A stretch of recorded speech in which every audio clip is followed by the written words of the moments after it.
Yes, yes. It's your boy Dr. Hood. And we back with another exclusive D819D. You know, subscribe button for more videos. Smash that bell for notifications. We're gonna be rolling in.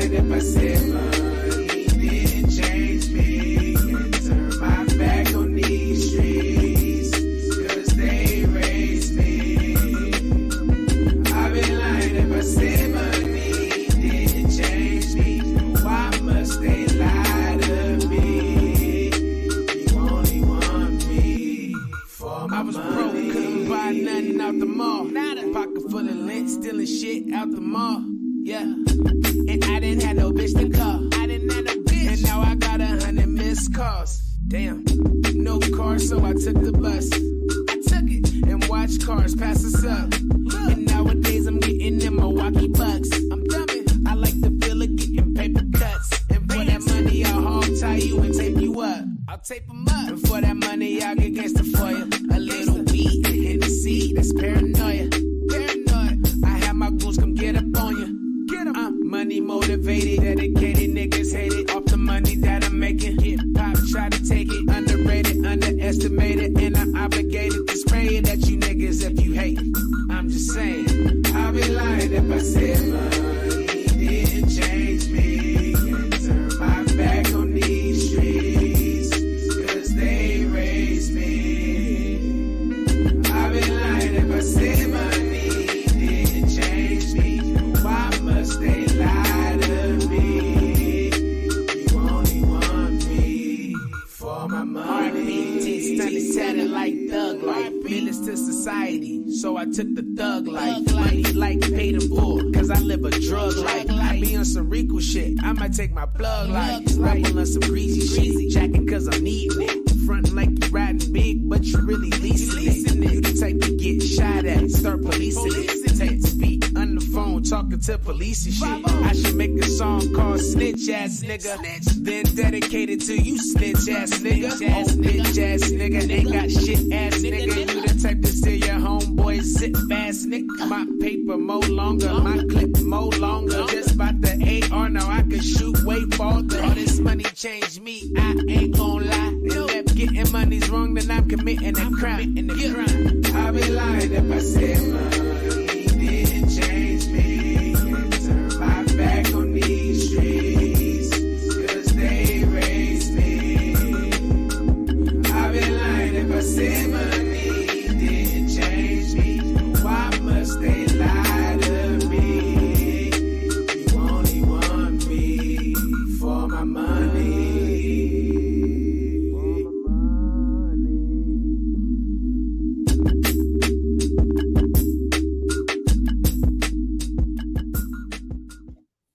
Yo, you know what it is. You know what it is. Let me send this. I got to send a couple messages out. I'm just trying to put the work in. We're just trying to put the work in, Anyway, if y'all YouTube heads like me, you guys been on YouTube, you know what's going on. The Prince family interview with Gillian Wallow, $1 million worth of game. That's a show that I like. I haven't been over there in the last couple months, but to say the least, I like the show. Okay. Let me make sure my mic and everything's good. Let me make sure everything's good.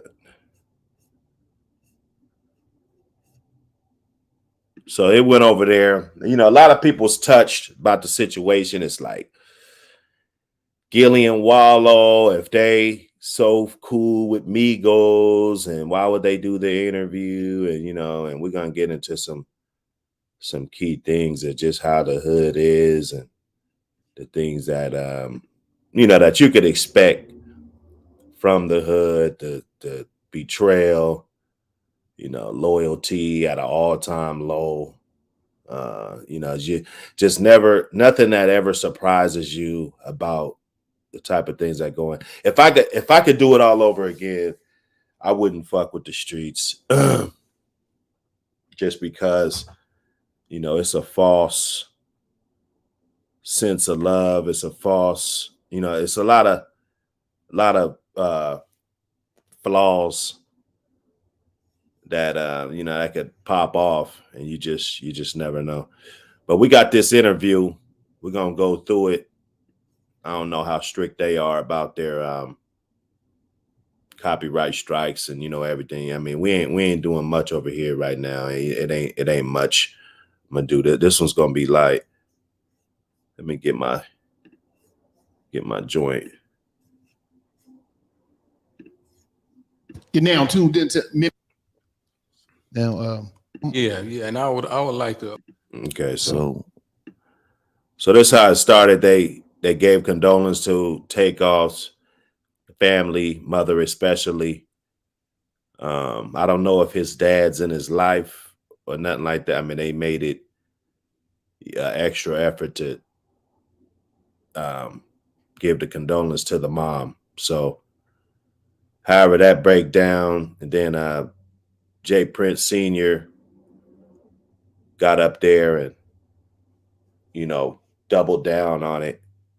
Then they get into some of the particulars about what happened that night. I was kind of surprised. I wouldn't expect dudes from from where they're from, and I just wouldn't expect it. But here we go. OG, we was a little reluctant to do the interview because, somebody lost their life, it's a sensitive situation.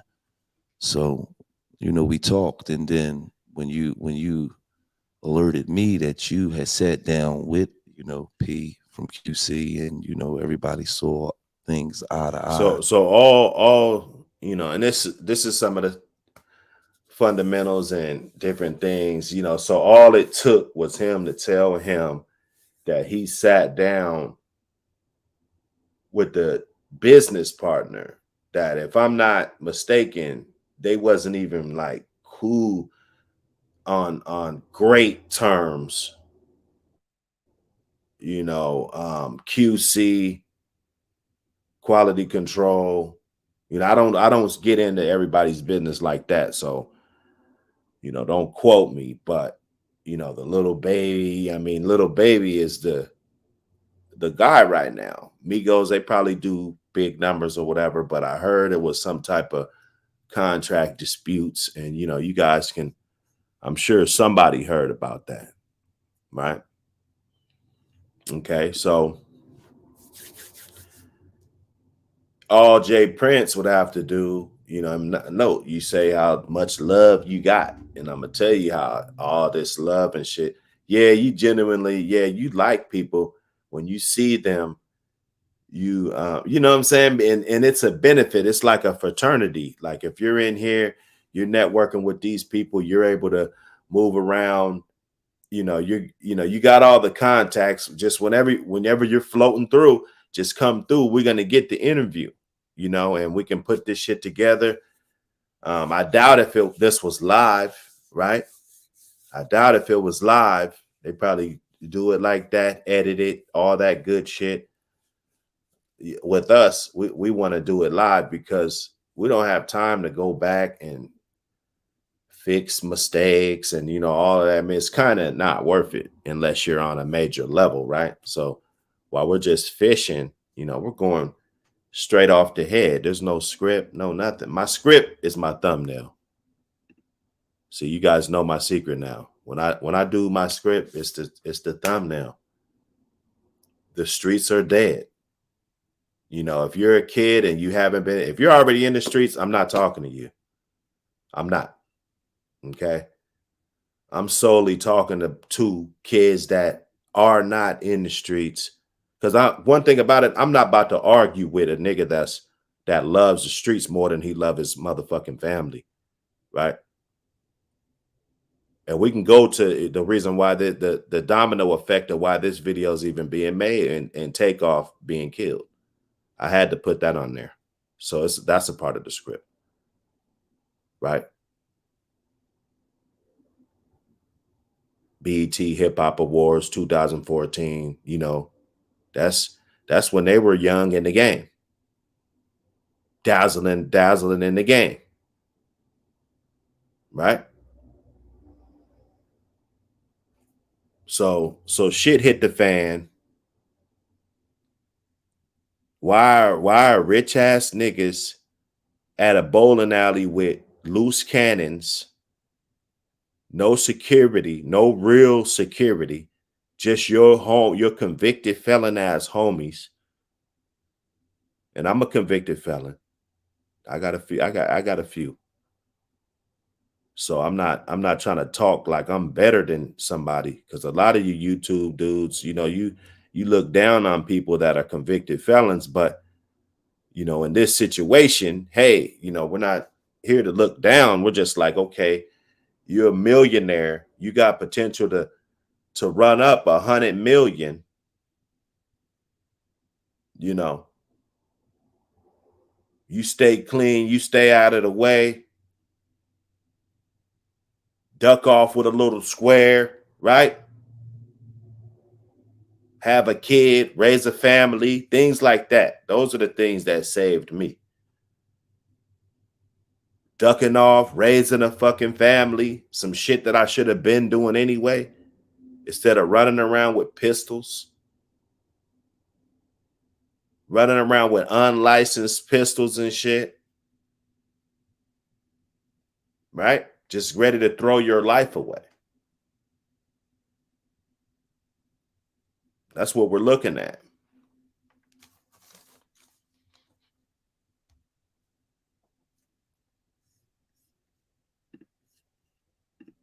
And that really had, was like, okay, well, cool. Long as you see eye to eye with, the people that's most close to them, and y'all got everything figured out, then okay, then you can come speak your truths. You know what I'm saying? Because that side of the family and this side of the family is on the same accord. So if that was so, but if not, it's just politic bullshit. And these motherfuckers really don't give a fuck about you. And I'm not saying Gilly in particular, but let's exclude him out of it and put somebody else. And it doesn't have to be that much clearance. It doesn't, they're going to just hang out. They're going to kick it with the guys that killed you. So that right there, that element right there will make a smart guy not want to deal with the streets, because it's like, okay, as deep as our bond is, and that I think that our bond is in our head, one day this guy could actually turn against me, or he could be kicking it with, or even sleeping with your girl while you're gone, pushing up on her. That's why be in it? If you're risking everything, this risky thing, why be in it? That's my thing. I don't even want to be in it if I got to do all that.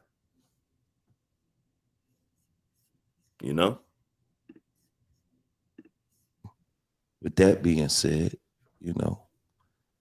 let's get into this interview, man. Yeah, and I would like to also, man. I want to echo everything that was said. We would like to extend and send our condolences. You know what I mean, as well, because and definitely to Takeoff mother.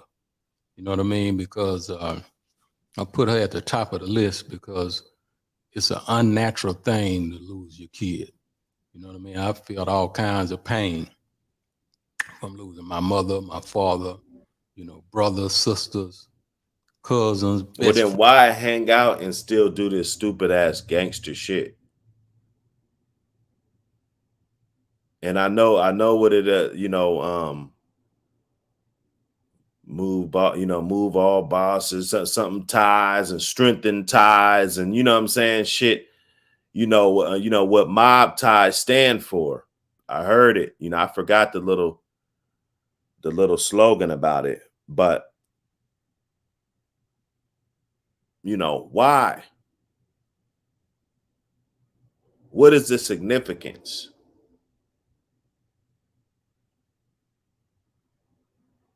Yeah, it looks cool. I thought so.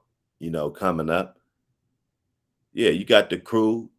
heavy chains on, doing your thing. Yeah, it looks cool. The women, you know, they're there. It's an endless supply.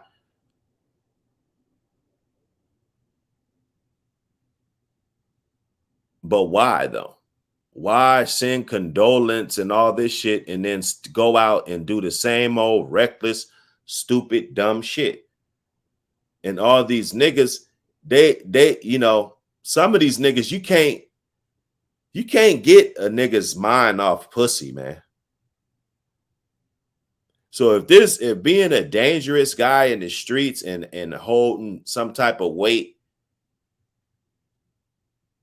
gets you the women, these men, you can't really get through their fucking head, man. You can't. That'd be the hardest thing in the world to do. Trying to do that. Friends and different things, but you know, to lose your child is a whole different, you know, a whole different kind of pain. So, you know, I sympathize with that to the fullest because that's what you call unnatural. You know what I mean? They supposed to bury us, not us burying them. Absolutely. Now, Mike Prince, I'm gonna ask you a question.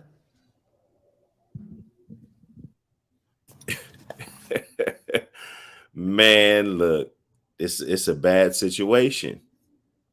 It's a bad situation, y'all. This shit should never happen.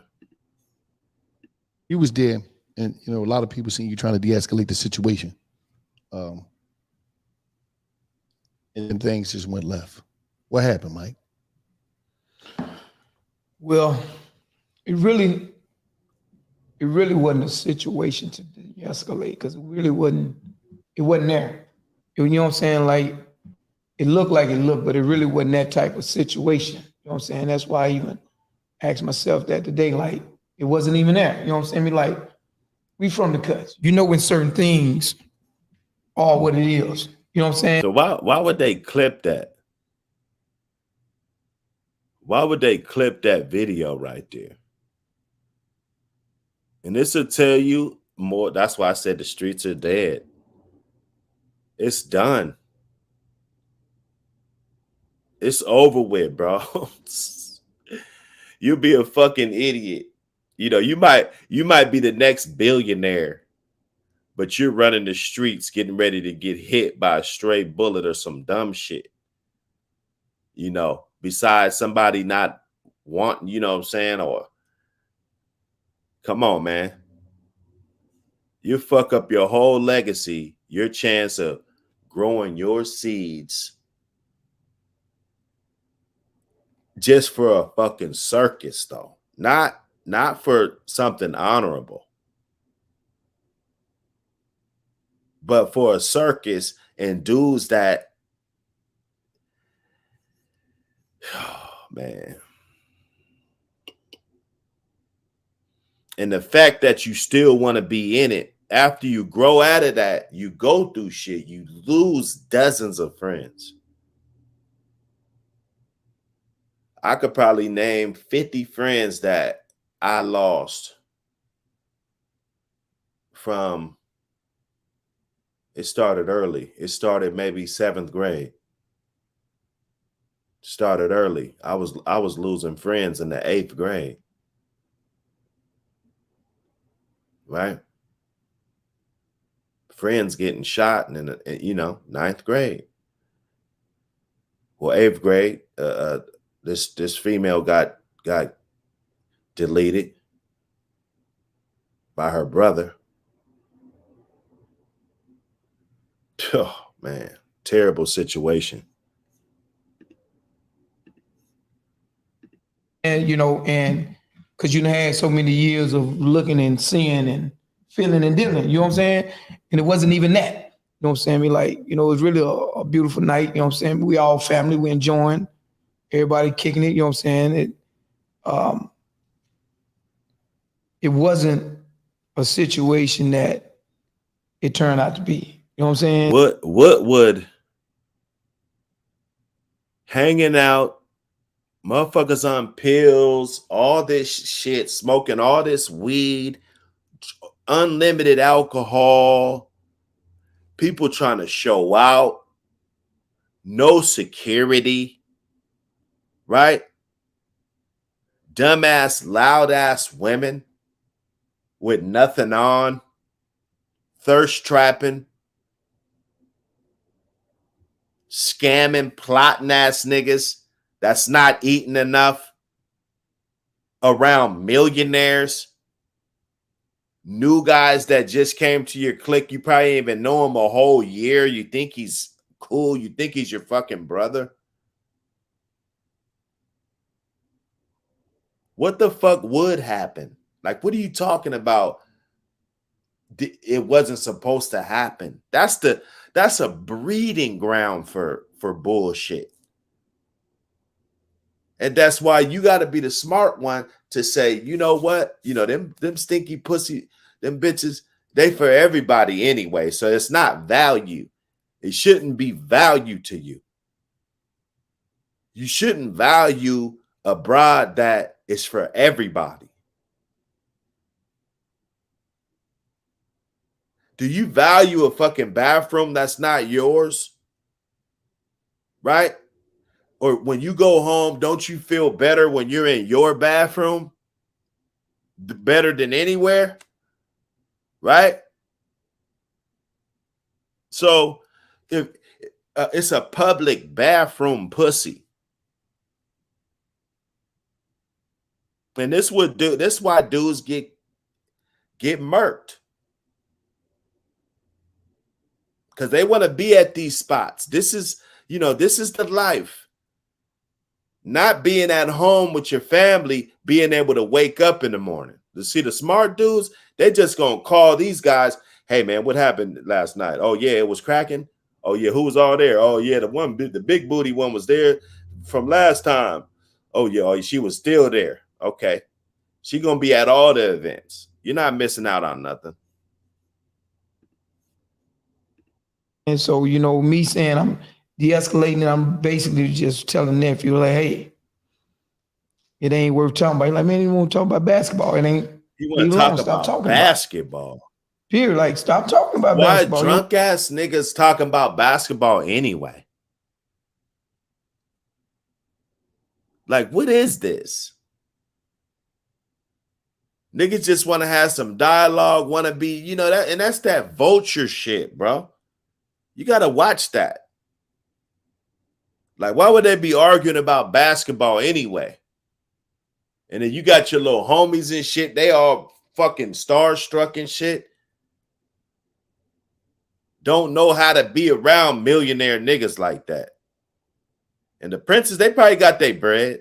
You know, they probably getting their bread and shit. You know, I ain't trying to down talk on the bread. I mean, you see the dad, he got the rap a lot, fat shit. You know, he's got to be in his fucking 50s, you know, if not 60s, you know.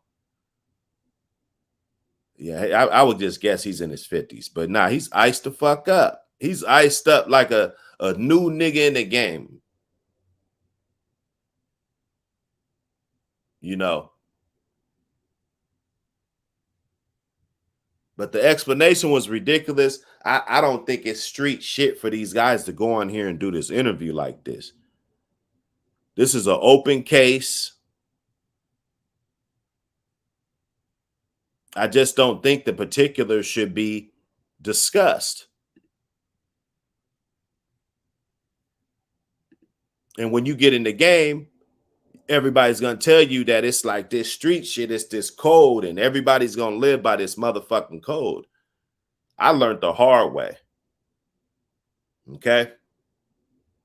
I was out here risking it all. Thinking that the fucking code and shit. Yeah, motherfucking code blue. Yeah. Them motherfuckers got the code. They tell on your ass. All the while, people getting on you, people getting on your head. Nobody go to jail. Soon as you get on their head, everybody's going to jail. Like, God damn. What happened to the code? You know, you thinking it's the code and shit. Okay? And that's why these dudes think that they can just pull out pistols and pop them off and everything's the code. No, gangsters is getting on YouTube discussing particulars that's going to hurt your case. It's going to hurt your case, bro. And you thought it was this gang. You thought it was that gang. And they got these platforms and shit. Motherfuckers eating off these platforms. Come on, man. If I was 16, just kind of, because I was kind of fucking up. I ain't gonna lie. I played a little sports, but I was kind of fucking up in high school. I got my GED in the penitentiary, you know. That was my walk of life. You know, those are the path I had to take, you know. But if I was 16, before I really started getting into trouble, and they had YouTube and, you know, all these opportunities, internet was smoking. I mean, shit. You know, I probably wouldn't have. I don't know, man. That's a hard one. That's a hard one. I just think the opportunity now is great. It was probably great back then. You know, I'm not out here playing victim. I'm just making the hood seem unattractive right now. Just let me do my thing. I'm making the hood seem unattractive. Because these guys got the hood looking attractive. You know, the hats to match, ice, whips, bitches, you know. That's the life. That's what we know as the life. That's what we know. That's all we have to go off.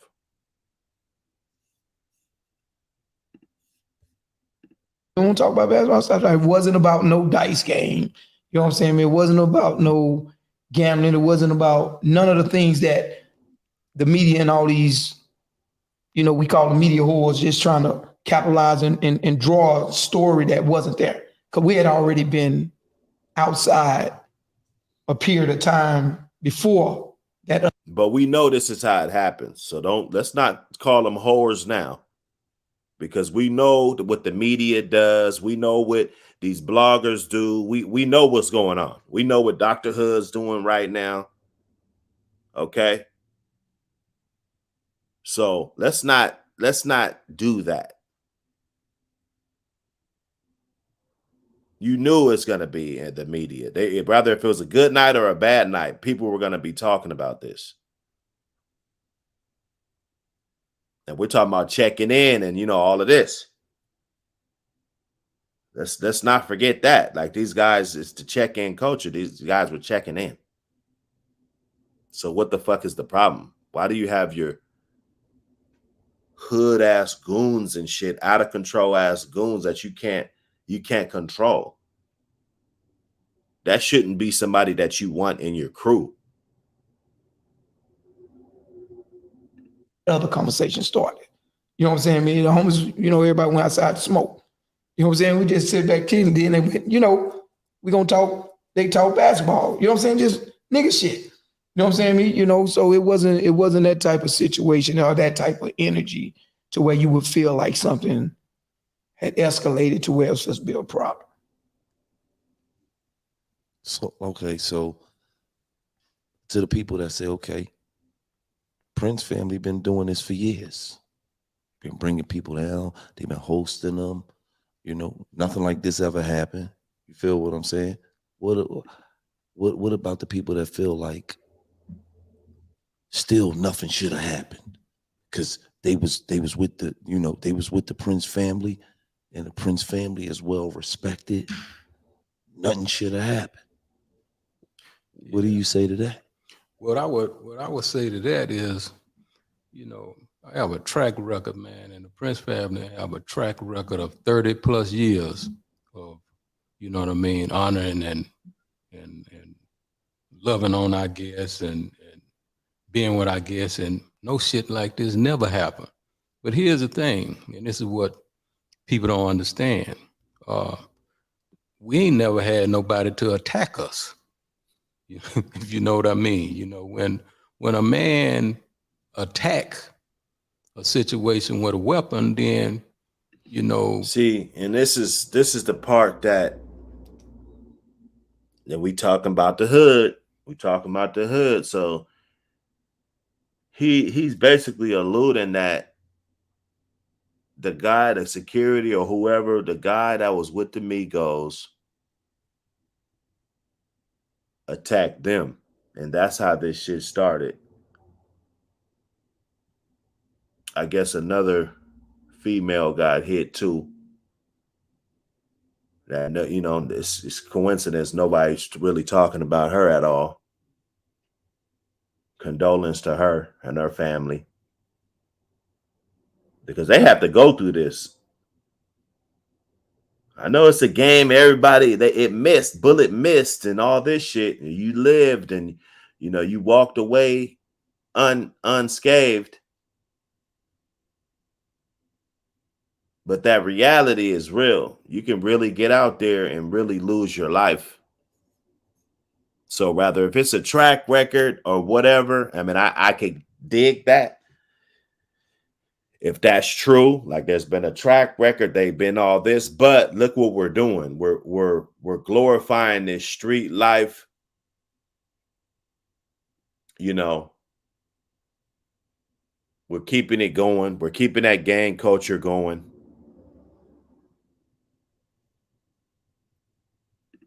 It can't be productive to the youth or the Black community. It become a playing field where, you know, any and everything goes. So that's what we're dealing with right here. And that's the root of this situation. And he didn't attack the Prince family, but he attacked, you know, people that we know, and it was totally unnecessary. Okay, so he didn't attack the Prince family, but he attacked people that you know. So there's other dudes there that's not, I mean, you know what I'm saying? Are you detaching yourself from the situation totally? And if so, why are you doing this while the case is still open? Right? So are we snitching or are we not?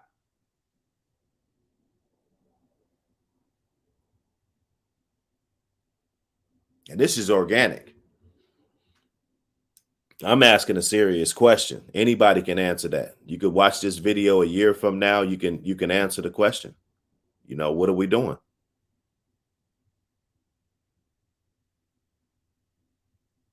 And you wasn't even there. So you're taking people's word for it.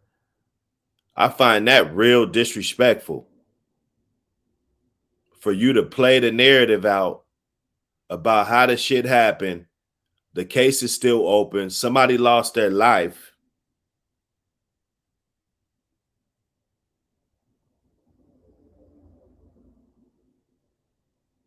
This is what you're signing up for, though. This is the street life. This is as close connected as you can get to the street life type of shit, type of scenarios.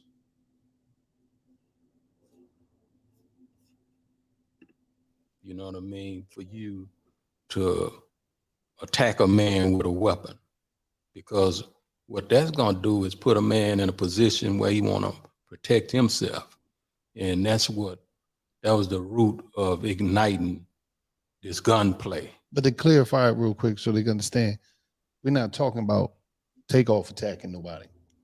No, not at all. Just so they can understand. No, not at all. Not Takeoff and not nobody from Houston, you know, attack nobody until, you know, the homie that was with them would take off them, whatever his name may be. You know, he giving all kinds of statements on this police report we have, so we can read his name and everything, because he put himself in a position where he's cooperating and telling a lot of different lies. So we may as well shine a light on the real root to the issue. That's the street life. This is what you're signing up for, y'all. which is this homie, you know what I mean, in this paperwork. So as everybody could see on the video, you know, this dude, without having a green light from Offset, nobody told this man to, you know what I mean, attack somebody. And yeah, Quavo, I mean, you know what I mean, nobody gave him a green light to attack, you know, a 5'2" guy. You know, this it's a big nigga, you know what I mean. So I guess he felt like, you know, the little homie is somebody he can just hit and knock out and different things like that. And it was a wrong thing to do, man. And it was an embarrassing thing to do because it was, you know, like Mike said, it was so unnecessary. It wasn't even that type of atmosphere. You know, y'all talking about a basketball game. You know what I mean? A 2-on-2, playing a 2-on-2. And now you turn a misdemeanor into a felony. Are you sick of having issues with your webinars, wasting tons of time on troubleshooting with attendees? If so, you need StreamYard On Air. Hey, it's Dana from StreamYard. I'm so excited to announce the launch of StreamYard On Air. StreamYard On Air is a live webinar platform. You can host a webinar, an event, or a live stream on StreamYard or embed it on your site. With a simple registration page, you can collect all of the emails and names of your viewers. Your attendees don't have to create an account and they don't have to download clunky webinar software. StreamYard On Air is redefining webinar stability. This means it's as stable as platforms like YouTube Live, but with all the features of a webinar platform. Use the same StreamYard Studio that you know and love to create a highly produced, amazing quality webinar. Are you looking to fully brand the experience for your viewers? You can choose to embed the webinar directly on your website. Chat embedding is coming soon. The StreamYard On Air live chat also integrates with StreamYard, of course, so you can engage with your attendees just like you're used to on social media and show these comments on screen. Let's create a webinar together. Click Create, then click On Air Webinar. Next, select a source for your webinar. I'm going to select the built-in StreamYard Studio. You can also use the pre-recorded video option if you've already recorded a video. Decide if you're just streaming to On Air or if you'd like to multi-stream to multiple platforms. Write the title and description for your webinar. Then select the date and time. Next, you'll have the option to enable registration, live chat, and available on demand. Registration allows you to collect emails and names from your attendees. They won't be able to view the webinar until they've registered. Enable live chat to have a comment section during your live stream that viewers can comment in. Enable available on demand if you'd like your viewers to be able to view this webinar after it ends. Then click Create. Next, you'll see two links. The first one is to share with your viewers. This is for anyone who's going to watch the webinar, also known as attendees. The second link is the Invite Guest link. This will be sent to any guests you want to have with you on screen in the webinar. Make sure you don't send the Invite Guest link publicly. You only want this to be shared with people you want to have on screen with you. Viewers will just get the viewer link. Then click Continue. If it's an upcoming live webinar, you'll see the Enter Studio button. If it's a pre-recorded webinar, you'll see the Check Status page, which allows you to check on the status of your webinar. Click on Share to be able to share the link with your viewers or to embed it on your website. To embed, simply copy this code and paste it on your website. To manage registrations, click on the three dots on the right and then click Manage Registration. Here you'll see everyone who's signed up and the status of their registration. To export, just click Export CSV. Now let's enter the studio. This is the same StreamYard Studio that you know and love. You'll see a new share button here, which is just the link to share with your viewers. And you'll also see the destination here. Click on it to manage registration, see your viewer limit, and monitor your destination status. Now let's switch to the attendee view. Click on the registration link and you'll see the title and description of the webinar. Fill out your name and email. Then click Register. It's as easy as that to register for the webinar. You'll have the option to add it to your calendar, and a link to the actual webinar will be sent to your email. The reminder emails are automatically sent to your attendees so that you don't have to worry about reminding them. When it's time for the webinar, your viewers will head to the Google Calendar invite or the email with the link to join. They'll click Join Webinar, and then they'll see this upcoming webinar landing page. It'll have the title, description, and the live chat on the right if you've enabled live chat. This page can be accessed 10 minutes before the show. As soon as your webinar goes live, your attendees will be viewing it. They'll see a live symbol to know that it's live, and they'll be able to use the live chat. StreamYard On Air is your new live webinar platform. And the best part of all, it doesn't have to be expensive. Each plan has its own viewer limit, but plans start at just $49 per month. Whether you're streaming to 10 viewers or 10,000 viewers, our plans are the most competitive out there. StreamYard On Air is changing the game for webinars, and we're excited to see how you are going to use StreamYard On Air.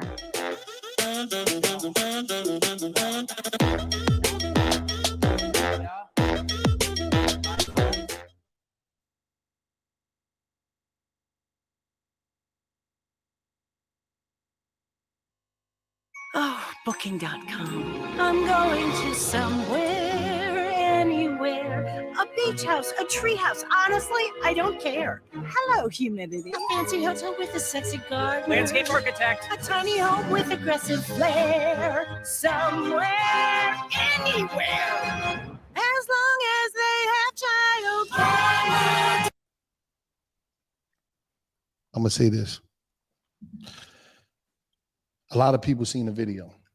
It was a few seconds, and Junior, they seen you walking by. We understand that, Quavo, Takeoff, they was down here with y'all, but they seen you walking by. He's laying on the ground.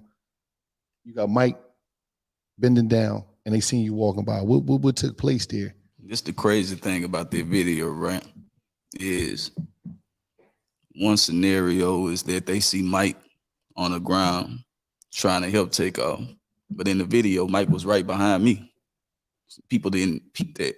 People think that I'm the one who had a voice. I mean, I'm the one who was speaking in the video.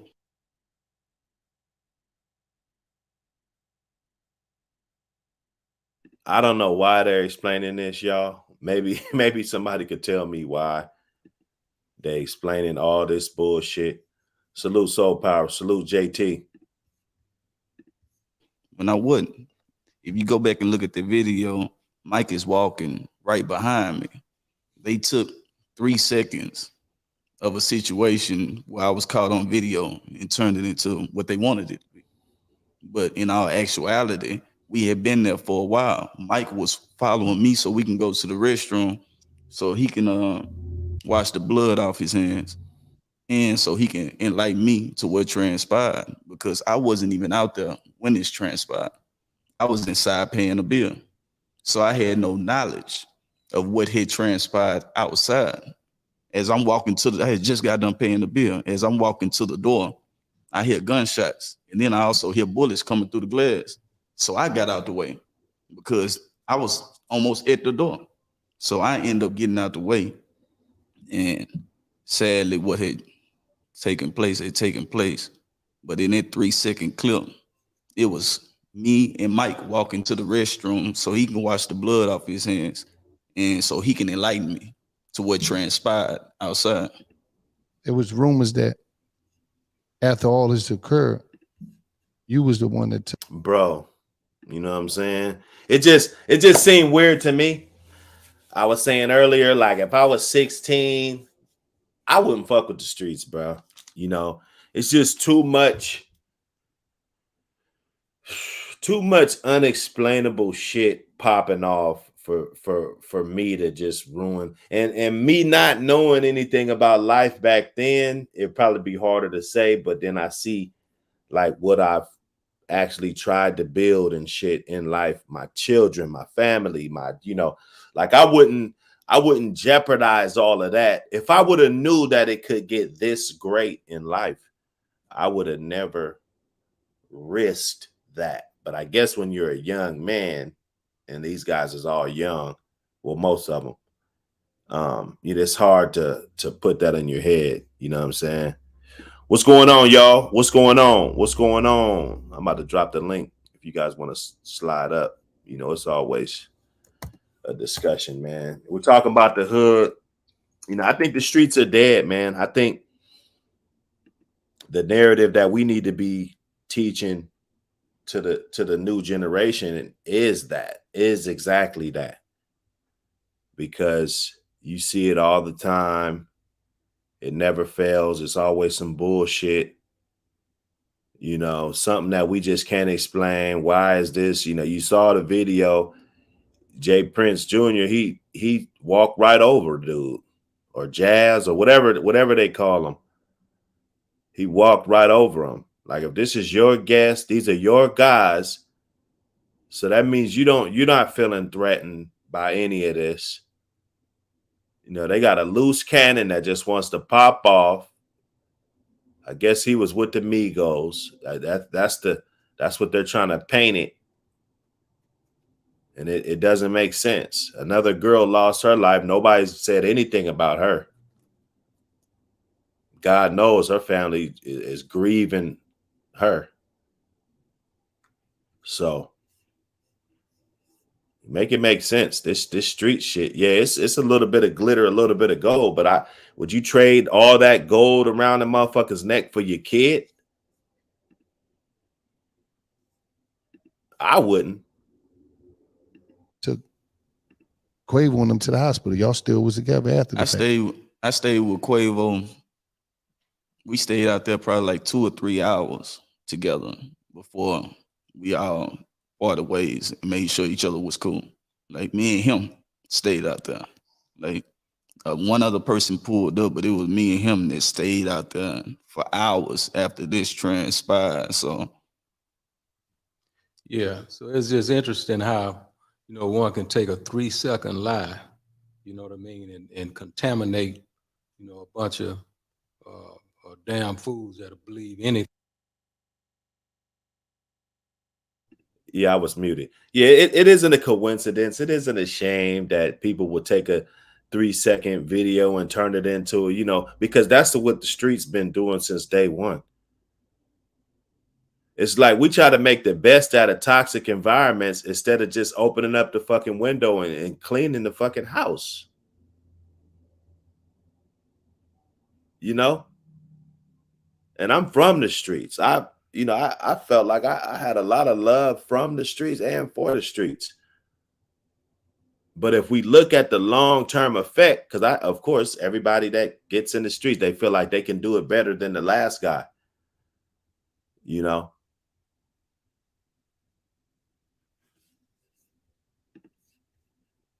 Thing that they see, and when in actuality, as you can see, these two was with Quavo, you know what I mean, from beginning to end. They dropped him off. They never left his side, you know, because here's the thing. Takeoff is not the only one got hit that night. You know what I mean? A friend of ours daughter. Right. So, you know, his friend's daughter.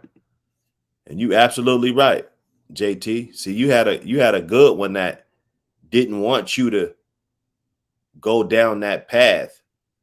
You know, he was like, man, focus on this, do this, because he knew that the outcome would be better. That's a real motherfucker right there. You know, it's these fake motherfuckers that, you know, they want you to go down the same path as them because they want to be the top guy. And whatever, if they made it to a 60% of a good life, you know, they don't want to see you go to 70, 80, 90% or maxing out on your abilities, because that'll surpass what the fuck they've accomplished. That'll pass up everything that they're scared to accomplish. So they want to see you fail, in my opinion. You know, the motherfuckers I was around, they was like that. You know, so somebody could have been mad about that and wanted to come back and do some things. So they was there with the homie. And whenever he decide to speak, he gonna validate everything we saying. Quavo, you know what I mean? Because he know he was never abandoned. He know he was never disrespected.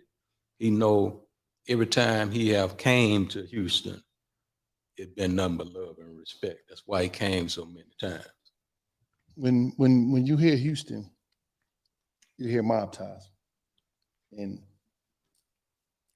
some people would say that it's some type of protocol for people to check in when they come to the city.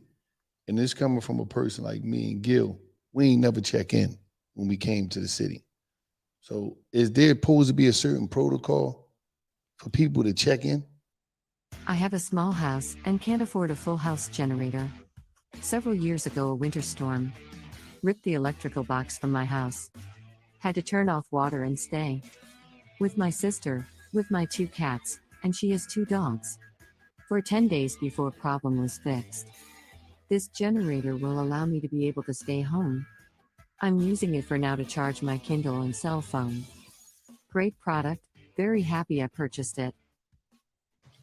Are you still interested in a solar powered generator?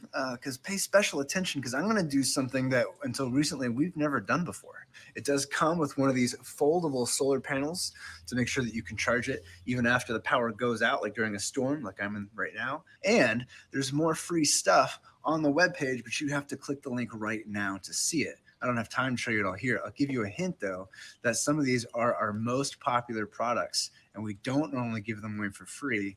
But when you grab one of these guys, you will be in the in crowd and you will get some of these for free. Now, you don't have to risk a single thing. We're going to send you all of this and all the free stuff with free shipping. And you're going to be able to try it, not just for a day, a week, or a month. No, and I'll begin with me, and then he can speak, and they can speak for the other generation. But I hate to fucking ass, bro. You know what I mean? We don't have time for no sucker shit like that. Now a lot of people from the different police departments and all these different people want to insinuate like we extorting people. They have to check in. Man, that ain't no money in that shit. I wouldn't have. I got more money than I could spend, right? So I don't want to say go give you what. Listen, bro. Listen. Don't. I got too much money for this me type of shit, bro. And you right. New growth. I had a lot of respect for him too before this. I think this one hit a little different. It was like, okay, we might not want to be doing all this check-in culture and everything. Now he's trying to act like, he's got more money than he can spend and, everything. Yeah, but everybody doesn't have that. Some people still want that culture. Some people still want to be around all that, And it's a bunch of plotting. It's a bunch of plotting going on, man. Everybody's not eating. We got to understand that. Everybody's not a millionaire. Everybody's not eating, bro. I can go to a family function right now. We all related and have same bloodline. Everybody's not eating, bro, in the family.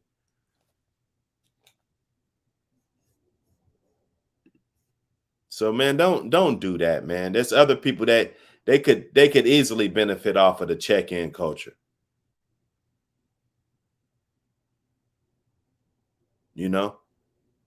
That shit ain't gonna work. It ain't gonna turn out right because real niggas ain't gonna have that no way. Check in for what? But on the flip side, there is what you call a brownie point to be able to have us as friends. You know what I mean? I don't want to impose or force myself to embrace nobody. But by the same token, those that I respect and I befriend, there is a difference coming into the city as our friend versus by yourself. You know what I mean? And the difference is we are respected. We are respected, and everybody with us, we're going to demand that they be respected. But it ain't no trying to extort or trying to force. We don't need that. That's fake love. All right. We don't want that. Because if it's like that, it's like that. But I still don't think that it's productive for black men, rich or poor, to be hanging out, popping pills, doing drugs, weed, alcohol. And then you're talking about basketball and all these things that escalate. You got women. If you're smart, now I know people, they're going to listen to this and say, well, this guy's crazy. I'm going to go do that tonight, right? But there are going to be some smart people that actually benefit from this because they're going to be like, you know what? He's right. This is some bullshit. It's a bunch of pills being popped. All these double styrofoam cups and all this bullshit. What do you think the level of intelligence is going to be when when you're out doing shit like that? I'm just curious. I'm curious. I'm asking out of curiosity. You know, so it doesn't make sense to me, bro. And why is it that a high percentage of things that take place that might go wrong in this city, why is mob ties and rap a lot always blamed? Man, you know, all of my life, damn near in this game, that's been the case. You know what I mean? It's almost like I view our brand like a Nike brand in the streets. You know, everybody wear it. You know what I mean? Because it's something proud to wear and feel good about. But you know, all of those everybody's, and I done a post say everybody with us ain't one of us. You know what I mean? Everybody wear that hat, wear that attire. You know, you can't give them to me. You know, you can't give all these people that wear Nike and may go shoot up, bang, bang, or whatever in Nike attire. Y'all don't try to give it to Phil Knight, whatever that dude name. But you don't try to take it off of me either, though. So what are we talking about? You know what I'm saying? Now he got a point though. I had to think about it just for, you know, he does have a point. But what message is Phil Knight pushing? What message are you guys pushing? And what does it look like? Why does it have to look like the same dope boy type of image? You know? What is it? Is it mob type? Like what? Name it something else, something positive. If you're worried about the heat that you're taking, you know. I'm not gonna have a smoke shop called the dope house, and then get mad when a motherfucker investigate me for selling fucking dope. I'm not gonna get mad. I'm gonna probably think it's funny. Like, nah, we legit over here, you know.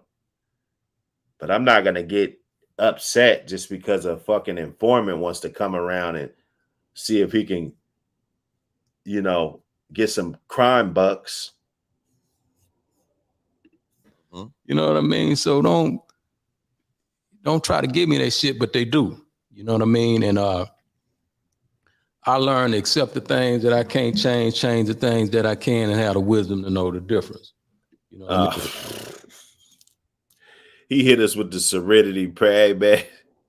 Salute Jay Prince, man. He's trying, man. He's trying, but you got to cut the ties. Everybody that you're kicking it with is not solid, then it's not like, what are we doing? Okay, so there's 7 positive motherfuckers. You got 17 other niggas on bullshit, and all you guys are kicking it together. What do we have? You're not trying to change their mind. They living their life. They doing what the fuck they doing, destroying the community, just like the guys before them, just like the guys after them. And yeah, there's gonna be some dudes that escape. Some might even escape without going to prison. I got a brother, he was shot twice, right? 2 different occasions, you know, and went to prison. So he didn't escape.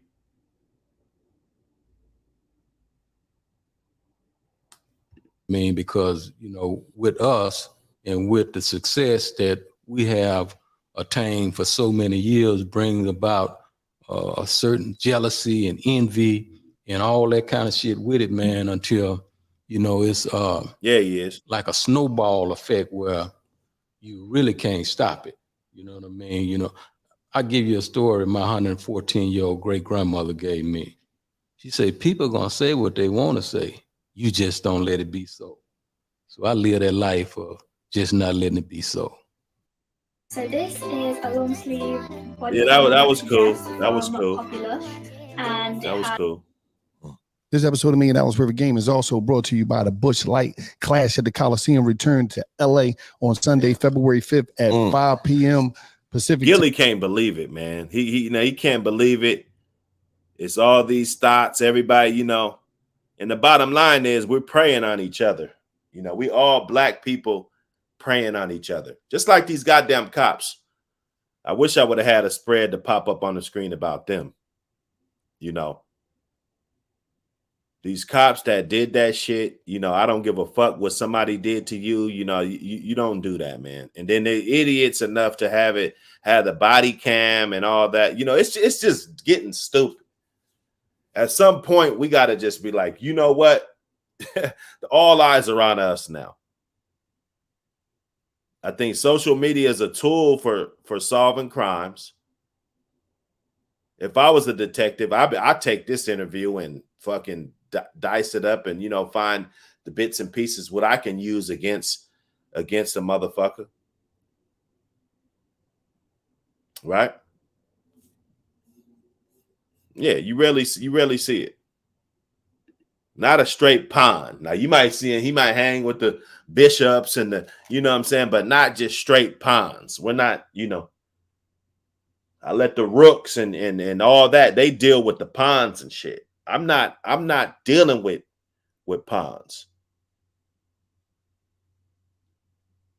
What's the use of being a bishop if I could just kick it with the king and I'm a goddamn pawn? What's the use? All y'all got access. You ain't better than me. That's when you build that. You get that, oh, you ain't better than me type of shit. There's levels to this. There's no structure in the streets. Everything that they want you to stand for, oh, don't do this, don't do it. They're going to go behind your back and do it.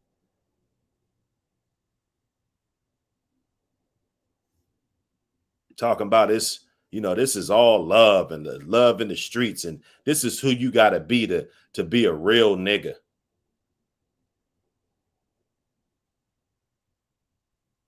Then they going to air your ass out on YouTube. You're going to have your dumb ass doing some stupid shit. They're going to air your ass out on YouTube. Everybody going to be blogging about it, talking about it with your dumb ass. And the people that is going to affect, these are the guys that run the streets heavy, and they don't even come to YouTube and stuff.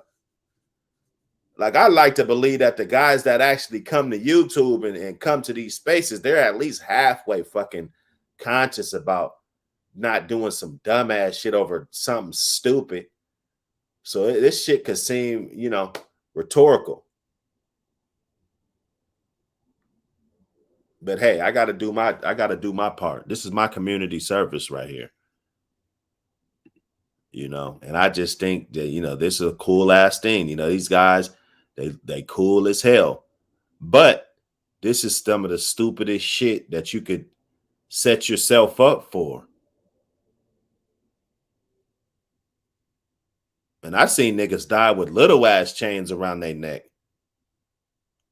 Little starter piece shine. Not none of this shit like these guys got. Starter piece shit. Little thin shit. Like a little ass 8-month-old baby could just rip off a nigga's neck. And they dying with that shit. Over that shit.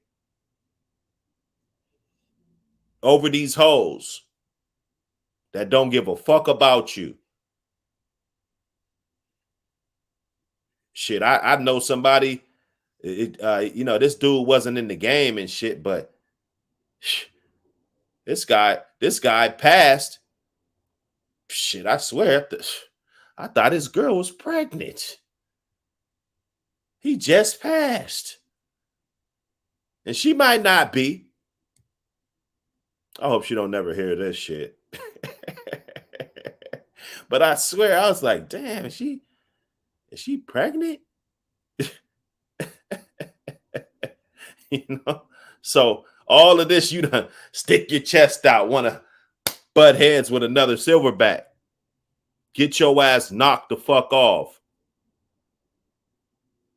Now what? You think your homies are going to stop doing dumbass shit? So when you die, your life is gonna be the reason why these niggas win a fucking Grammy one day. You really think that shit? If they wasn't doing shit positive when you was here, they ain't gonna do shit positive when you was gone.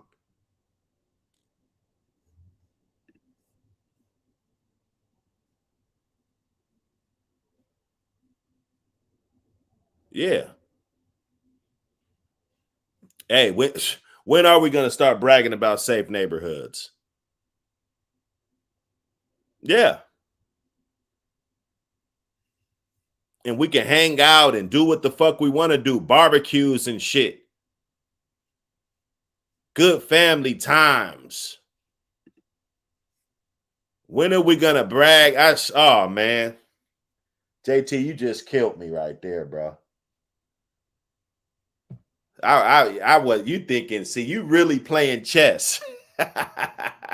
You thinking 5 steps ahead, JT. I know if I play you in a game of chess, I'm gonna have to, take the hat off and then put the fucking phone down and shit. You know what I'm saying? We're gonna have to get into this. Motherfucker might have to go use the bathroom first. Because I'm gonna be having to think about some shit. And that's what we need. Great thinkers. When the fuck are we gonna be bragging about having safe neighborhoods? We brag about everything else. How many shootouts we've been into, how many bodies we got, how many bitches that dudes' girlfriends and wives that we fucked. Why would you brag about fucking with a thirst bucket? Why would you brag about that? Okay. Salute everybody in the building. Salute everybody in the building. The links drop if y'all want to come up. It's all good. This is what we do. Time. More than 20 of the best NASCAR Cup Series drivers will compete on a quarter-mile track built in less than 50 days. Kicking off the NASCAR 75th season, the Clash featured pre-race concert by Cypress Hill and a race break performance from Wiz Khalifa. Right now, you can get your tickets at NASCARclash.com. NASCARclash.com. Get out there and get your tickets. Hey, listen, and make sure y'all tune in because you got the OG there, Cypress Hill, right?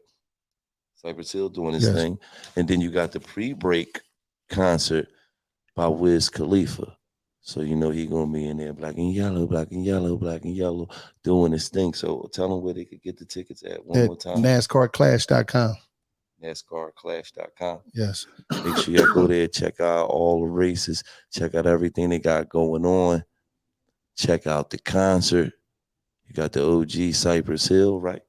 Yes. And you got the race car break by concert by Wiz Khalifa. So it's gonna be a great time, man. Man, Gilly, they must have did this one. They must have woke up early in the morning and had to do this one, man. Gilly seemed like he ain't really there, man. I don't know. Let me ask y'all a question. What's the from the Prince family standpoint, what's the worst? What is the when you get into feelings, what's the worst feeling that y'all had that from what happened that night? Like what eats at y'all the most of what happened that night? Other than Takeoff here losing his life. Let me just say this. I don't think I heard you say other than that, but that's at the top. You know what I mean? He lost his life. Other than that, the worst thing to me is this clown that came here. I wish he wouldn't have never came with Quavo. I wish he wouldn't have never brought this nigga into Houston because he can't think. You know what I mean? This whole root of everything happening. This guy wasn't even there. That's my point. Jay Prince, he's speaking on shit and he wasn't even there. So that's how it's gonna go, man. That's how it's gonna go. And it's from his action And to be frank, honest about the situation, I wish that bullet would have hit him instead of Takeoff, because he was the one that deserved that. You know what I mean? Oh man. Oh man. Oh man. Thompson, what up? What up? Hey, what's going on? What's going on? What it Shout do, out to the man? chat. I Now know just you listening see. to this craziness. Have you had a chance to kind of weigh in a little bit? Yeah, man. That's the craziest shit I ever seen, man. That interview was crazy. It didn't start off right, and it damn sure didn't end off right. Give me a couple minute monologue of what you thought about it. I'm gonna mute up. It looked like it was damage control to me. And it looked like they was really playing it good. And at the end you could kind of tell he was getting kind of petty with it.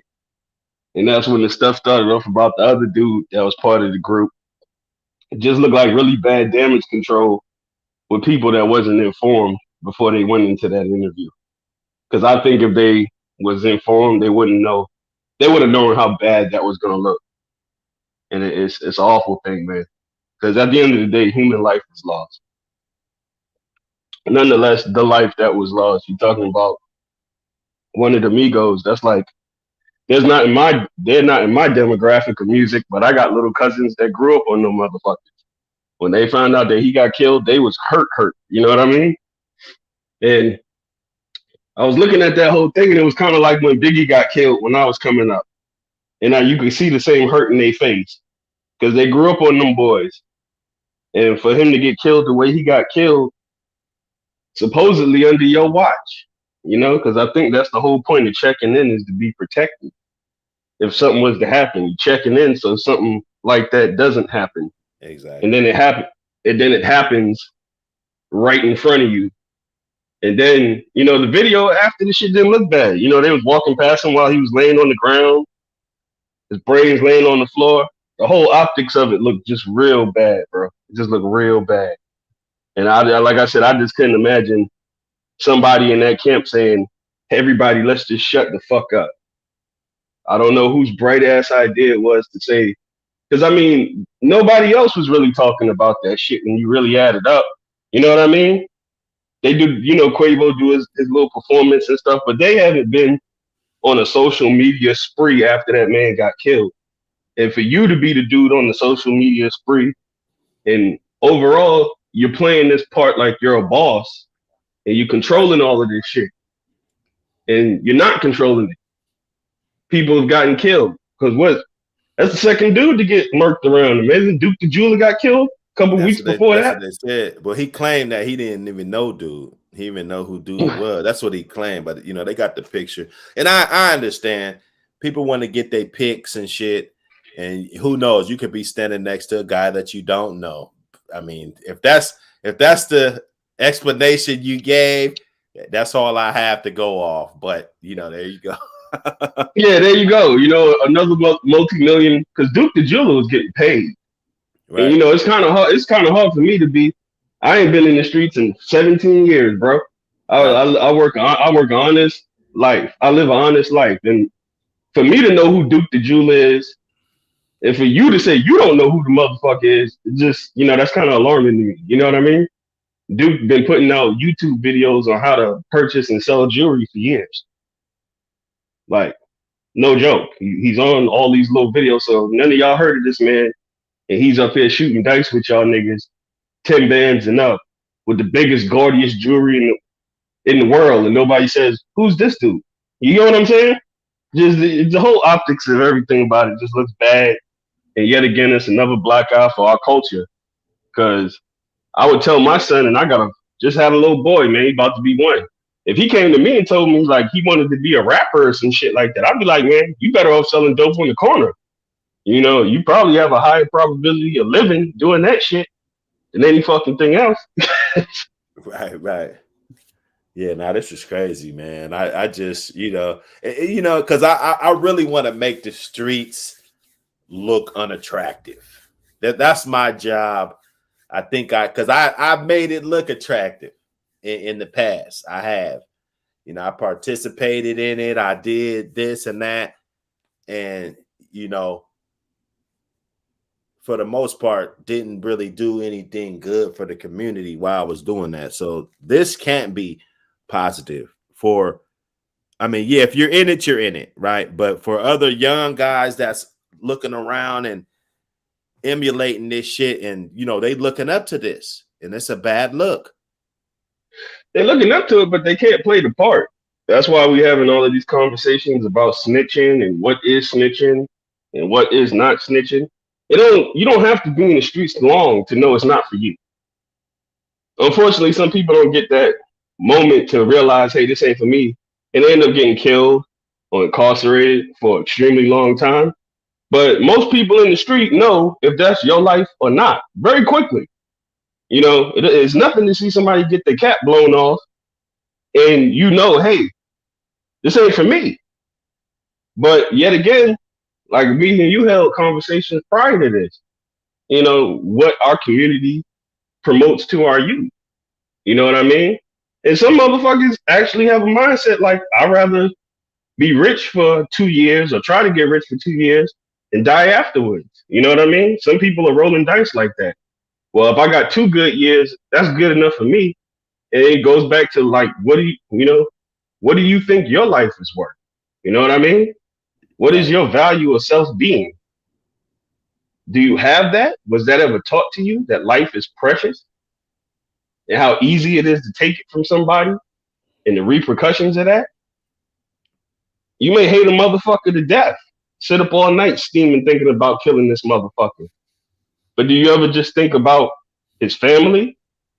The mothers, the grandmothers and shit that cry over these motherfuckers? Right. The children that are traumatized, because it ain't like these dudes, it ain't like black people, we wait till we get married to have kids. Everybody got kids, 18, 19, 20, somebody got at least one. The fatherless children, the fatherless children left after this shit. And what monsters they grow up to be after the fact. That's like PTSD shit. Like, you know, what little boy father gets murdered and you think he's gonna be a functional human being in this fucking society? When he grows up,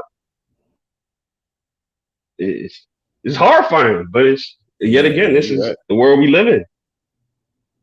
Now, that's a lot of damage for all, you know, to just damage it even more. You know, yeah, because that's how wars get started. When I saw this, I was just, I really wasn't fucking with the Prince family at that moment. It was like, you know what, really, you know, and all this checking in, and you know, and of course, other people gonna make it big, even bigger than what the shit it really is. But it's like, okay, now you guys want to clean it up and, you know, act like, you know, it ain't checking in, and no real niggas will really do that anyway. I feel that. And if it is a privilege to come and, you know, do all of this, because you don't know what other dudes are doing. They're not safe. You don't know what the homies are doing. Let's say all the homies just come together. We go to the club. You don't know what those guys have been doing all week. One of those guys could have committed a robbery somewhere. He's not going to tell you that. And then all of a sudden he see the guy at the club. Boom. Now you got some synthetic issues right now. Yeah, it's just properly knowing how to move. I heard you say it early in your life. Now, me and you know each other. If at some chance you become a multi-millionaire and I'm at this dice game and I see Dr. Hood walking here with a $500,000 jewelry on, I know him. I can see everybody looking at him. At some point, I'm going to walk up on you and say, what the fuck are you doing here, bro? Yeah, for real. Yeah, like, yeah. What you know, that's just my genuine love for you. Like, what are you doing here? Trap. Like, listen, and they don't even got security. That's my thing. That was supposed to be their security. Yeah, this is what this highlights. You're not fucking safe dealing with motherfuckers in the hood that's trying to extort you, because checking in is a form of extortion. So you're scared, you're being extorted, you're paying them, so you got your millions of dollars rich. So you're thinking, hey, okay, for me to come over here, I gotta pay this dude, but he's a high level dude. You know, but do you really evaluate your fucking security? Is this really security? Or is this some motherfuckers that he gave guns to and said, oh, hey, hold them down? That ain't real fucking security. You saw when the shots fired, ain't nobody do nothing but run like scatter like roaches when the lights came on. There was nobody grabbing these motherfuckers and escorting them out the back. You know what I mean? Real security do shit like that. They paid to risk their life for you. Man, you think the president gonna get shot at in his whatever Secret Service? You think they gonna run away if the president getting shot at? No, they jumping on this motherfucker. They taking bullets for him. That's their job. They signed up for it. Jamal around the corner ain't taking that bullet for you. I was a dice shooting motherfucker coming up, but my LA family told me they was like, never shoot dice against your family, never shoot dice against your boys, never shoot dice. They just never did that, and we was shooting dice. You know, we didn't give a fuck, but that shit is true because if it started off as a dice game, obviously didn't. The dice game wasn't at the end, right? It couldn't have been at the end. So it had to be in the beginning.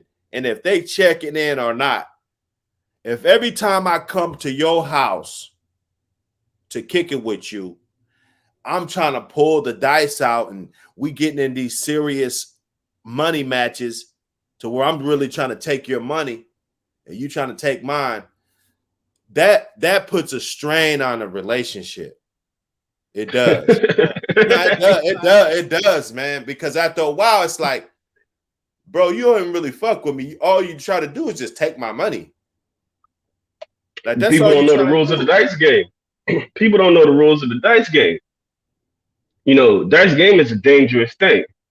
You know, when I was coming up, dice game was with dudes that had a lot of money, and we all knew the wolves come out. So even being at the dice game and not participating in the dice game, your ass could still get shot.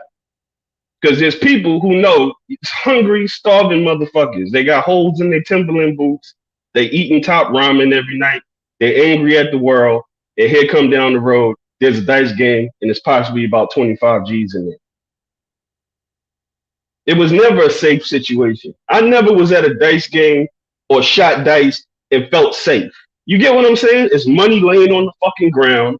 There's a bunch of people around you looking at shit. They looking at what you pulling out. They looking at what you losing. They looking if you getting out the game early. They sitting there counting. It's like counting a stack of money in a room full of wolves, and you just waiting for which one's going to jump out and grab your ass. You know, my mind thinking was just, if you saw the photographs from that night, these motherfuckers is the Takeoff who got murdered. He's standing there. They got pictures of him standing in front of the dice building, smoking a blunt, like on the patio, nobody around. I mean, he's evidently in public enough for somebody just to walk up and snap a fucking picture of him. Ain't nobody standing next to him. The other boys inside shooting dice inside the building. Like, the whole thing looked like, you know, it was set up for somebody to get murdered. That's how it all looked to me. You know what I mean? No, definitely. It looked bad. It looks real bad. Like I said, it's a black eye for the community. Because like I said, these motherfuckers was like the common age Beatles, bro. I mean, really. They was winning Grammys. These wasn't like normal rappers. You get what I'm saying? Yeah, no, they was they was winning shit. They were pretty high up there. And like I said, they came with a little style that nobody never really seen before. Because I remember when I first heard of these motherfuckers, when my cousin put it in his car and we was riding down, yo, these Migos, you ain't listen to these motherfuckers? And I'm listening to them. At first, I was kind of like everybody else. This is mumble rap type shit. You know what I mean? Right, but you'd have never thought that they'd have been who they were. And they mastered that shit because some of their performances was just head on. You know what I mean? Every lyric, every beat, they were coming in right on time. It was so choreographed. It was like you had to respect it. You know what I mean? But yeah, no, they was putting in work. They definitely did. I mean, that's just fucking crazy to me, man. I mean, I'm still lost about that. And I'm not even a huge fan of them, but I appreciate human life and art. And like I said, man, for that dude to get up there and do that interview at that time, and then end that interview threatening the remaining members that are still living, it's it's kind of like what the boy said on when his little response, like, man, you kind of out here thinking you John Gotti or some shit. You know what I mean? Man. You done killed the boy. Now you up here threatening me, or not? Say I'm not going to throw that out there. He killed him, but my brother got killed underneath your watch, and now you up here on video threatening me. Like, that boy ain't got family. His mother ain't still alive. You think they over that shit? I mean, yeah, nah, it's just crazy. That's It's OG crazy. shit there. But damn, you on the YouTube? Like, what are you trying to do? You trying to sway the jury or something? Like, what's going on? I think it's so bad because I think at some point, no matter how powerful you are, you're sitting there at that table and you're looking at your son sitting at the end of that table, and I know in the back of your mind, you thinking you didn't kill, like, this ain't no little nobody who got murdered. This boy got millions of connections. There's people who got millions and millions of dollars invested in these guys. Like, you may be thinking, like, I may take some real backlash for this. I might possibly lose my son behind this shit. It looked like damage control. And then, like I said, but at the end, you could kind of see his temperament change because now he's trying to figure out who am I going to direct this anger to. And then, here come the threat to the other one. I hear you out here talking. That boy brother just got fucking killed. You think it would be out of the spectrum for him to think y'all had something to do with it, even if he was out here saying some shit? You get what I'm saying? You got to know what comes with certain shit. If I chill with Dr. Hood every day and I'm supposed to be his right-hand man and he get murdered, would it be out of the spectrum for his family to think I had something to do with it? No, it wouldn't. That's why I said it was just really children moves. It didn't come off like somebody who was a leader. It looked like it came off like somebody who's reacting to shit. And unfortunately, that was the worst interview you could ever do in that situation. The worst. Yeah, he tripping. Yeah, bro. Takeoff didn't deserve that. So that's the worst thing that I could think of, because if he don't make that move, then the night is everybody's still here and lives. So did he just tell on the dude though? Like, yeah. Is that, you know what I'm saying? Like, the highest form of damage control and dry about snitching. if you don't take that move? Like, what? I guess what he's referencing to is the clip that everybody's seen. And the clip that everybody's seen, what initiated it, was they was arguing, and he said, and what Quavo said, let's go before I hurt somebody. And the minute he said that shit, the shots rang off. So I guess it's like, let's point the finger.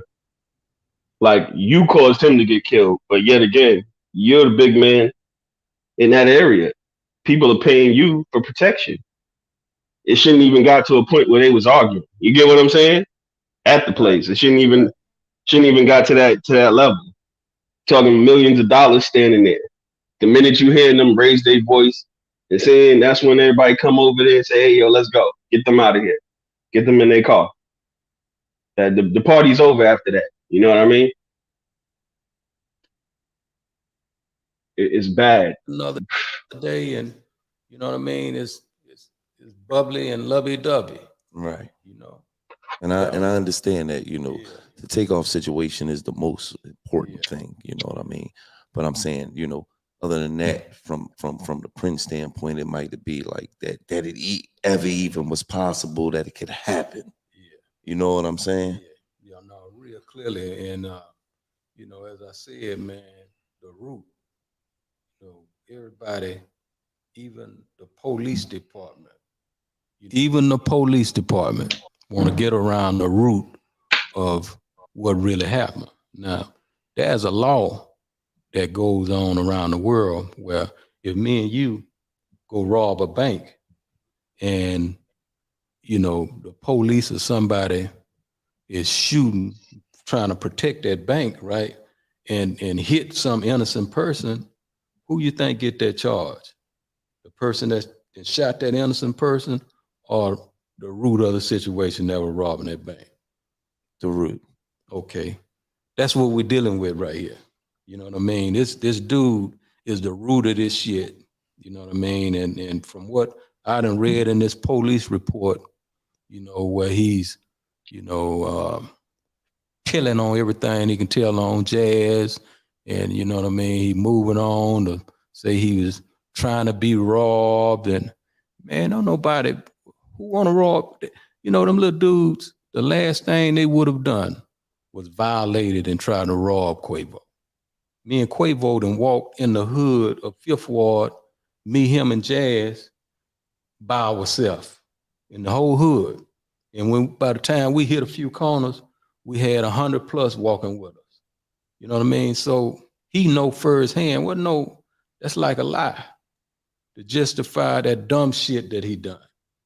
And you know, that's just the root of the shit, man. If I could change it, I would change it. If I was God, I would have reached and grabbed and stopped the bullet from hitting the loved one, because I love him that much. You know what I mean? But I was in a bed sleep. Just to elaborate on that, man. I think, like I had spoke before and said, that the biggest thing is just me thinking about that whole night and that whole situation, to where, like you guys spoke on, how so many speak about the family, how one should have been controlled, why it happened, this and that and another. You know what I'm saying? Well, we're not God, you know what I'm saying? But we believe in him. We don't fear no man, you know what I'm saying? Because we follow him first and foremost, you know. And personally, I asked myself, was it anything else that could have been done to manicure that situation? You know what I'm saying? Because, you know, we so used to molding and the respect, you know what I'm saying, to where we didn't have no doubt that it wasn't gonna be no disrespect. You know what I'm saying? Because we don't move like that.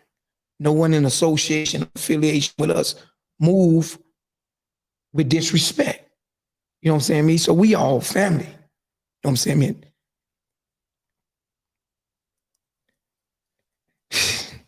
And just to see the way 90% of Americans have gut parasites and don't even know it. And according to New York's leading gut doctor, Dr. Gina Sam, these parasitic invaders are the #1 cause of digestive issues like constipation, bloating, gas, diarrhea, and painful cramps. But the most shocking thing is these gut parasites grow and multiply when we feed them something we've been told should actually help with these digestive issues. I was shocked when I heard this, but she explains how probiotics actually travel to the wrong area of the gut and end up as food for these parasitic invaders to feast on, grow, multiply, and wreak havoc in the gut. They are responsible for 80% of the digestive issues Americans face. Recently, Dr. Sam made a video that reveals a safe and gentle 7-second morning flush that works like a power wash for the insides, delivering smooth, gentle bowel movements every morning that require minimal wiping and give a feeling of complete release. This ritual has nothing to do with fiber.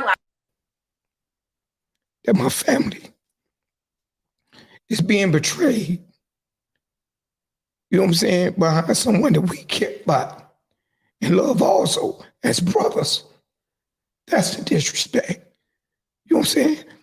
That's why I want You hear this dude, man? the world. Let them know y'all got Yeah, it's bad. You know what I'm It's saying? bad. Cause we messed up about this too. You know what I'm saying, me? And all respect to Takeoff's family. You know what I'm saying? His loved ones. We love them and respect them too. You know what I'm saying? So it's like 1 hour was took that night. You know what I'm saying, man? Like, bro say behind this clown, man. We don't move like that. You know what I'm saying? When we say move, we move. When one leg move that way, the other leg gonna move that way. We don't have no out of bounds clown shit going on in our family. This nigga came down here and he was out of line. And he stepped out of bounds, man, without permission. Quavo told me, after I told him, I said, nephew, stop talking about basketball, leave it alone. He said, Unc, you right. Let's go. Cause I don't want to do nothing to one of these niggas before I do something to one of these niggas. This dude took upon himself to go trying to violate people that didn't violate nobody. Wow. That was sitting there humble.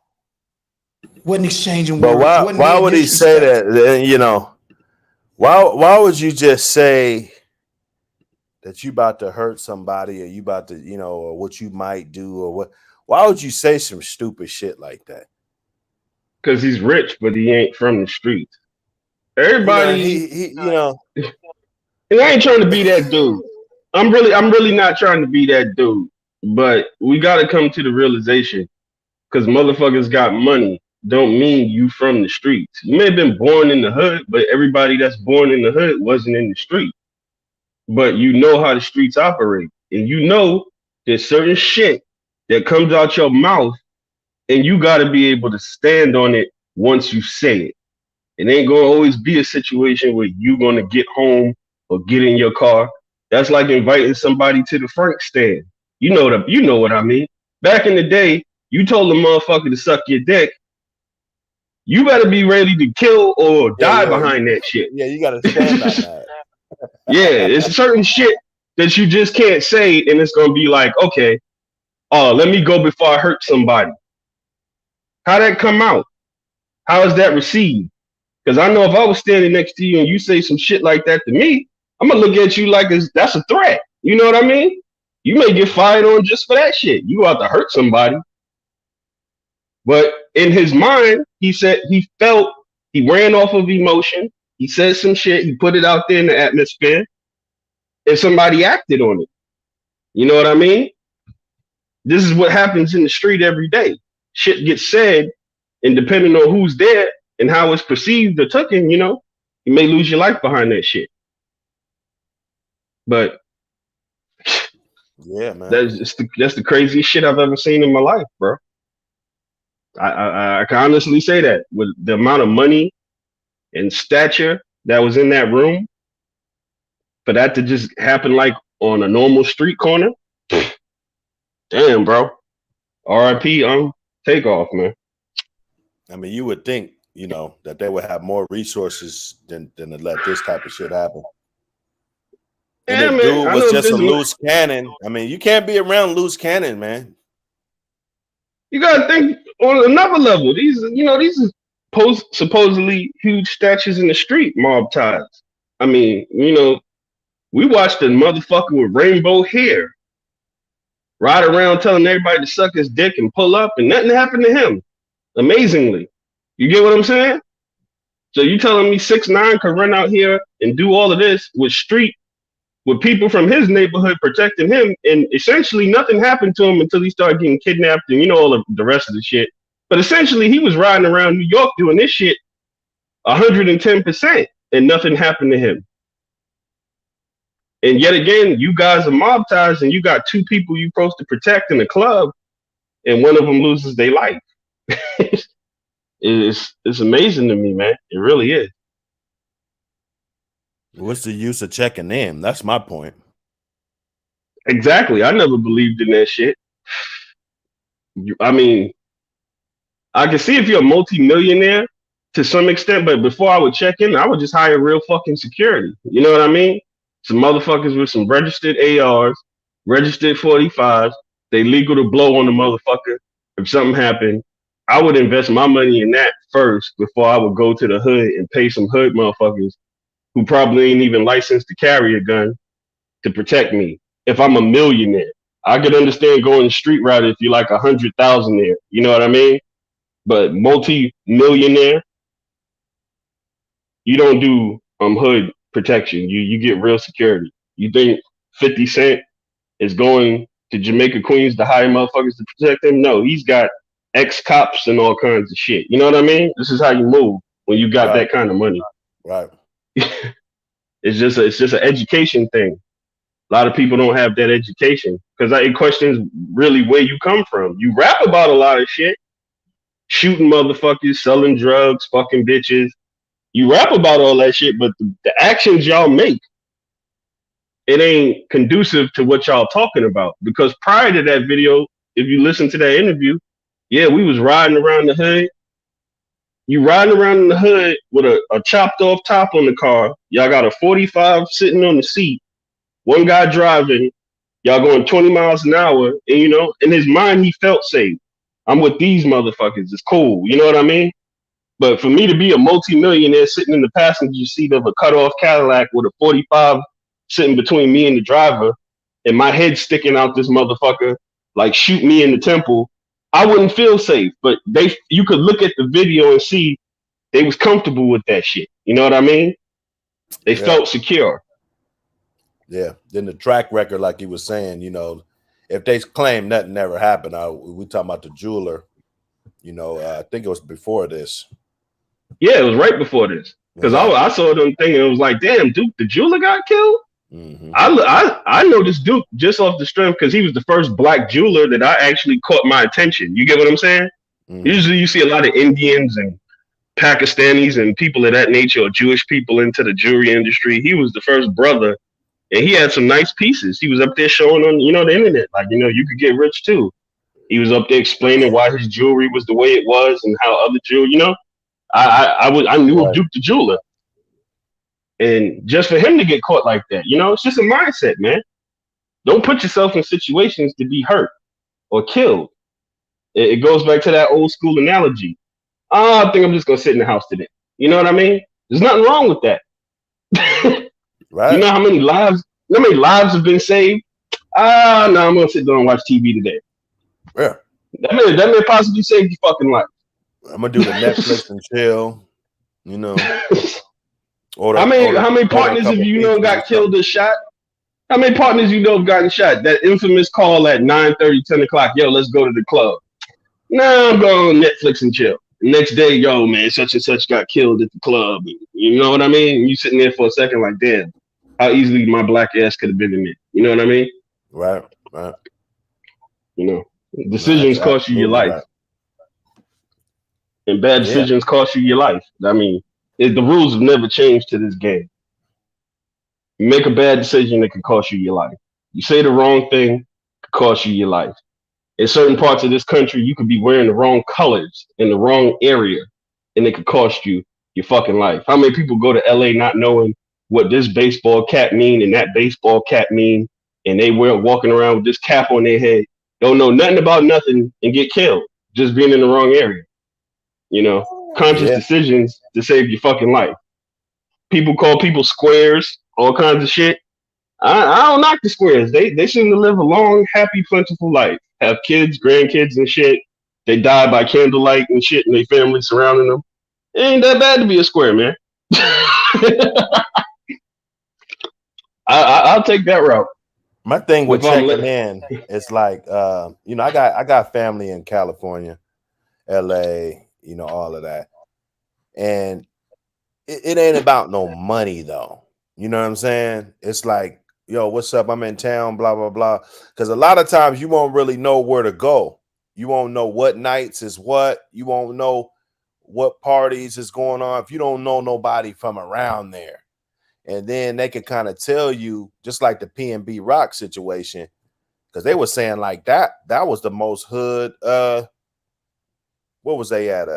What was that? Well, he get they was at what's the name? Roscoe's? Was it Roscoe's? Oh, yeah, Roscoe's. Yeah, Roscoe. They said that's the most hood Roscoe's you can go to. So in that situation, because I went to LA one time. I was with my partner.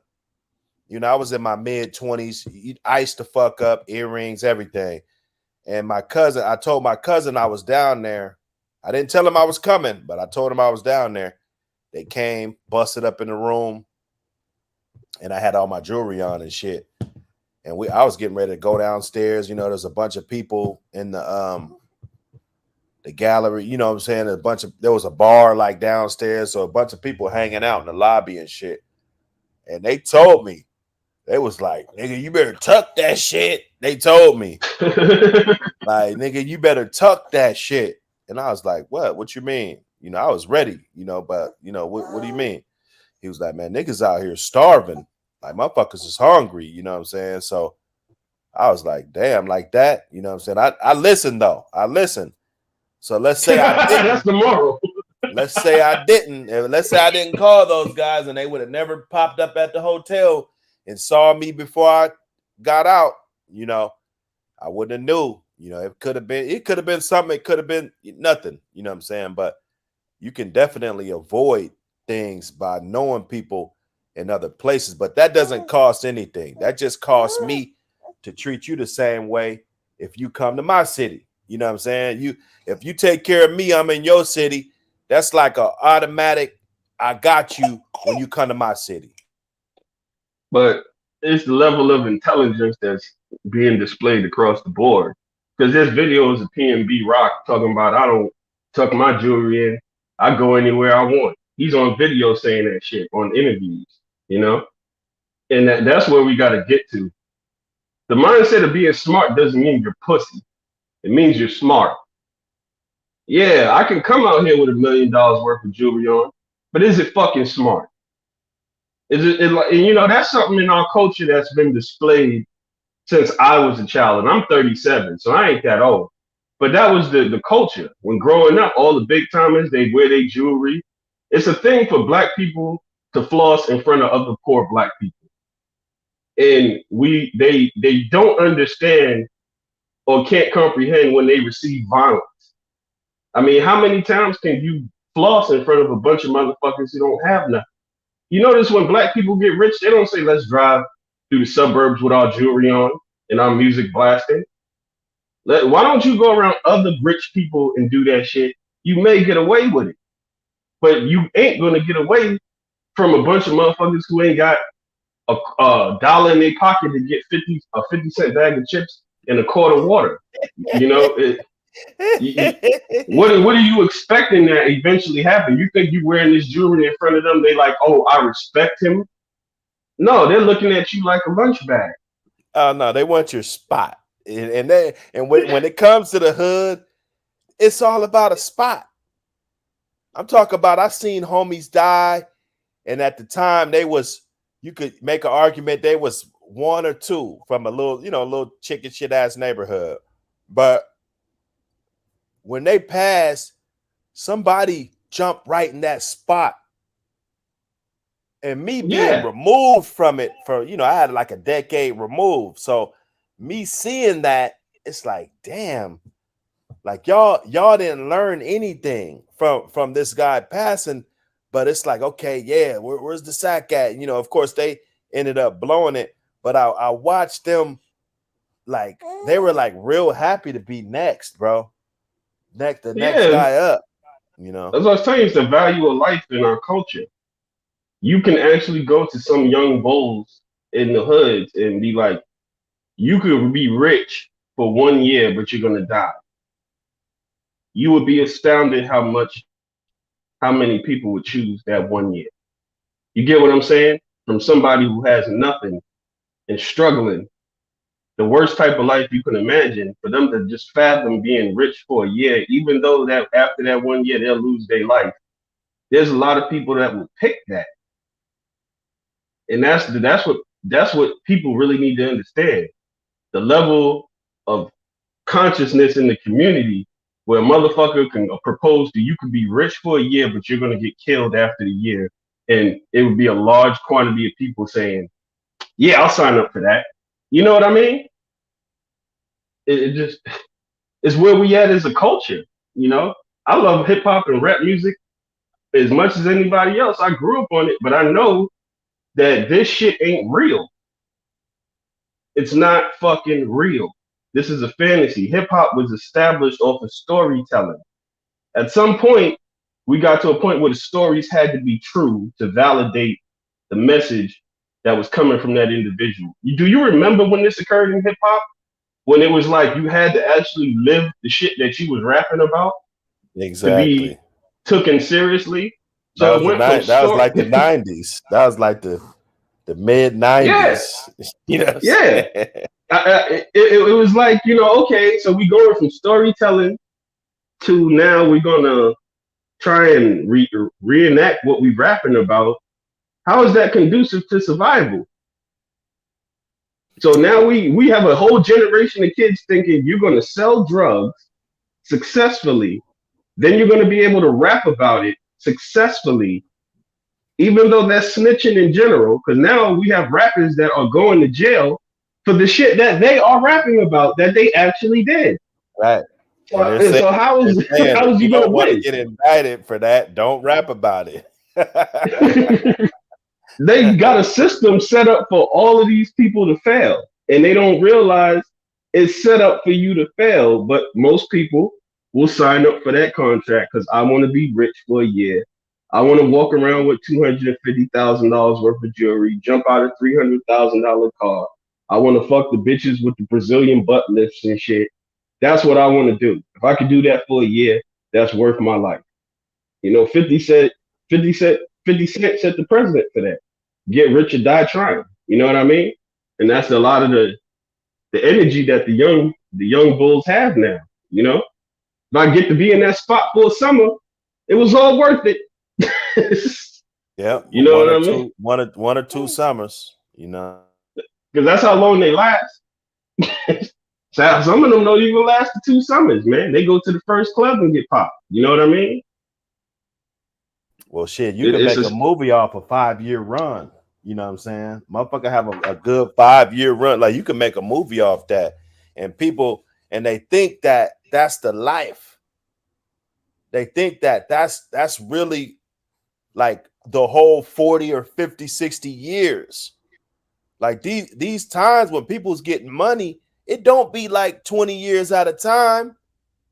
In most cases, you know, motherfucker get 2-3 years, 4 years. You know, you even get a motherfucker would get 12 years, right? And then it all crumbled down on his motherfucking head, and he ended up in a worse position than he was before he even picked up the dope sack.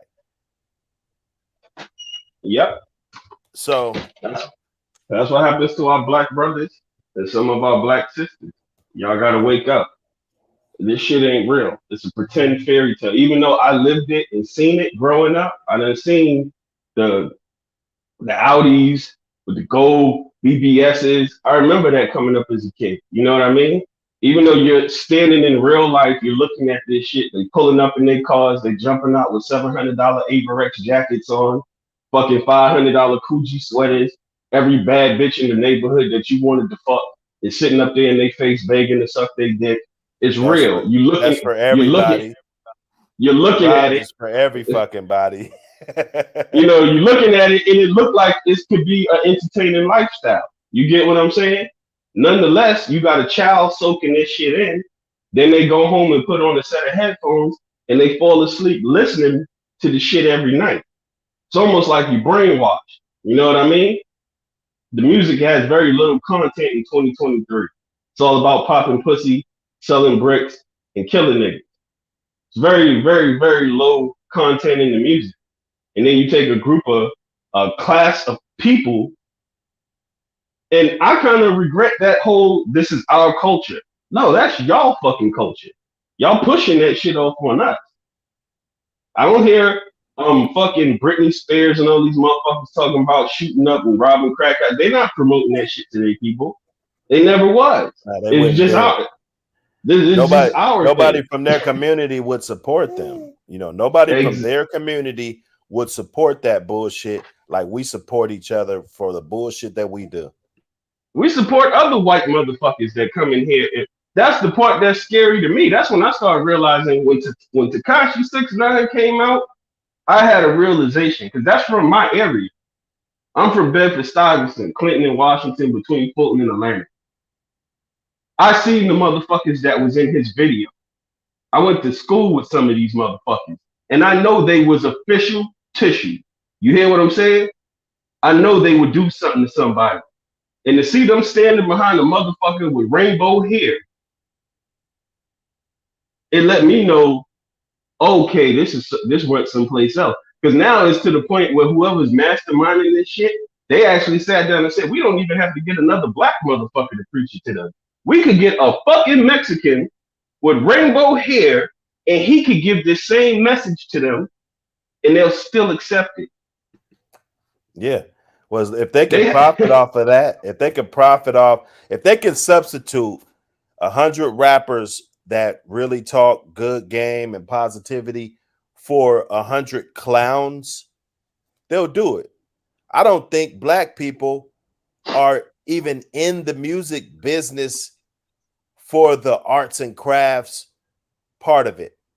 I think that it's monkey see, monkey do. If you see a rapper right now and he has a brand new style and they throw him a whole bunch of money, that's what the new shit is going to be.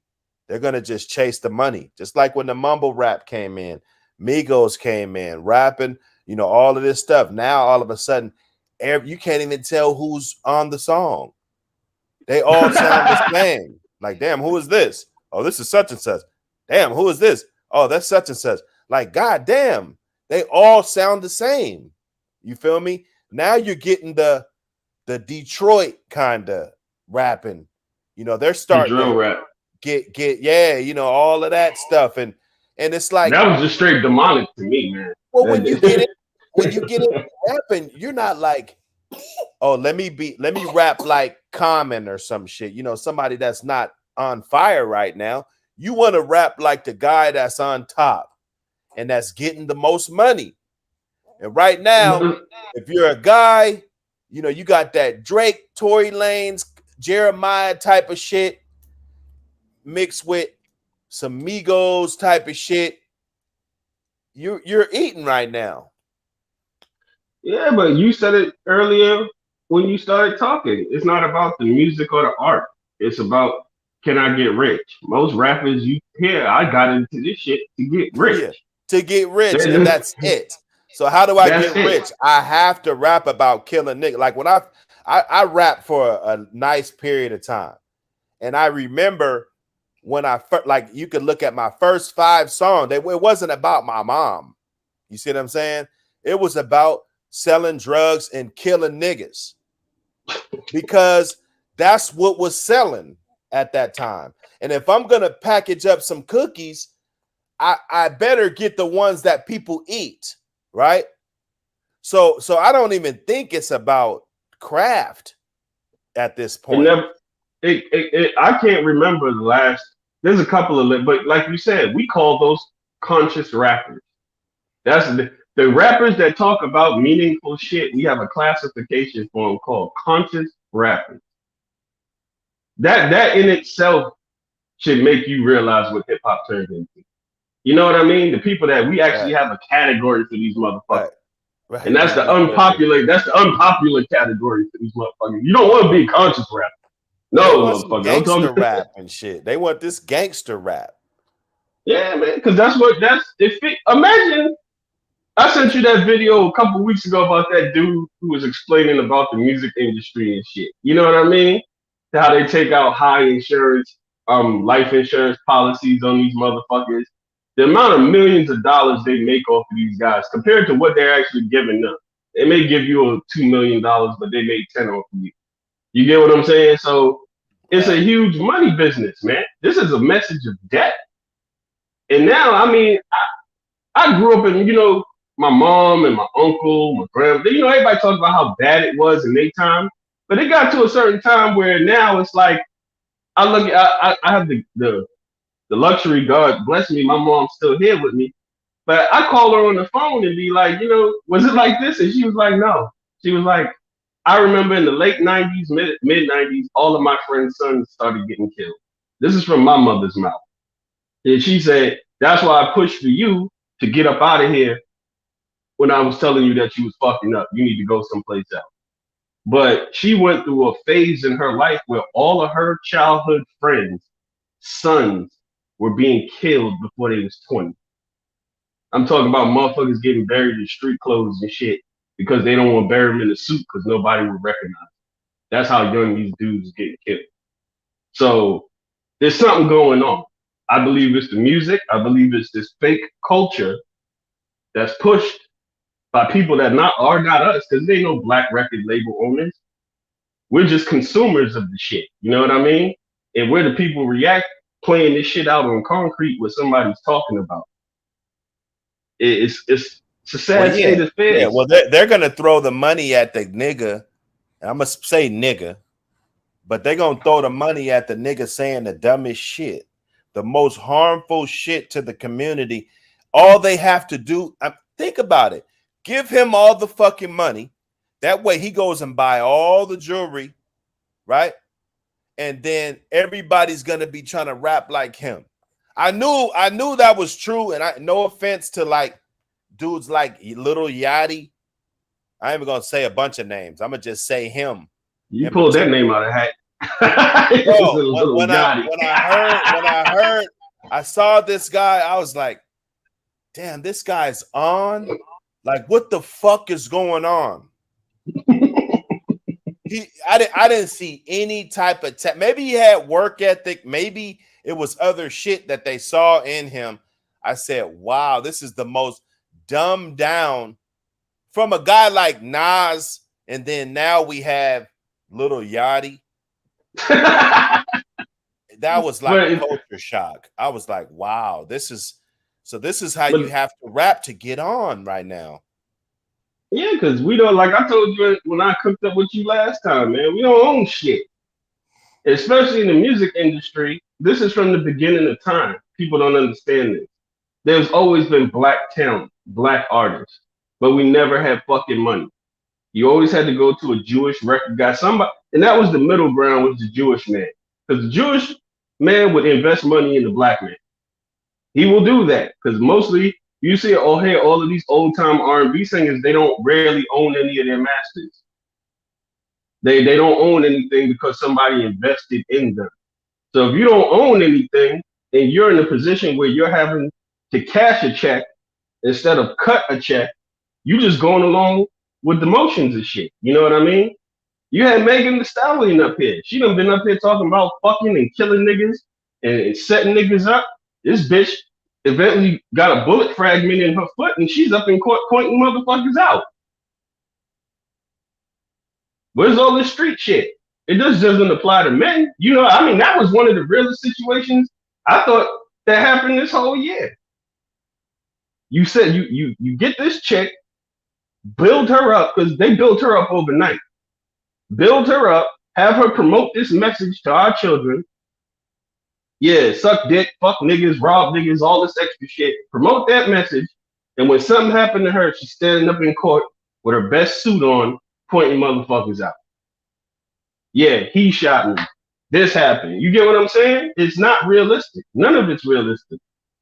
I mean, half of the rappers are the motherfuckers who really couldn't make it in the street in the first place. That's why they started rapping.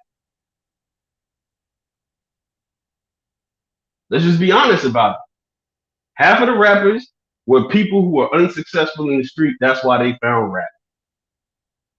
Got put on. They're rapping about what their friends was doing in the street. They wasn't technically living that life. You know, it's.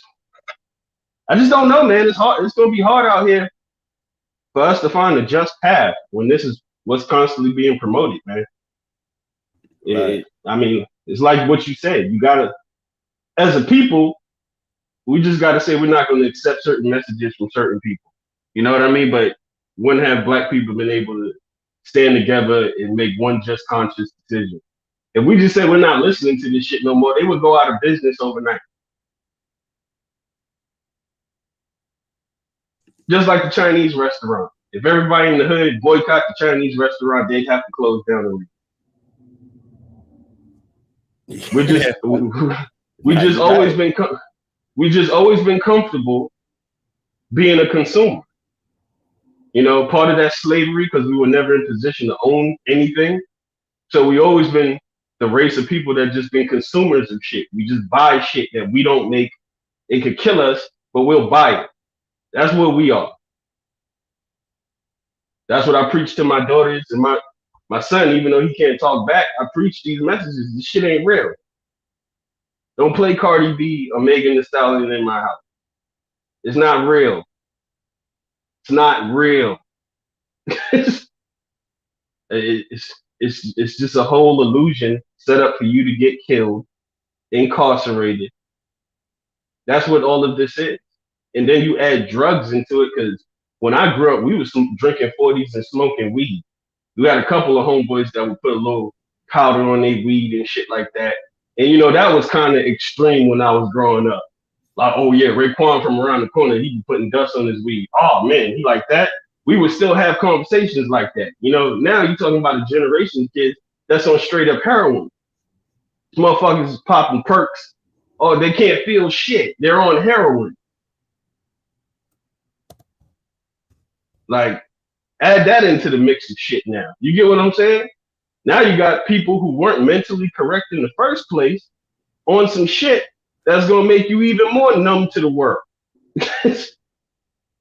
Yeah. I mean, it's dangerous. But nowadays, that's what I'm saying. You know, all these guys is out, they're kicking it, the influence with when the brides come out, some niggas get to acting stupid. I'm not gonna say all niggas, you know, and the brides come out. So you got the brides, you got everything going on. Everybody's popping pills, these double cups of lean. Right? So all of this shit is numbing shit. Go ahead. and so the last thing you want to do, somebody's off a damn Bezel or a Thiz or whatever, you talk about before I have to hurt one of these niggas. So if you're saying all they heard was I'm gonna hurt somebody. You know, you on heroin, motherfucker. I grew up around a lot of heroin addicts. You know, they'll lean, be 1 inch off the ground, but won't fall. So they don't be catching everything if you get my drift. You get what I'm saying? Right. You're fucking heroin. You take some shit. I mean, you don't know what's in these fucking pills, man. Fucking fentanyl, all kind of shit.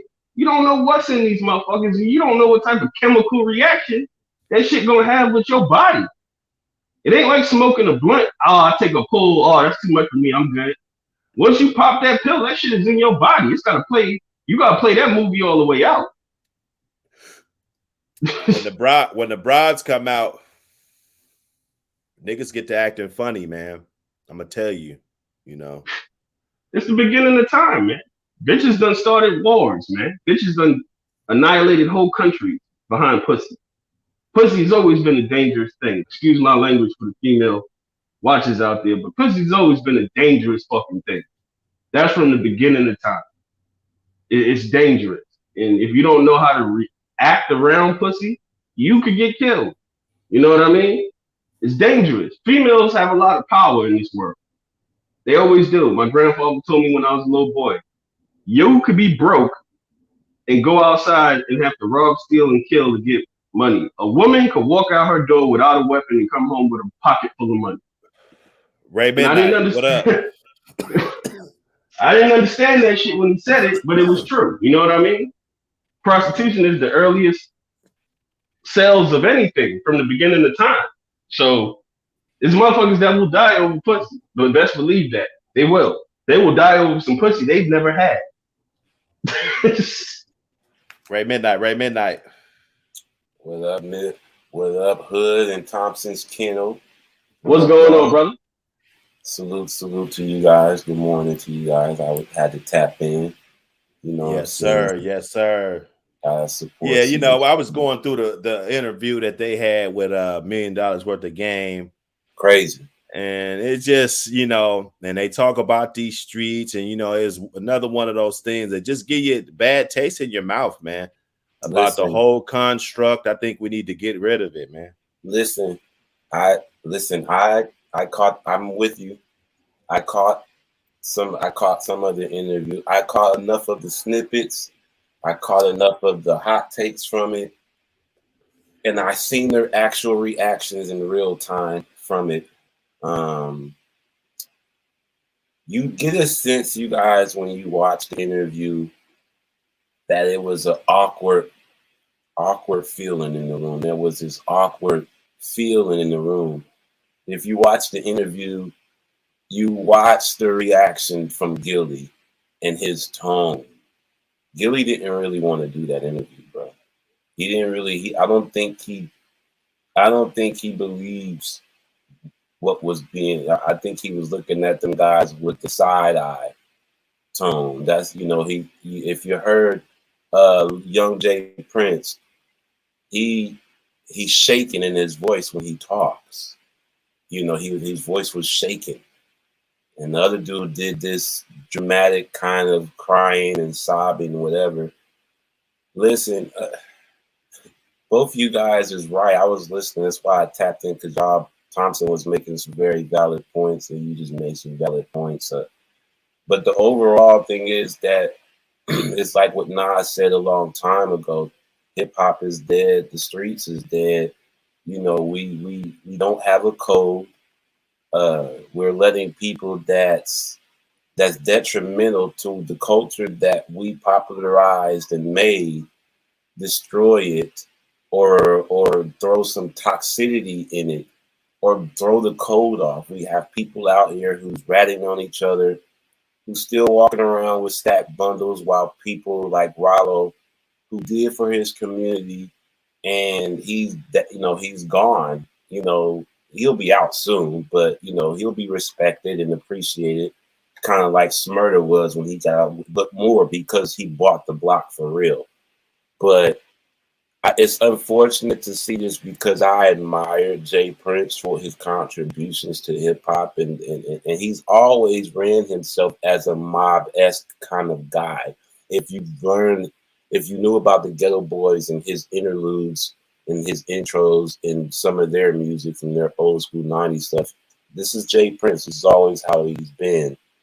But this tragic, unfortunate, weird situation to what happened to Takeoff off a modern day rap group that was doing their thing, even though they went through their brother breakup, and that was nasty too, over a woman, like we were just discussing, over a woman. Okay, is why them guys separated, Migos. It's just Jay Prince, this is not good. This isn't good. At the end of the day, if we, it makes you think like when Big Meech was around, would this would have happened had Big Meech was around? The way he protected the people he brought out and the people that he had around him. He had a mob-esque kind of crew too, but he didn't run it as a mob. He ran it as a family. You know what I'm saying? You hear Mob Ties say we're a family, but you have mob ties on your hat. Now, when we think of mob, we think of the mob. We think of Goodfellas. We think of Sopranos. We think of the Italian mob. We think of the mob. Organized with the code, though. You get what I'm saying? And at the end of the day, man, it was a weird interview. The things that Jay Prince said about Offset, about how he has no kind of relationship with Takeoff, with Quavo, even though they got into it at the Grammys. That's brother shit, and Offset has a right to react that way. That was his family too. That was his brother too. Them guys is like childhood friends. That's childhood family. They're really blood related. So it's just unfortunate to see this, and I think they shouldn't have did the interview. I think are these guys speaking to QC like QC's their Takeoff's dad more than the parents? You know what I'm saying? Are you speaking to the parents? Making sure they're okay about their child, or the family of Takeoff. More than the person that ran a label that at one point in time they were fighting for their contract. Now all of a sudden Quavo and is cool with QC again, and they're distancing themselves from Offset even more because he wants to be his own man, and it's just not cool, man. Houston is known for Jay Prince and rap a lot and DJ Screw and stuff like that, and this isn't a good look for Houston and for any cats that come to Atlanta that's from Houston that associate themselves with mob ties, like Finesse 2 Times. It's cool when I do it. It's cool when they do it. Fuck it. That cat, he signed with mob ties and stuff like that. He has to be careful of how he moves in Atlanta now. You get what I'm saying? Oh, we cool with QC. Oh, you want to make sure you cool with QC because you don't want to make it seem like you don't want no problems in the city. But it goes beyond that. When you read the comments about every situation about this, and every comments, no matter where it's from, Atlanta is not happy. Atlanta is not happy how this played out, because these guys, if you respected them guys, that shouldn't have never happened. Even if Quavo's partner may have swung first or whatever, it shouldn't have never got to where somebody had to get popped. Where it was more, where there was a woman that got, and we come to find out was allegedly part of mob ties too.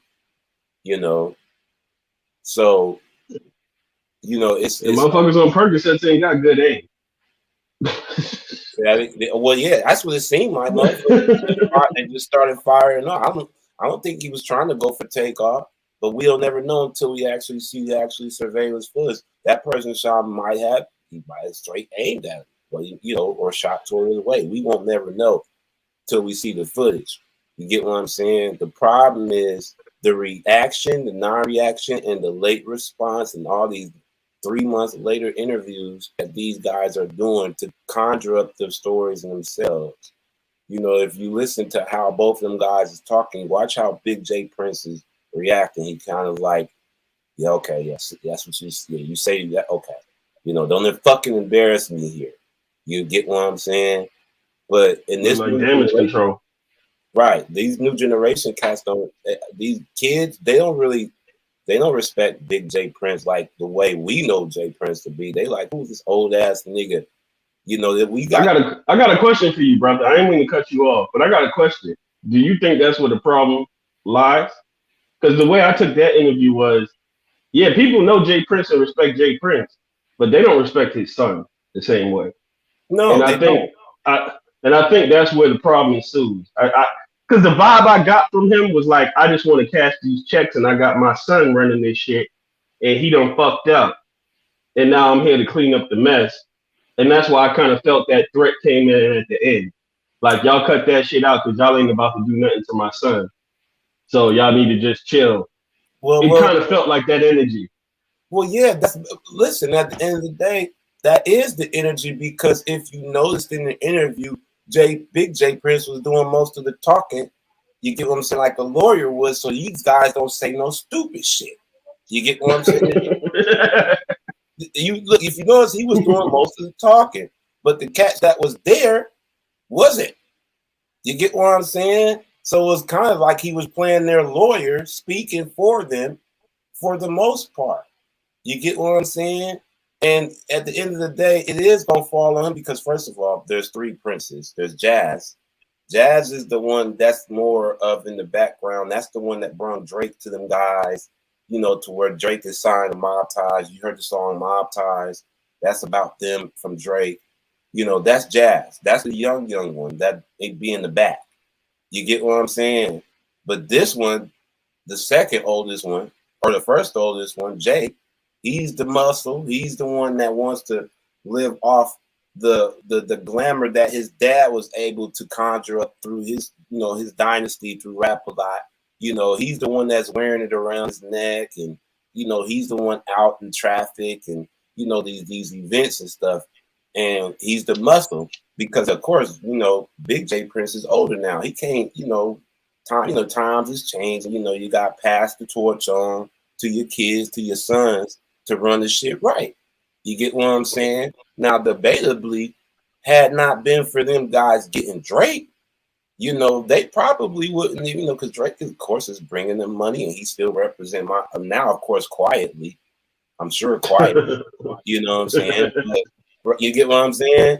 I'm sure he's representing them guys quietly, and probably like, I don't got nothing to do. Don't even ask me no question about that Mob Ties and because he's aligned with both sides. You get what I'm saying? So Drake, but he's signed to rap a lot in Mob Ties. It's a side entity beyond his own stuff.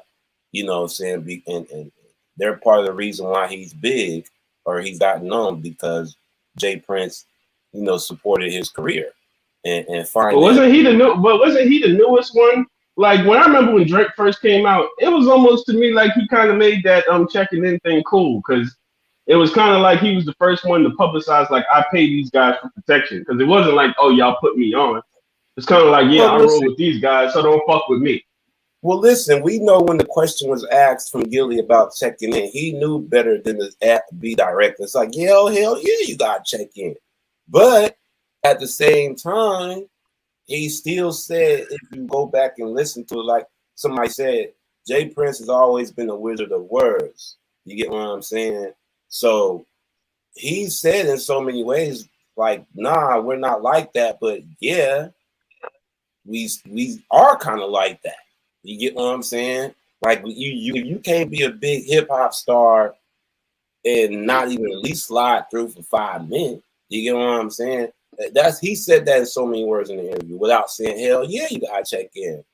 But he bet not say at this point in time, you get what I'm saying? Because if he said you gotta check in, then that means that you dropped the ball on the folks that was checking in, which is evident with the Takeoff situation.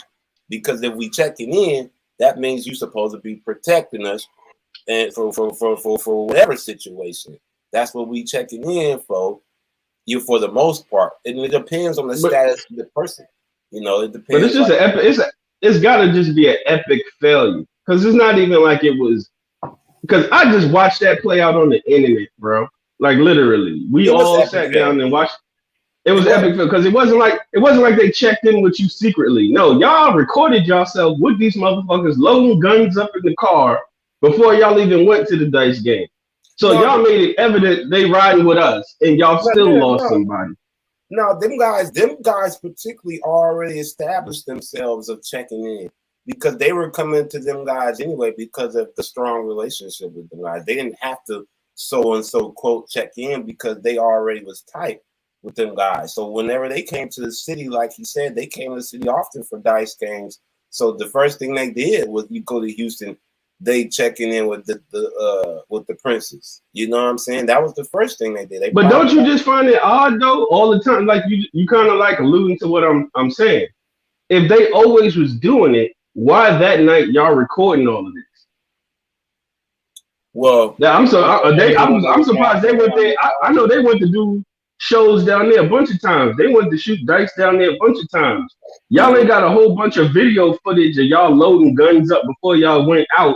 But this night y'all chose to do all of that. We chose because those videos was from the spot, them leaving the spot, getting in the red car with the chopped off top and riding to the dice game. Yeah, well, I think a lot of that was probably they probably didn't know it, not unless it came from mainstream media cameras. That those part of those footage and clips and pictures we see came from other people's phones that was in their crew. You get what I'm saying? That probably they're all recording.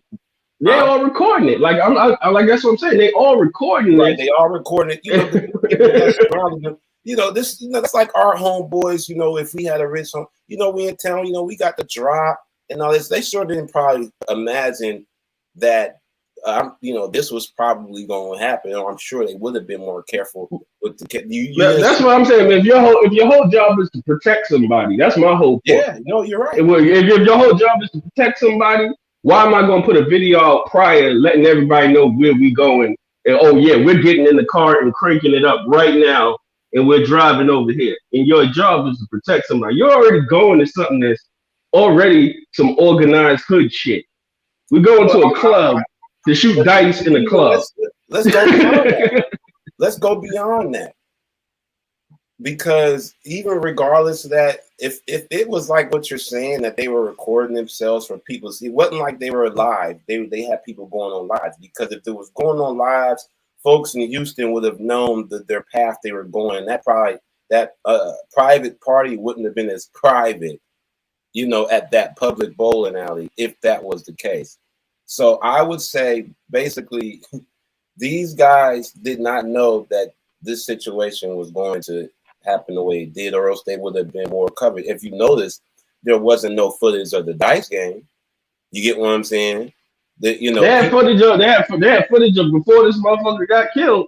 Right. Somebody was standing there. They damn sure was recording the argument before the shots licked off. Right. It seemed like it was very orchestrated. My whole thing is everything just seemed real orchestrated. You know what I mean? It's very rarely you get that much footage of a motherfucker before he gets killed. Well, what in that day.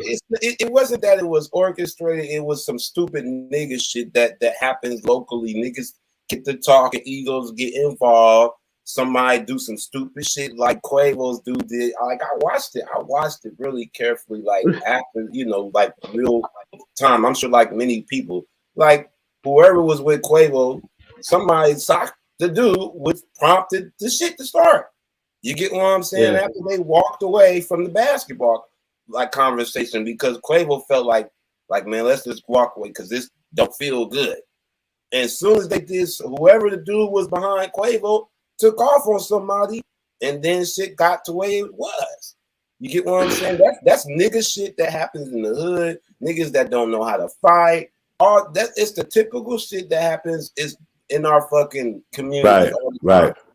You know what I'm saying? And it played out. What's bad about this one?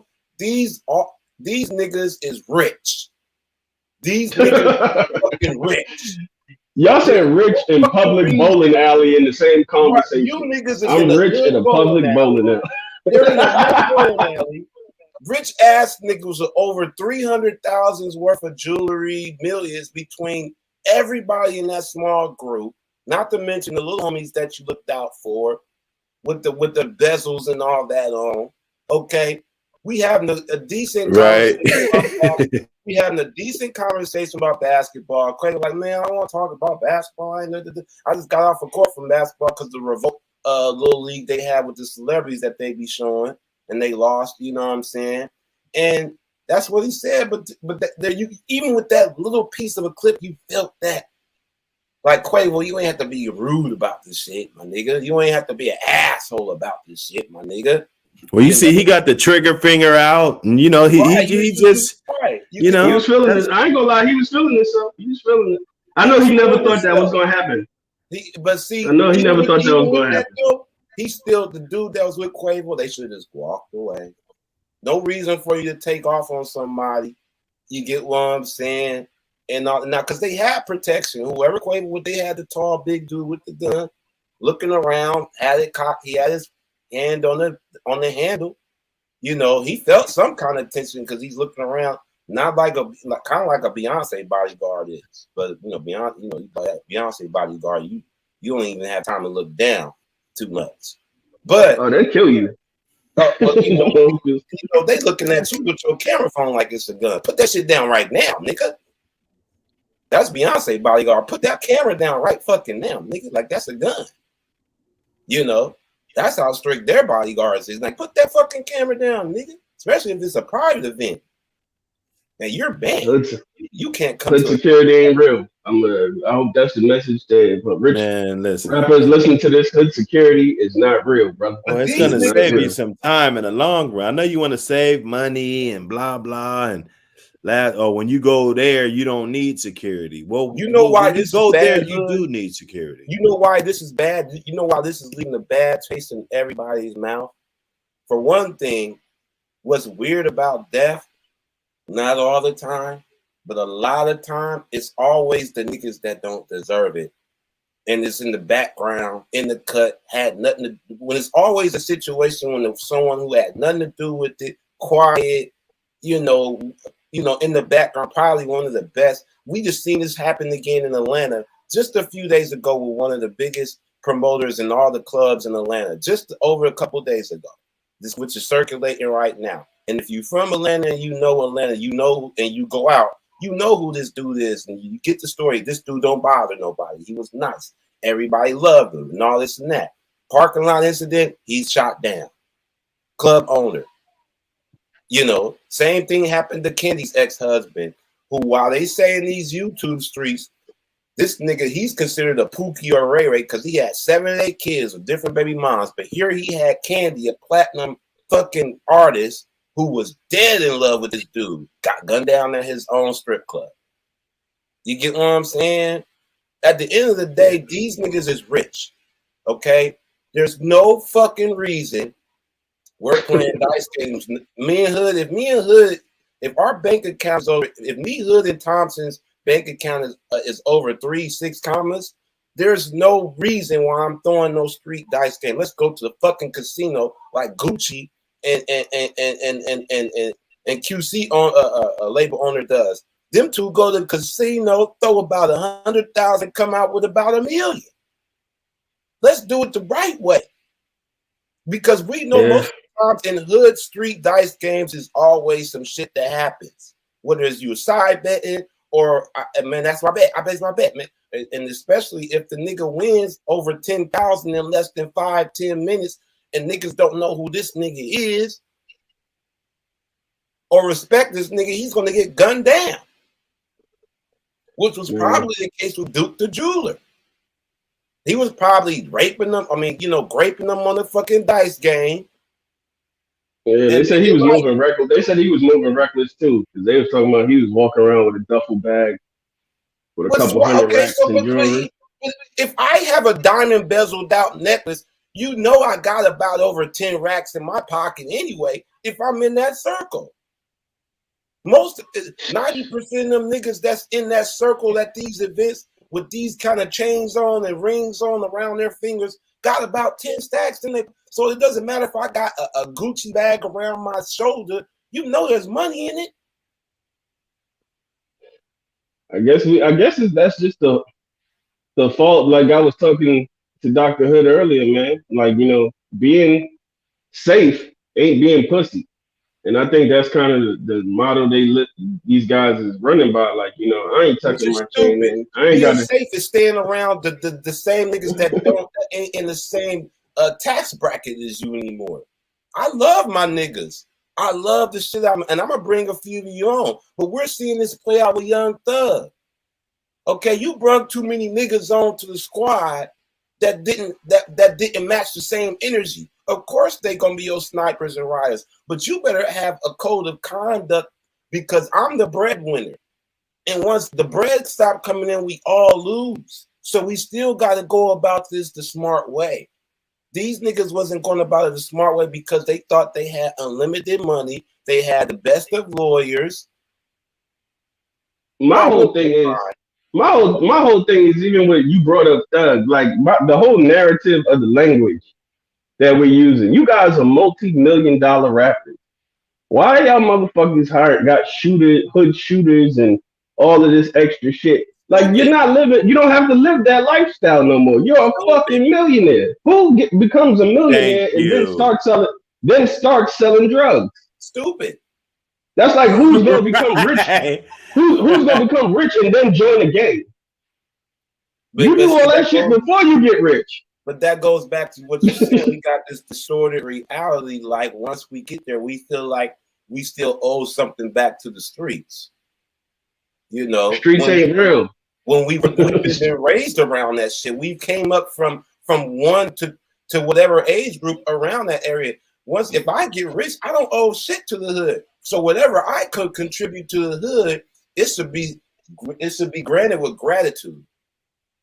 But see, my definition of the hood is different than some other people. My definition of the hood or giving back to the hood ain't giving back to niggas in the hood. I'm giving back to the young kids that gotta walk with their head ducked down because something may happen to their ass walking to school. The old women who gotta tuck their purse, who gotta hold her purse and shit, going to the store because somebody may hit her upside the head and snatch her purse type shit. That's my definition of the hood. My definition of the hood wasn't always hood niggas because I grew up in the hood and I knew everybody in the hood ain't hood.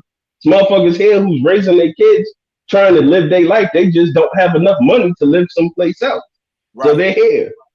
Right. Like, that's mind blowing to me. I agree. Going back to the hood is if you're rich, you instill programs for the teens, the things that we had as teenagers. We had teen programs, we had after school programs. Buy a couple of houses so you can rent them out. Get the homeless shelters, buy some homeless shelters for what we see what's going on now. That's giving back to the hood. For me, I'd give back to the hood before I go give a tithe to a church. Because at least I know my money is going back into the hood right away. You know what I'm saying? I remember Dollar Day going. I remember when Big got on, and he used to have Dollar Day on the corner. Just be out there giving. You walk by, he out there giving dollars. Him and Little Season. I remember that type of shit coming up. We don't have that no more. And you know how we don't have that no more when you got a bunch of young cats outside called the Water Boys. That's out there selling water in the hot fucking sweltering heat of Atlanta, which is a hustle. You respect that. But when we had the people passing around dollars, the cats that was passing around dollars would come and buy that whole pack and go play. Here, I'm gonna buy that whole pack of water from you, my guy. Now go out there and enjoy your child life instead of sitting out here in this hot heat. You get what I'm saying? That's what we had. That's what Sad he state had. of times. Am I Sad lying? state of times. This is true. I remember Dollar Day. I see the crowd on the corner. I used to go out there, get my dollar. I used to double back, end up with $3 out that bitch. I remember You when a know, dollar was a lot of money. A dollar was what? A 25-cent bag of chips, a quart of water, and a pack of now and laters and some shit. That was a lot of money when I was coming up. and then and also our music is bad. The music is bad. We're doing things in the backward thought. We don't respect the ones that's talking about something until they're gone, or until they ain't made the album in about 4 or 5 years. Then you wondering about them. But then we're just listening to cats that is surrounded by resampled beats from the 90s. Now they're turning into drill music and all these other things that ain't talking about no substance. Like Hood said, I mean, he's even got the sign of a pistol in his hand right here in this picture, even though it's from 2014. But that still is the case. But you nigga, you got over $600,000 worth of jewelry on. $600,000 worth of jewelry. Right? That's a In that mindset. picture. That's a In that mindset. That's a mindset within itself.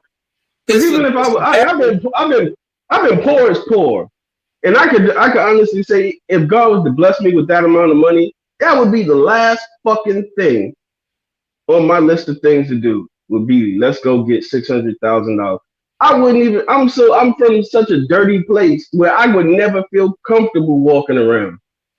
I don't think I feel comfortable putting that shit on in my house. Not when you were young. Right. Not when you were a young cat that you feel like that this money is unlimited. Because I remember I was a young cat and we had our scheme and we never seen that kind of money before, bro. And we spent it but we also knew it wasn't gonna last. But at 16 to 18 years old. So spend it like you're getting it. You know what I'm saying? So at the same time, these guys was like, I got unlimited money. I got a good team behind me. I got lawyers just in case I fuck up. And again, we see the people that we know the cats that really got money that don't need to wear shit like this, that could go around and wear some New Balances and some Balenciagas that look like some fake Skechers. And them guys won't get slandered. But our society, we can't walk around with folks say, "Oh, he looks rich." We can laugh at but what is that whole overall scheme? Is the question I asked myself growing up. Why are we gonna buy all of these expensive clothes, but we all still in the hood? We all still live in the hood. We all going back to mentality. Yeah, we go right back to our house. We go right back into our house. Like, what is the overall appeal on? But when we both go at home and we turn the lights on, roaches are scattered. What is like? That is such. Oh, I'm sorry. Go ahead. No, y'all cook. I just threw it out there for y'all. Like, what is this reality gonna stop? Like, you know what I mean? Like, when does the bullshit end and when does reality begin? When them guys start respecting cats like KRS-One, when they respect their elders and the ones that paved the way before them, when they go back and listen to the Nipsey Hussles that was speaking about business empowerment other than the gangster shit, you get what I'm saying? Because it's easy to talk about what a nigga talking about the streets, but when the nigga's talking about his history, about himself, and business empowerment, motherfuckers forget that about a rapper. Like, you ain't gonna respect J. Cole till he dead. They ain't gonna respect J. Cole till he dead. They're really not. That shit is that I'm just like, it seems like such an evil plan. Because now it seems like they push the female rappers now. So there's like getting all of the men killed ain't enough. Let's go after the females next. You know what I mean? It's like everything's just a real dirty agenda being pushed on our people, and we don't understand that shit. You absolutely. Let's speak about that let's speak about the lady agenda. I don't know if y'all caught the Grammys last night. What did Beyonce do? What did Beyonce think? Who did she thank in her speech? The queer community, because of what they were able to do bring for her album. We see the narrative about the alphabet community. Is that what she did? Oh yeah. See, I don't want to sound like the petty nigga, but listen. Now, look, listen though. Just listen to this. Somebody's gonna bring this shit up, but because I watched it, right? When she got that award toward the end or whatever, you know, and they showed Jay-Z. Yeah. But right when she went to go embrace him, they clicked it onto some bullshit, and then they clicked it back to her. They didn't want that moment. Want what? To show black love? Or what? Exactly. Well, they don't need to show that to know what it is with them. Yeah, they do. Because, and this is why. Because if that was from the alphabet community, they would have showed that. So what, them kissing? Yeah. Well, I mean, listen, you don't need to know how tight Jay-Z and Beyonce is to see a kiss from a. What significance would it be to cut out a second and a half so that we couldn't see that though? Because they don't want to promote black family. They don't want to promote. They'll have bitches up here telling these girls to suck dick and pop their pussy, and then they are married. So you listening to a motherfucker who's married and got a husband telling you to be a hoe. That's the overall scheme of shit. I mean, they don't want to promote anything black family, black love. I'm a married man. I got my children now, everything. My shit's legit, but I did that because my grandfather said, "Hey man, get married, get yourself a family, go sit your black ass down somewhere." It ain't nothing wrong with that. We live in a culture where good shit is you're lame and dumb shit that gets you killed is cool. Like, you know, that's a major thing with black. They don't promote that with us, man. They don't want nobody to see that. I mean, Bill Cosby spent, even though he may be fucked up, whatever they said about him, I don't know if it's true or not, but this motherfucker spent millions of dollars to create a show that didn't show black people in any flaws. Like, people don't realize that money was invested to make a program to show black people without any flaws. That was the kind of mindset that was taking place in that little area of time with the Cosby Show. Because I looked at the Cosby Show and said, damn, my family ain't like that. It was something to kind of aspire to. You know what I mean? I don't know, man. Shit's just crazy in 2023. But I remember shit like that. Father's a doctor. I forgot what the mother did. They all lived in the same fucking house. It was a nice house. You know what I mean? Like, that's the image that gets put out. But I caught that image as a child. Everybody, the image, there's no image like that now, really. It's Desperate Housewives and all type of ill shit, but there's no programs predicated to put a positive image in children's head. I know it's there. It's there, but it's not programmed like it was when we was younger.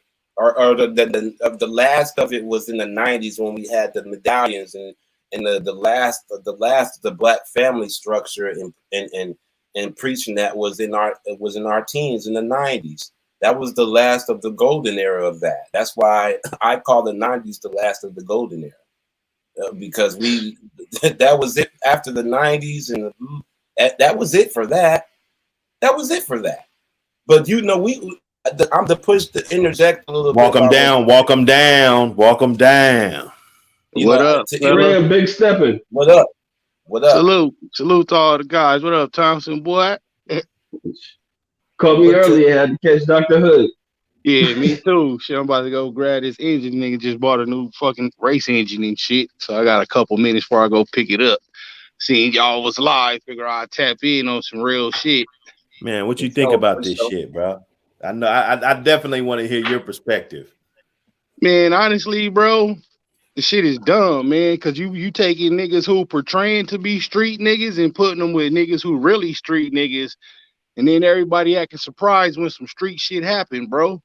You know, these is rap niggas, bro. They entertainers, man. I know gangster shit is entertaining and shit, But gangster shit is also real, bro. And when you mix entertainment with the real shit, the entertainment gonna lose every time, man. And we gonna be sitting here arguing back and forth, saying how it's fucked up and all that.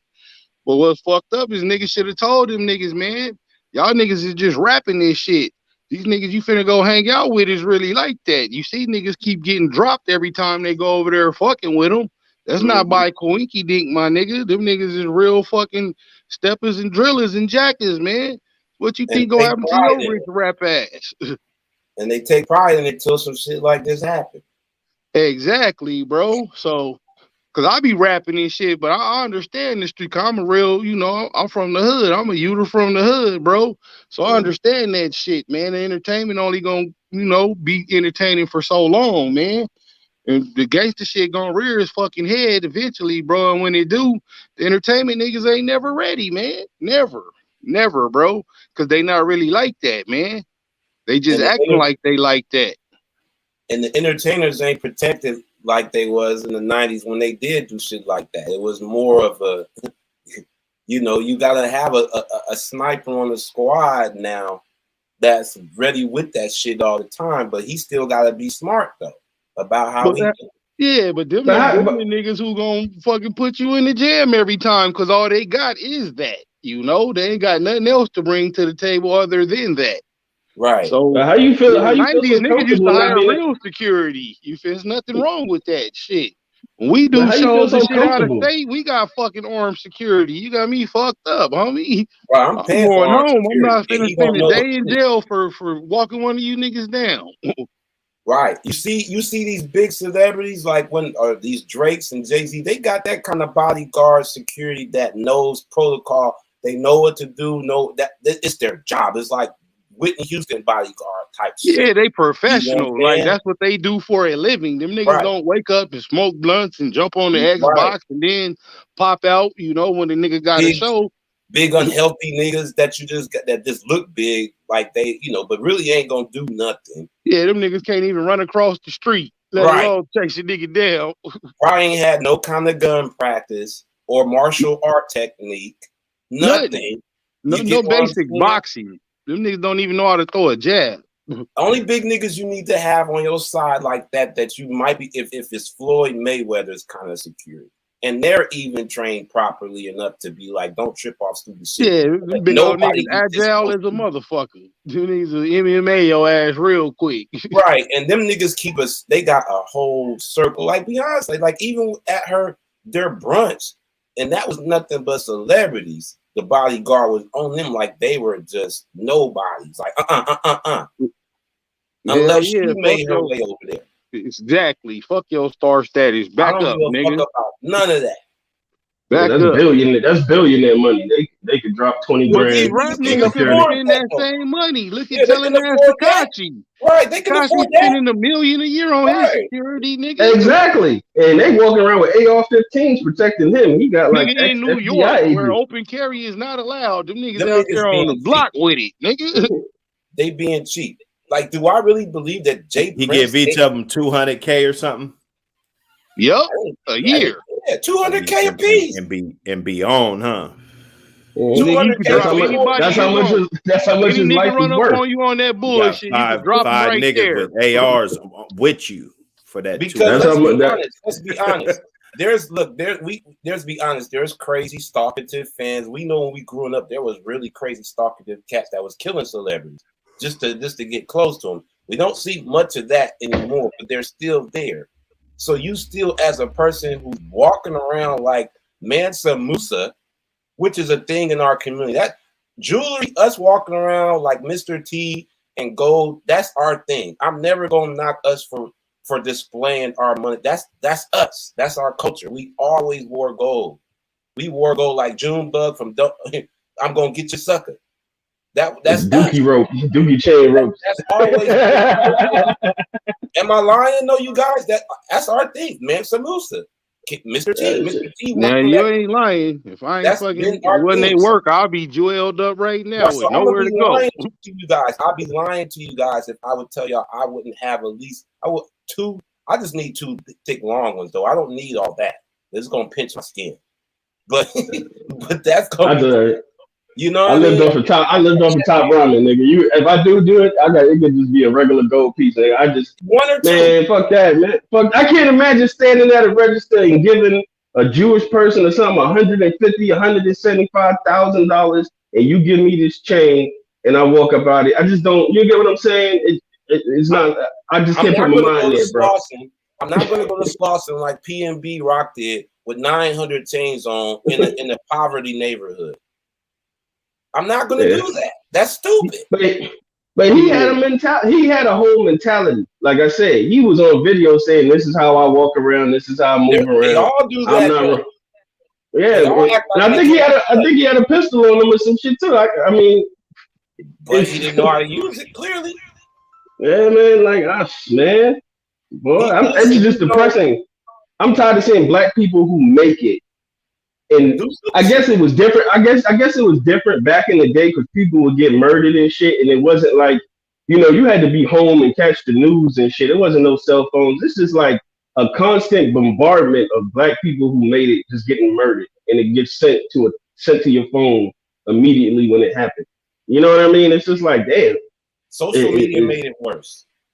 Okay, social media made it a lot worse because it made people live this life that they're really not. People feel like they want to try to be close to like these celebrities that got the money. So they're out here living this delusional life, trying to be like, I'm that nigga or I'm that bitch. We live in a society where they're trying to demasculate us black men.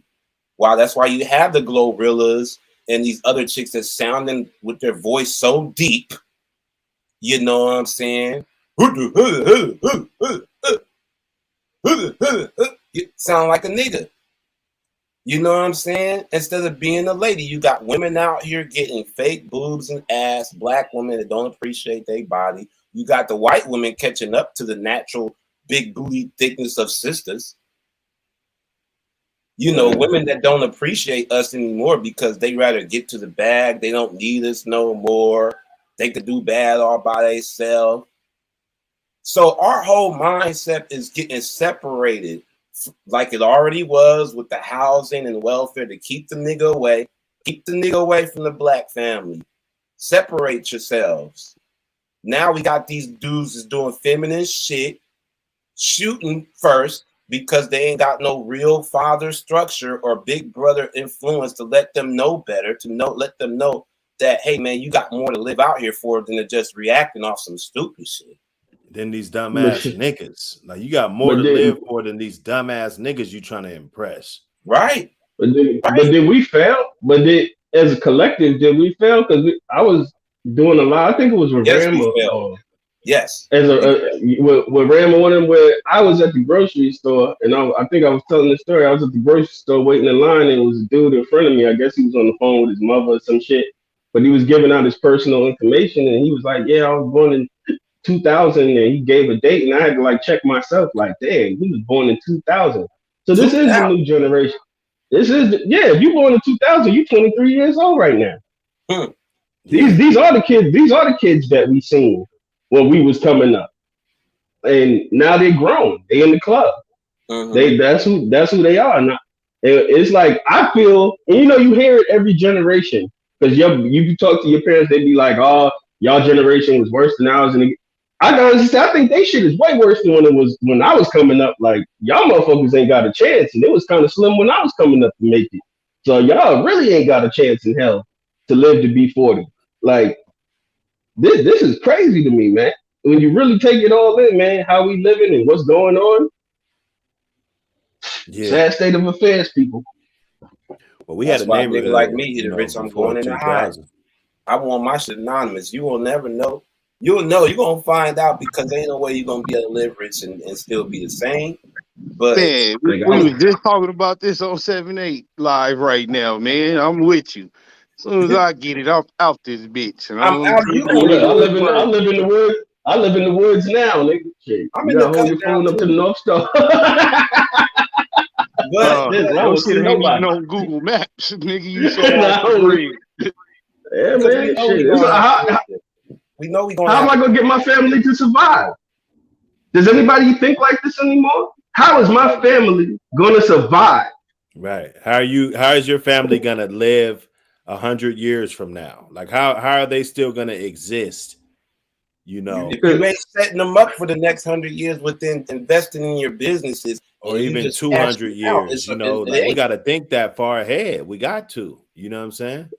Yeah, Shit, I'm good. I'm good because my elders looked out for me. Somebody had enough wherewithal to say, "I'm gonna keep paying these taxes on this land because somebody down the road can go ahead and make something happen out of it."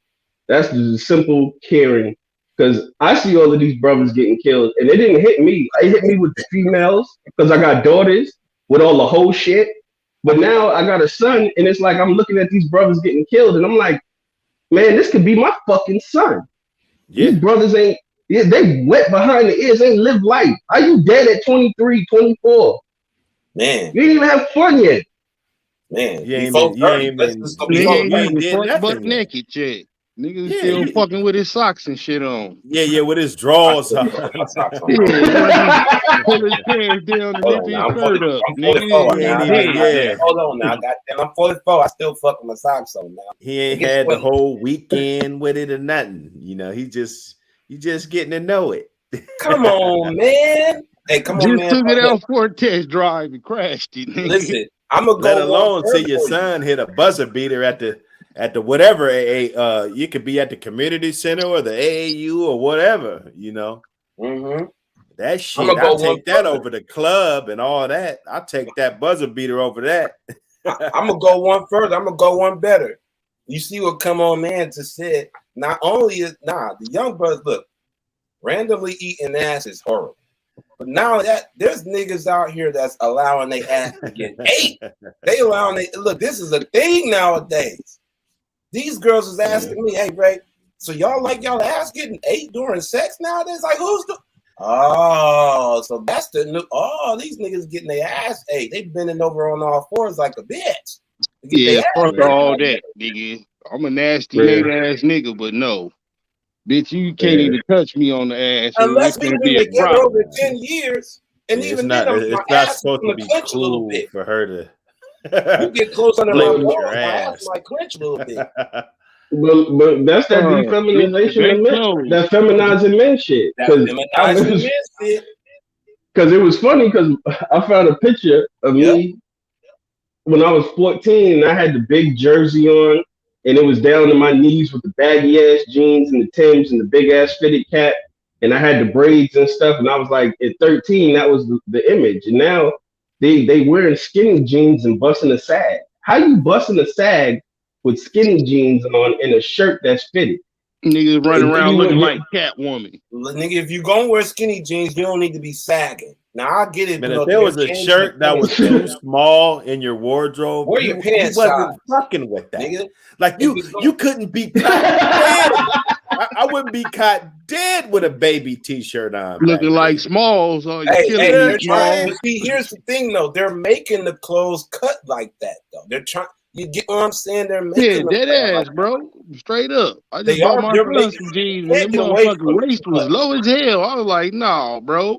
You You a can't big get away nigga. from We it. don't dress like that. You feel me? my homie told me he pulled up in front of the mall with his kids and he said, look, before we even get out the car, don't pick up nothing that you got to jump up and down to get into. That's right. And I'm telling you, and before I tell you, I'm telling y'all this before, I died laughing when that motherfucker told me that shit. I said, damn, bro, you got to No tell your man kids should that. have to shimmy into his pants, bro. No. If niggas is jumping to get in pants, that is horrible. Especially if you already skinny. Hey, old boy is clowning, man. Hey, yo, if you could record yourself doing that shit, you wouldn't do it. If Come you on saw up. yourself doing that shit, you wouldn't do it, bro. Hit the Come on, matrix. you Come jumping on up up, and man. down. Support Kind the of trend. video with that. Now I like to watch bitches that thick do that. Right. Nigga, what I look like doing that. And I'm questioning them. Why are you putting on pants? Even the big booty girls. Why is it a struggle? You get what I'm saying? Yeah. So just imagine man, listen. I don't even want to see a straight dude doing no sashaying. Okay? I don't even want to see him voguing. Okay? So what, man? Listen, I get it. They're making the clothes cut like our undershirts are the overshirts now. I get it. You get what I'm saying? But I mean, because I got me a pair of actual cut jeans, and I'm like, damn, borderline, is this too skinny? I Okay, think they're no, bringing the big. I think they're bringing the big jeans back though. I saw a motherfucker try to fit a Glock with a switch on it in his skinny jeans, B. And that's how you can't even hide. You can't even hide the gun. Right. It's all. Where you gonna hide it? You out here in the Spider-Man suit. Now How you you just out here want to hiding? be the guy with the stick, and you know what I'm saying? Because really, there's a market for that on the pussy market. Dudes that run around dangerous like that, they a lot of them get a lot of pussy. You know, that's the ass backwards mentality. You want to complain? Now, it might not be that quality, but they're getting it. Yeah, but see that they ain't got no hope for the. They ain't no hope for the future, man. Yeah, I mean, goddamn.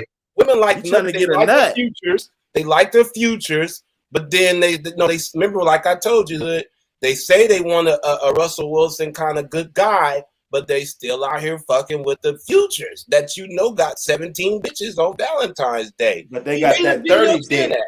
You know, and he's real disrespectful with that 30 dick. You know, she liked that. Yeah, she liked the nothing ass niggas with the gun. She feels protected. You know, that's what happens when you remove fathers from situations, man. When you remove a man from a household, this is what you end up getting, and this is really the repercussions of that. Mm-hmm. This is the repercussion because ain't nobody grew up with their dad, and these are all the kids that had to look at TV to raise them, and who was in their ear? Who was in their fucking ear? They got the statistics is out, man. Single moms is raising these. A lot of this bullshit is these single moms, and we watch it because I just did a show, and the truth is that a woman will just destroy a relationship for nothing, man. Nothing, you know, for nothing. Like they're filing for divorces. They're voluntarily breaking up the homes. Yeah, for emotions and shit. It wasn't established to be a business relationship. But then you got guys like Tom Brady.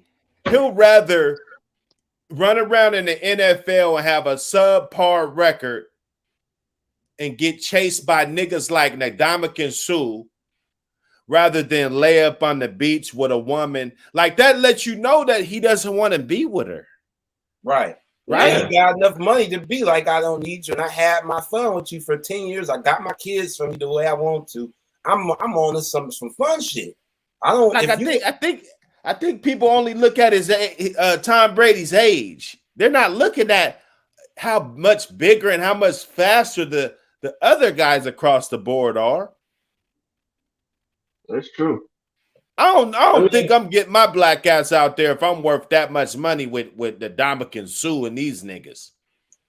Man, right? You know, shit. Over a shit. Now we can say now that with that 320 10-year contract used for broadcasting.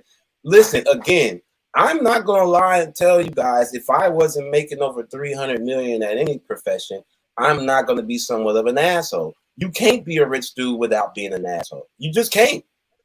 You just can't. I think you can. I don't think that's all you gonna do is your shit. I think if you was poor and you respected that shit, you were respected because you got to think a lot of that money gets passed out to kids. These little niggas that's getting murked and shit out here, rapping and shit, they kids. I can honestly say, you know, we put that on 23. You still do dumb shit like a kid. You know what I mean? You put that amount of money in somebody's hands who's a kid. You know what is the ultimate repercussion of that shit? This is what they're after, though. That's they get the tricking off on shit like that. If it's they're after this right here. Yeah, this is the 20s. This is the root of all evil. Now I'll trick off on Rihanna a little bit though. I ain't even going. She can, you know, I mean, but you know, she kind of a billionaire. She don't need my money. It's Matt game with her. This is why. Now the other chick, she's a whole full blown. She's a slut. I done seen dudes ready to kill one another over this right here. No, shit, not when there's 14 others like that, and you rich. I can go. I seen dudes that was just fine. Look, they just fine in the hood. You know, regular little amount of money, right? They get a little bride, start getting some money. you know. Then the brides But that's start coming around. but that's Shit. that's the shit you when you become rich, that's the shit that's pre-programmed into your head. It's like you gotta live on this. I would be rich and still live like a poor nigga. That's just me. You know what I mean? My personality, you know. But people get that kind of money and it's like, okay, I gotta get that car. I gotta have this house and I gotta have this kind of woman next to me. You know what I mean? And Yeah, these trophy. broads out these broads here will get your ass killed. That's just because they ain't Like, raised to be like the roundaway girls. You know, the roundaway girls was bad just like the Hey. ones we looking at, but they had some fucking sense, bro. They knew That's how to fact. be your That's fact. backbone and be your woman. You know, no matter what you was doing. These new yeah, bitches is fucking something else, bro. Come on, this man. picture here is Come on, this listen. the picture is the Come on, man. successful bitch. Bust You right know on how many the bitches light. died getting you know how many bitches done died getting these butt lifts and shit? Man, These go bitches driving they driving to Mexico to get this shit done in a dark alley by Jesus. You know how Like, you know, ass backwards we are as a society with the women. These bitches like the one on the left. We ain't gonna count the one on the right because she's a billionaire.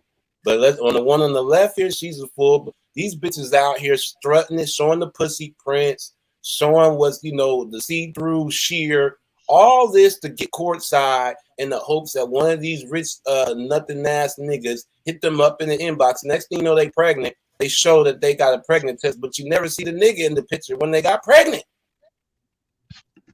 Soul power. Salute, good brother. Right on her fucking baby hairs. Because that's what all she wants. On the left, I ain't knocking ASAP Rocky for knocking Rihanna. I would be just like ASAP because I know solidified she's a billionaire. When he's solidifying his legacy, to me, that's a smart man. Yes. You know what I'm saying? At some point, a guy, either a smart guy or not, like, we got to throw this nerd and all this shit out of the window. Yes, sir. Right?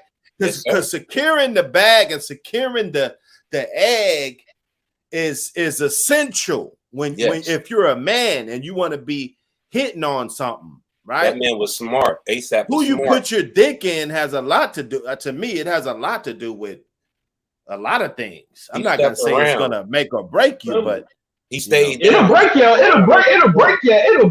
fucking ass. You put your dick in a couple of wrong chickens and see how your eggs hatch. Bro. Because who you produce with, you know, that show a lot about your character. Like, I got 3 baby mamas, but I had the wherewithal to stick my dick raw and busting 3 bitches that had their own business and shit going like I got, bro. Right. I wasn't just raw dicking the bitch. And that was a choice thing, though. Right. Yeah. But there was some females, whether if I was fucking with them or not, I knew that I wasn't gonna reproduce with this chick, and I was very careful about that. Yes, you know. And then the ones that you normally do, if they're the right ones, you kind of, what's the use of having the guard up? Like, this is where the kids are gonna be safe at, right? Right. Some are of we these fucking young bulls men or not? Like, you know, like. Why is some it of so these young bulls hard don't for even know you? how to put a condom. Some of these young bulls don't even know how to put on a condom. Let's just keep it 100. This is the generation of the kids that's running around. They don't even have proper sex education. They fucking just off of what they think or how they feel. They don't. I had sex in our days. I had sex education in school, and I thought it was crazy that we was that young in school having this conversation. They talked about yeast infections, herpes. They showed the pictures. They showed all of that shit. They even showed how to put a condom on and handed out condoms and shit, like, protect yourself. It was some type of education about that. You get a bag. I had it, and then and plus, you know, you got brothers, fathers, uncles, homies tell you, hey man, put Jimmy hat on. You know what I mean? That type of consciousness. Now it's like you don't hear. It's the wild wild west. You don't listen, and to your point, you don't hear that. You don't hear that at all, and that goes on beyond. That goes on in the society outside the celebrity image. You don't hear girls talking. They'll tell you they got a lot of damn beat niggas that got all these baby moms. But again, niggas we only do what y'all allow us. We only take what y'all allow. So if you opening up your legs to a nigga that you know ain't about shit, but he look good, then that still goes off on you because we can't do it unless you allow us. At the end of the day, And ain't many women, they'll And so- tell you, they'll sit up here and say, ill, they don't like dudes busting up in them. But at the same time, we know that you ain't, and nowadays these chicks don't got no condom drawer. These chicks ain't asking a dude to put it on before we. No, all they care about is it's 40 different preventions of pregnancy for a woman made. 40 different products. It's one for a man, and that's a condom. Yep. Okay, that's what it is. They're more concerned. They're all over the place with sex. Sex is a dangerous thing. I remember when AIDS came. I had an uncle who died from AIDS. He didn't get it from fucking. He shot heroin and used a dirty needle. But I remember when AIDS hit and that shit was scary. Motherfuckers was scared. You remember Magic Johnson? Motherfuckers ain't want to play ball with him. Yep. Magic Easy. Yeah. Mm-hmm. Yeah, it was scary. I had a respect for sex because I know my OG told me that shit could take your life. I wasn't really having sex when that hit though, so I mean, man, shit, it was like condoms was cool. Like motherfucker, you got a condom? Yeah, motherfucker, yeah, you better go over there. Now what we say about condoms now? You hear a girl say, we don't do this. See, we can't do this. What do you mean? Well, we can't act like every 5 minutes a AIDS commercial pops on the screen and shit, or have you got checked yet? And you know all of this bullshit. Man, do you remember those commercials used to pop up all the time? Yeah, I remember when you fucked the bitch raw. You ain't sleep that night. You was scared to death. Like, shit, what the fuck did I do? Listen, if you left that TV on, if you left that TV on, them commercials was popping up while you was laid up. That's the fact, man. You hear that shit while you nervy as hell, boy. Like, god damn. You know what the fuck did I do?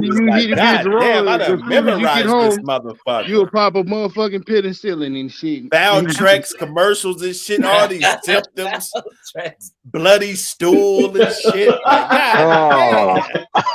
Like, you're safer than just jack off shit. Oh my mom, rap and shit. Like, damn, I'm not taking. You know what's that the narrative you hear from women nowadays, especially after 35 or 30? I done got that shit cut out. I can't even have kids no more. Or I got the IED in my. I ain't no more kids for me, and that is a gold mine for most. Oh no, you can't have a period no more.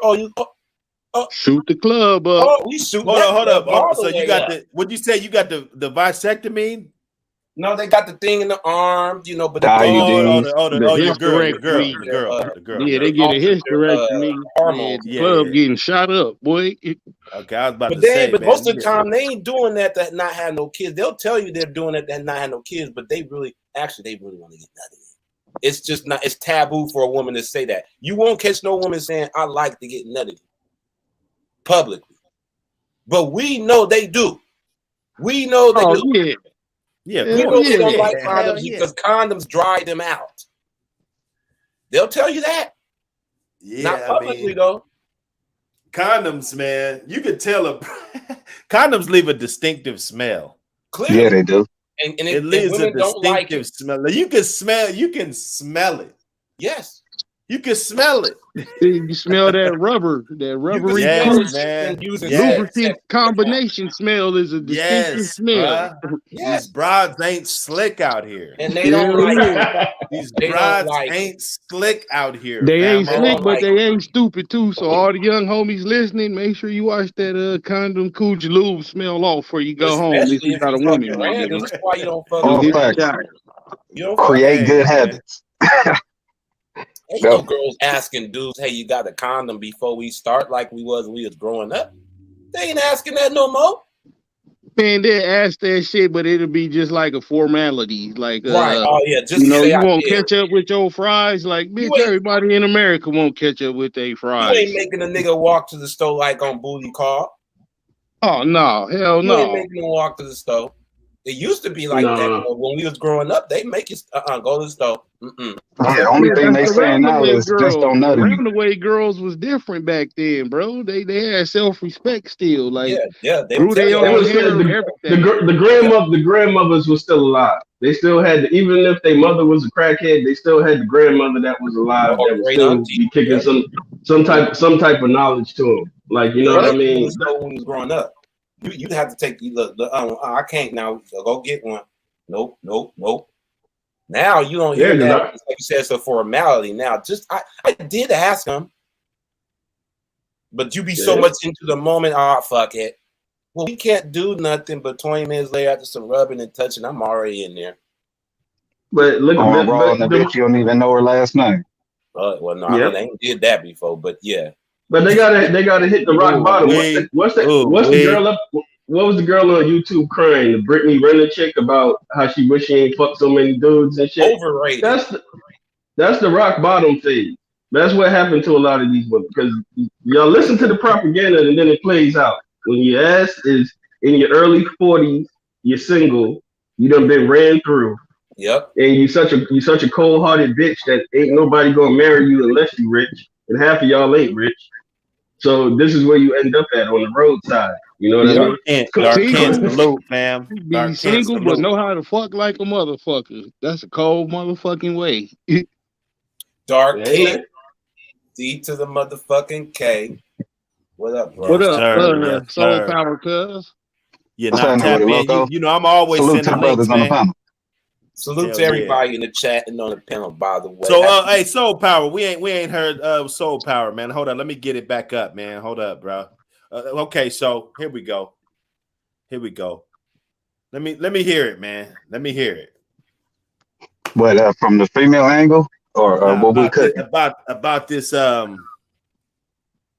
situation, Jay Prince situation, the mob ties, the Jay Prince, the Takeoff. You know, what's your view? I think Jay Prince did himself a disservice. He should have just sat back and been quiet. Just allowed it to happen in a legal manner. Shut the fuck up. You know, they say sometimes silence is the best, the best thing to do. So, just sit back. If you're a real boss, just sit back, shut up. All of this coming out, because it almost sounds like he's snitching too. Yeah, he's saying police reports, this, that, and the third. Yes. But it's too much damage control, my opinion. Sit back. He's doing too much of it himself. Right. You know what I'm saying? I get Silence that, is power. but he in defense of his son. You feel me? So he kind of in a fucked up position because that's True. Junior, bro. You know, that is you true. do whatever for your son. You feel me? Like I streak And across the Super Bowl to well, save my son. Here go the issue though. The things that he's saying along with it, instead of like sticking to, you know what I'm saying? He issuing with the perception of threats. See, he not used to being a regular civilian. You know, you used to being a gangster, and it sounds like you just trying to say some shit you think a civilian would say, and you sounding real stupid and lightweight suspect. You feel me? And thinking he's sounding like he's my boss for real, and these young folks is like, nah, old cat. No. Well, see, if he was. I say like this: when you're a boss, he should have, in my opinion, consulted with his lawyer prior to even doing this interview, to where certain talking points he would be a little wiser in how he handled it. You know what I'm saying? I understand it's your son and everything. Some of the shit he dug into. Yeah. Some of the stuff he should have, like, you know what I'm saying? You know, we waiting right now. We can't really speak on that. Woo. Or just being a little bit more reserved about certain things. You know what I mean? I know it's your son, but you got more than just your son that you could potentially lose. You know what I'm saying? You got other children, and the legacy got to continue on, whether or not the son was, guilty or participating in this situation. Got other kids, so it really put him in a bad position, in my opinion.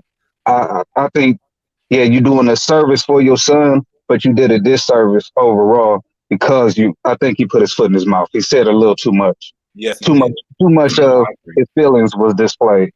I agree. Point blank, period. He said a little bit too much, and it doesn't make big Jay Prince. Let your son handle it. He was there. You know, you handle him in the background. But I understand this his brand and in defense of his son, but he did too much talking. Than opposed to the other two who was actually there, should have been doing most. You know? Well, I think we gotta kind of do like what these billionaires like. When you say they kids get into fucked up shit, they don't really come out in defense. They just put their lawyers up there. They let the money speak for it. You know what I'm saying? So I think that would have probably been a little bit of wiser decision. Kind of just sit back, really do what the boss do. Boss ain't gonna put himself out there on display. I know it's your son, but you got the bread to make this shit go away. I feel bad for Gilly because usually your first thought is your best thought, and that motherfucker opened that shit up like we was reluctant to do it. You should have been reluctant. You should have been reluctant to do that interview, bro. And you should have stuck with your gut instinct. Because I think all of it from all of this right here that I saw, like, is going to beget more violence. That's really what I took from the overall scheme of it. This is going to create more violence. Because if I was that boy's family, I would feel some type of way about that interview. That's just me.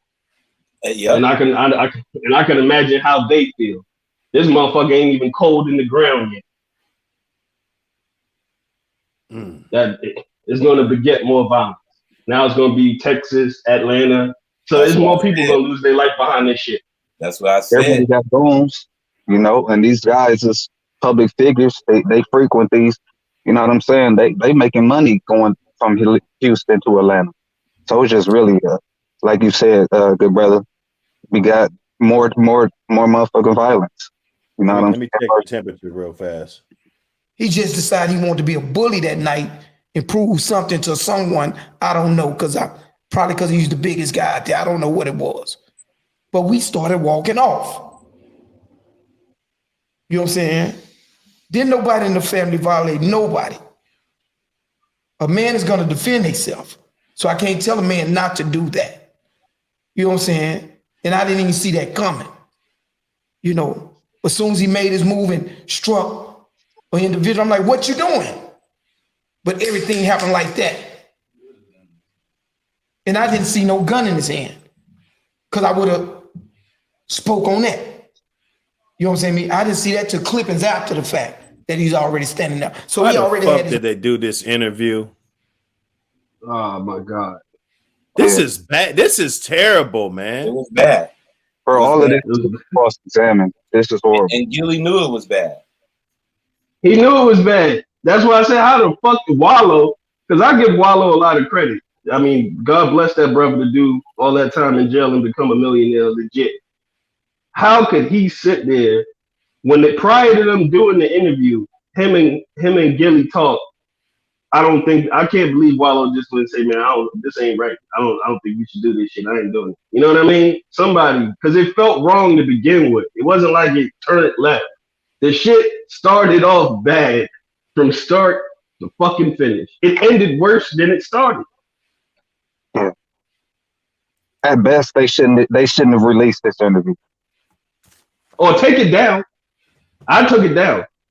If Nori gonna take Kanye West talking about Jewish people down, I probably took this shit down just out of respect for the family. You get what I'm saying? Just out of respect for that man's family. I didn't look at it like that. Don't they pre-record? Take that shit. Oh no, yeah, down. I seen a couple parts where they was kind of clipping out, but this shit, wasn't they should have live, clipped man. a little bit more. This wasn't live. They shouldn't have released this shit at all. They should have just. You can see that there is a part, especially in the beginning. There's one dude that did a review to where he broke it down pretty good. There was a couple of edits in there also. Yeah, there was a couple edits, man. He Jay Prince was going down the rabbit hole, and they clipped him. Or somebody, one of the two said something, and you could see kind of a cut off somewhere to where they probably took a break and been like, it's really awkward. It felt awkward, and you wasn't even in the room. So just imagine if you was in the room.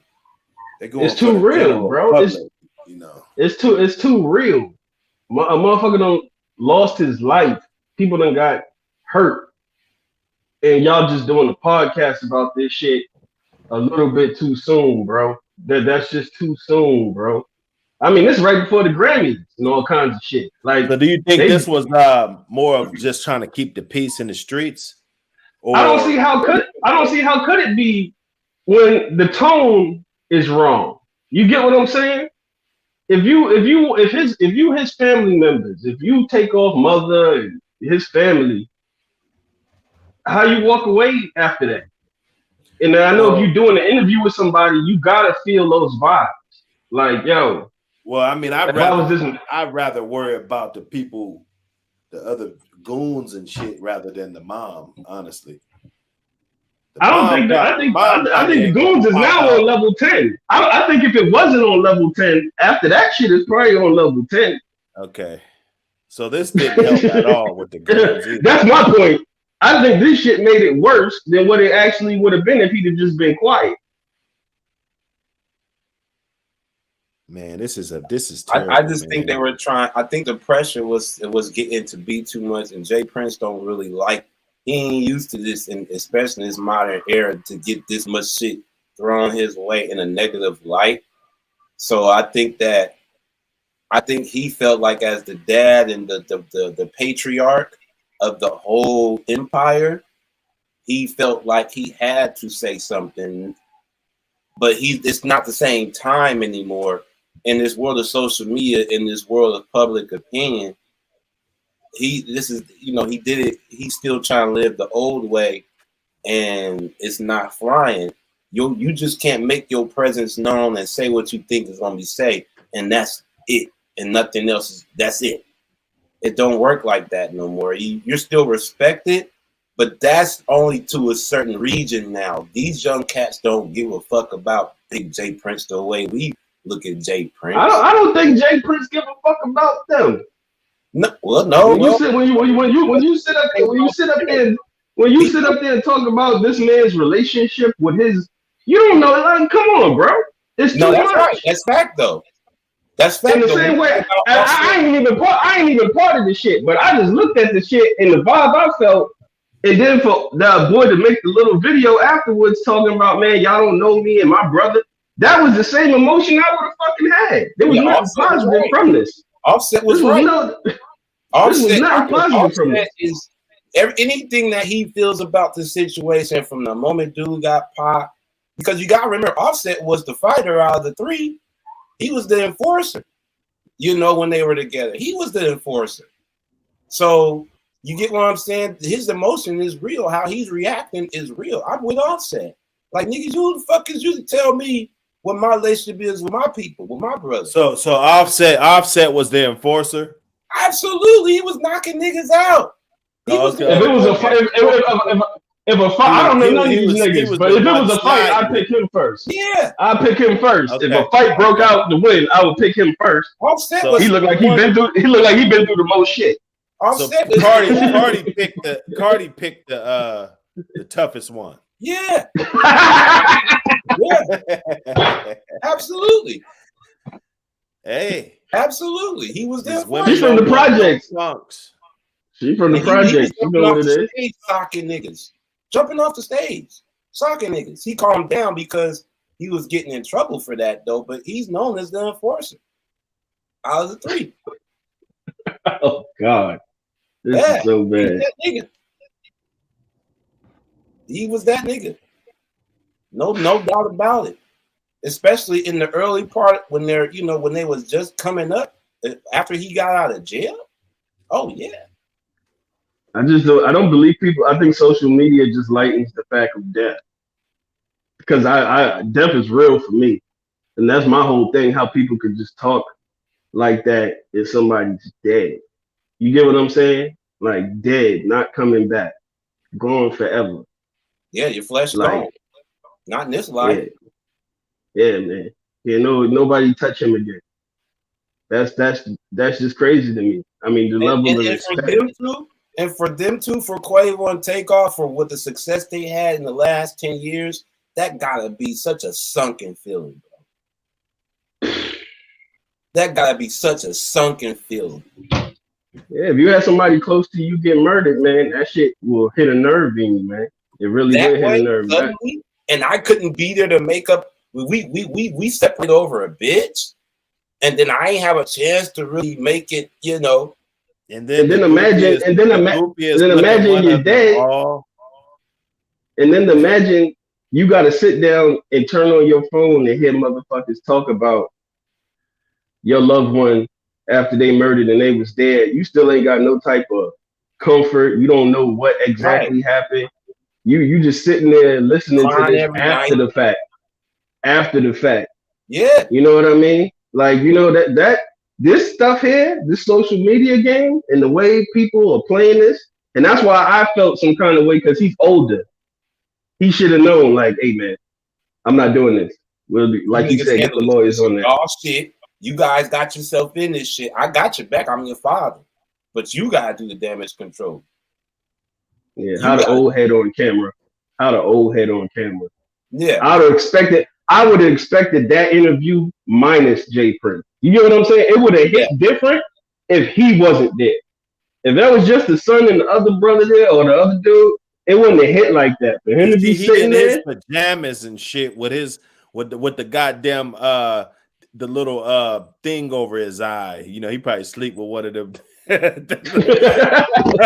got footsies in your pajamas and shit, man. Got some got the goddamn pajamas with the feet in it. cucumbers on his eye and shit. Because see, I don't believe. Listen, I'm gonna be honest. I think. Like, what does he know though? What does this guy know about what happened? Who? Big J Prince. He knows everything. He know everything that happened. That's he why wasn't even there. Doesn't he knows?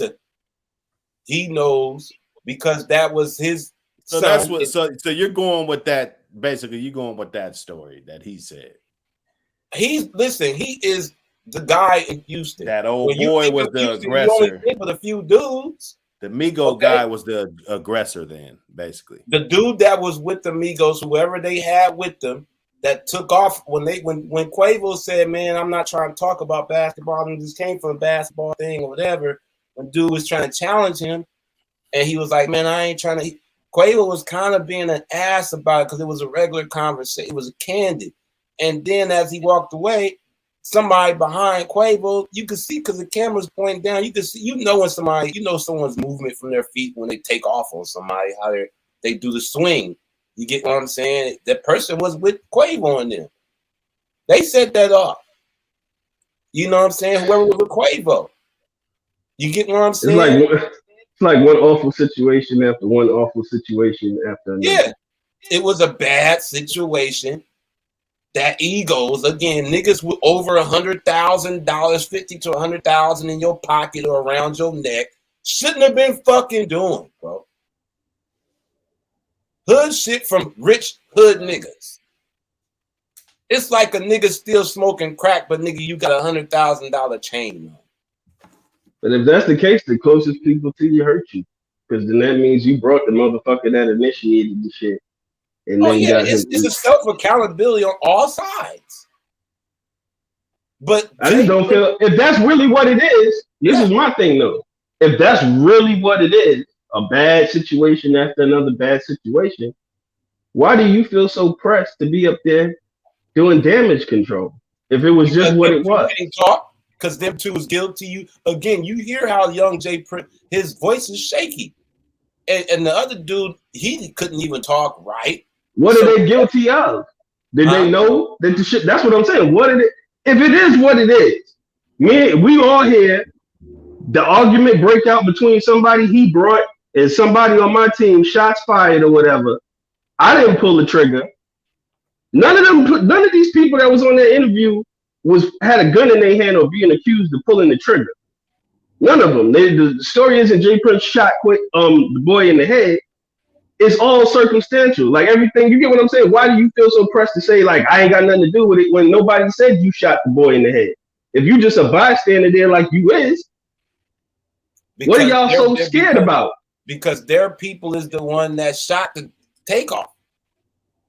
That's even if that's the case, they're gonna cut mob ties, they're gonna cut ties with him. He gonna do his time. You get what I'm saying? Like, still, the blood is on Rap-A-Lot Mob Tie's hands. Regardless if it was an unknown cat that did it, it still reverts back to them. So this is where we are now, because the blood is still on their hands, regardless if it was a young unknown sniper in the group. He was the But one even that if blood's on if blood's on your hands, you do an interview like that to make it worse. You wasn't get the what I'm intent saying? though. That wasn't the intent though. Now that may have came out as looking worse, but he again Because it looked like you that wanted aggression. It looked like you wanted more blood. It looked like you wanted aggression. comment he made about Offset and shit like that. Yes, I agree. I definitely agree. That was out of pocket. But the rest of it, them two, if Jay Prince wasn't there, it would have clearly showed how guilty. Because these two can't talk. These other two niggas can't talk. Jay Prince been through the mud. He been through it all. He done been through it through labels, through street shit. He know how to conduct. He knows what to do. So he was up there like a lawyer trying to talk for his, his group. Because these Damn, two, homie, it didn't look like he knew what he was doing. no, It didn't. exactly not bad. But the intent, that was the intent. Because if it'd been them two, you see they barely talked in the whole time. It was Big J Prince for a reason. And even on the level, fuck the streets. On a police level, if I was a police officer listening to that, if I wasn't looking at them, yeah, it would make you want to look at them. Oh yeah, the police was watching that, the whole thing. And you think it's levels to how bad that looked, bro. It's really real. It's a lot of levels to the fuck the street shit. If you was a cop, a murder, a DT detective listening to that, bro, it would make you want to open up another whole investigation on them, bro. Like legally, I can't believe somebody there wasn't there to advise them, man. This ain't a good look.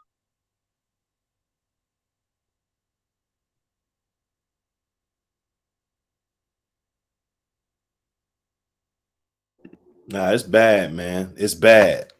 It's very bad. Let me get these guys up in here. His mind on something that shouldn't have been. You see what I'm saying? But it wasn't something that we could control, see coming, stop, or none of that because it wasn't one of ours. You're not of us. Because you was of us, it wouldn't have never happened. You stepped out of bounds. You know what I'm saying? So why are you even there? Why are you even there? You're not one of us and all of this shit. Okay, so when you check in, I'm only safe from the crew that you're with, but I'm not safe from nobody else. I'm not safe from outsiders. This is the reason why, I need my security. I need the security, bro. Because it's too wishy-washy. Yeah. I need the unbiased, non-homeboy security. Right. That's not trying to fuck every bitch that come by off of my clout. Like you're supposed to be protecting me. You're using my clout trying to fuck bitches, and you're not even paying attention. The niggas about to smoke me. A lot of people don't like how Quavo is handling this situation. They think he's moving real funny about the situation as far as how they doing Offset. You get what I'm saying? Because if you realize if you listen closely, that them guys, first of all, he got killed in November. It's February. You just now had an interview. So folks is already giving them guys the side eye. Not to mention the mural, the flower mural they left, some little weird ass fucking mural after he got killed, and you go back and look at the sign they left by his mural. By Takeoff's mural that they personally made for him. I think it was in Houston. The sign they put up. Folks forget about that sign that was next to that rest in peace Takeoff. That was weird too. You get what I'm saying? Something in this. Listen, I ain't gonna paraphrase it. Go look it up, and you're gonna be like, "What the fuck? Why would you put that sign right there next to the mural you made?" And then months later, you guys are talking about this. Quavo. The situation him and Takeoff. So their label situation. Now Quavo's cool. They got cool with the label again. Offset still battling with the label about his royalties and his own shit. So they're all against Offset. And now all of a sudden he's cool with QCP. Now P is cool with Jay Prince now. To where now he feel like he can go talk because I spoke with P So we cool. I done sat down and talked to him and all that. So now they felt cool to do the interview. But you ain't talked to the dude's parents. You making it seem like P is Takeoff's parents. Exactly. You get what I'm saying? Oh, so if I talk to P, it's all cool. But you ain't said nothing about the parents.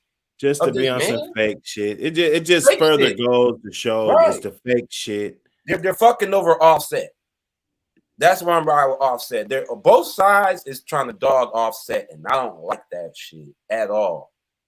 At all. And then you don't let this dude, you're gonna do a tribute to my brother at the Grammys, and you gonna fight with me by joining me by having me come on stage? That's some whack shit to me. At the Grammys, and I'm there too. What you thought I was just gonna sit in the audience? You know? Damn, the Black Beatles. Right. How this story end up. That's my brother. What you mean you gonna deny me to be on stage? I don't give a fuck. We went through over some bitch. Over Sweetie's over Sweetie? Nigga? That's what you tripping about? Yeah, that too. Nigga? But plus he wasn't there. You know, he probably think, because you know how niggas Offset do. was there. They both was there. I'm talking about when old boy lost his life. Yeah, that was makes it even more fucked up for Offset. Man, his wife is saying this dude been crying every night since it happened. Yeah, man. Because imagine if you was the dude that's normally there that would have said 20 minutes earlier, let's get the fuck out of here. The enforcer. So is that one dude in the crew that's the common sense dude. Yeah. That he'll call a shot before it happened. And when that dude ain't there that night, and you was that dude and you ain't there, and now your brother dead, that's a hard way to live with, bro. That's a hard thing to live with, bro. Yeah, man, that man's crushed. That man is especially for that to be so over a stupid fucking argument, if that's really what it was. I'm already battling these folks about my money, about this label. You guys ain't have my back for that. Y'all went and go make a whole fucking album. You get what I'm saying? You ain't have my back over a bitch? Man. And for him to get hit in the back of the head. Man, you ain't even see that one coming, bro. That man's crushed. That does look, us in the black community, we see somebody get killed or a dead body, drug dealing and all that. That all traumatized us, but we normalized it. We normalized the trauma in our hood. But that fucked us up. I told 60% of black people was probably qualified for like PTSD type shit, man. Because I seen shit at an early age that fucked me up, bro. Like, if we was to have reparations, part of the reparations means dual citizenship. We need some treatment for our PTSD that systematically has been ingrained in us, okay, to where we are doing ass backwards shit like this. Because it's been ingrained in us, because we've been socially programmed and engineered to think that this is the way, intentionally, to keep us at a certain space. Like you said, somebody said earlier, black folks is the biggest consumer. Mm-hmm. You get what I'm saying? Our black dollar is everything, but we know this, but we don't control it enough to control the narrative. So we find ourselves in this fucking repeated fucking ass backwards shit. Hell yeah. This is bad business, man. Like I said, I'm gonna start blasting conscious rap for the rest of the week. And look real at loud. J. Cole. Look at but listen, I wouldn't even consider J. Cole conscious rap. We know what conscious rap was. KRS-One and Poor Righteous Teachers and X-Clan was conscious rap. You know what I'm saying? And Common when he was on that at one point in time. J. Cole is out here looking like a bum. This dude is out here rapping on beats that said J. Cole type of beats from random kids and just hopping on it just on G. He ain't out here wearing, this dude is wearing Crocs in his performances with long socks. When Kanye was wearing bummy ass clothes that he sold as design with paint on them with no necklaces on. We thought he was dressing weird. But then we see niggas with this gold on and these white designer clothes and call them, oh, that nigga's about that.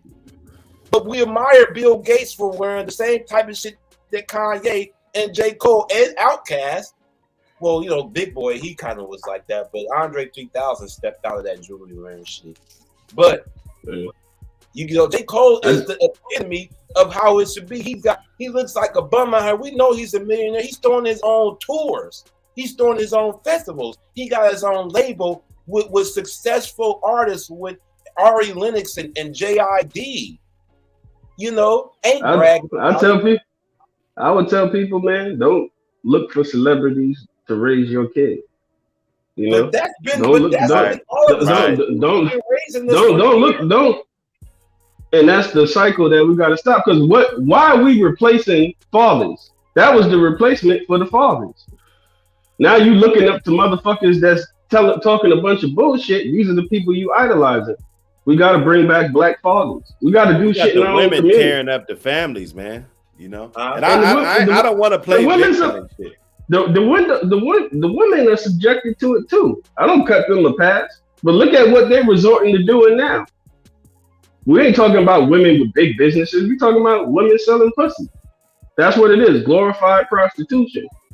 And they ain't got to be on the block no more to do it. No, they just invite them to their house. They got OnlyFans. This is all of this is pornography and prostitution. This is what's being pushed. You're gonna tell a young girl. You're gonna tell a young pretty girl. Mm-hmm. Set up a camera in your house. Yeah. Walk around half naked, and you can be rich. That is the message. Be pretty. This is the message that gets relayed to the children.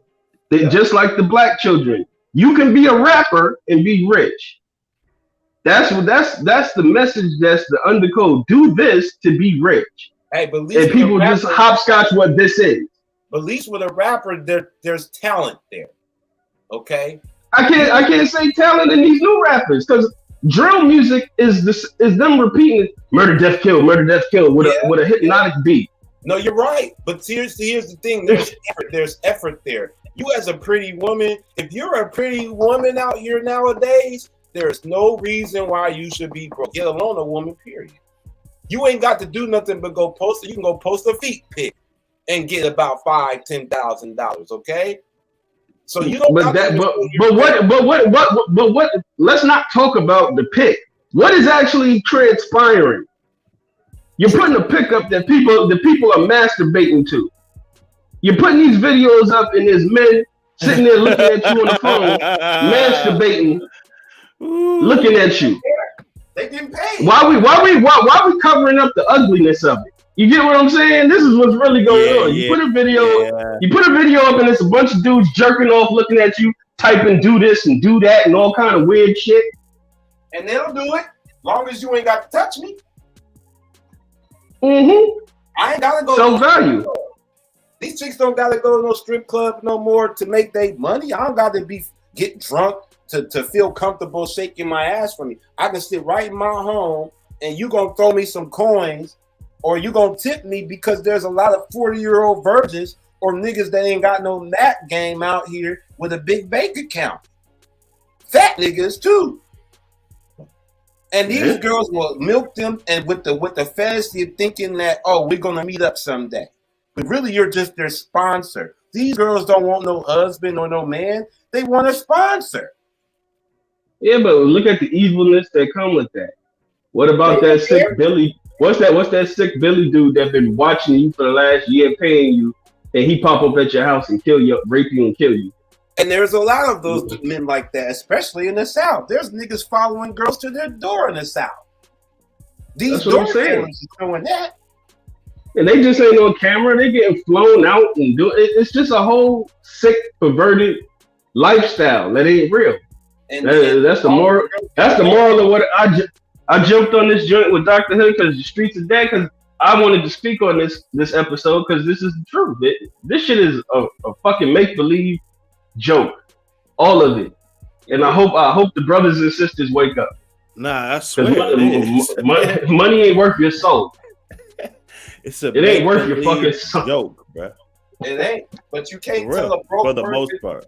You can't tell it. See, you're right. But see, here's an example. This is why we're lost. If you look at the Epstein situation, he recruited women from the hood that wasn't used to getting $1,000 just off top, or 15 to 2,000s to get flown out to this island to give me a massage. And you think those women from the hood wasn't going? Yeah, man. People do anything for money. Right. But it's just about a balance. You risk your life, you risk all of that, rather than get an education, get a job, start a business. That seems harder to do than fuck random dudes you don't know and possibly get AIDS and STDs murdered. That's it. Just like the street lifestyle. It seems easier to obtain a kilo of coke and be rich for a summer rather than try to go to school and start a business Ain't that easy no more. and be prosperous. Anything is. I don't give nobody no pass. Everything can be done with enough effort. Anything can be accomplished with enough effort. Yeah, absolutely. And we ain't on the same playing field. We all know we ain't on the same playing field. But this ain't slavery time where we are not allowed to read and write and educate ourselves. There's enough education. If one of these kids can pick up a cell phone and operate it and do all these websites, you are smart enough to go to fucking school and probably become something. You know what I mean? Nah, that takes too long. Too long. That ain't guaranteed. This $1,000 is right now. Gotta have faith in something. That's the women look at it though. I'm not saying that for me, but that's how. That takes too long. Why do I need to go to school for 4 years and it ain't gonna guarantee me the annual money that the degree specifies I should make when I come out? When I can go get this nigga who could pay me like I want to dumb it down for some of the listeners that may catch this now or in the future. It don't even have to be a college education. You can get an LLC and start washing cars. You can open up a landscaping business. You can buy some lawnmowers. It's a million ways to get paid. Oh yeah, you can get an LLC and get a cleaning. Mexicans are hungry, bro. That's why I love. They're starving. I love. They starving. Because they don't give a fuck, man. The Mexican culture is built differently than ours, though. So it's not an excuse, but that's what it is. I look at it like we should be looking at their culture and taking something from that, because they're coming in with less than what we start out with. No, and somehow are surpassing us. I live in the South. There's a ton of Mexican-owned businesses down here. A ton of them, and it didn't take them that long. They got their own butchers. They got their own grocery stores. They got all of that shit. And they came in here with less than what we got. You could pull up a YouTube video. These motherfuckers is climbing up a fence 40 feet high with ropes, tying it off to the top and climbing that shit. And Border Patrol is riding up and down 100 miles an hour trying to catch them before they run off into the bushes and shit. Like, they coming in from ground zero and they surpassing us. I'm keeping it 100.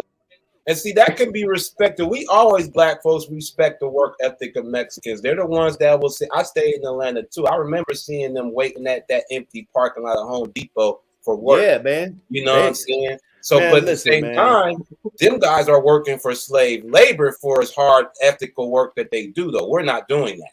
We did enough of that in slavery. Well, we need to.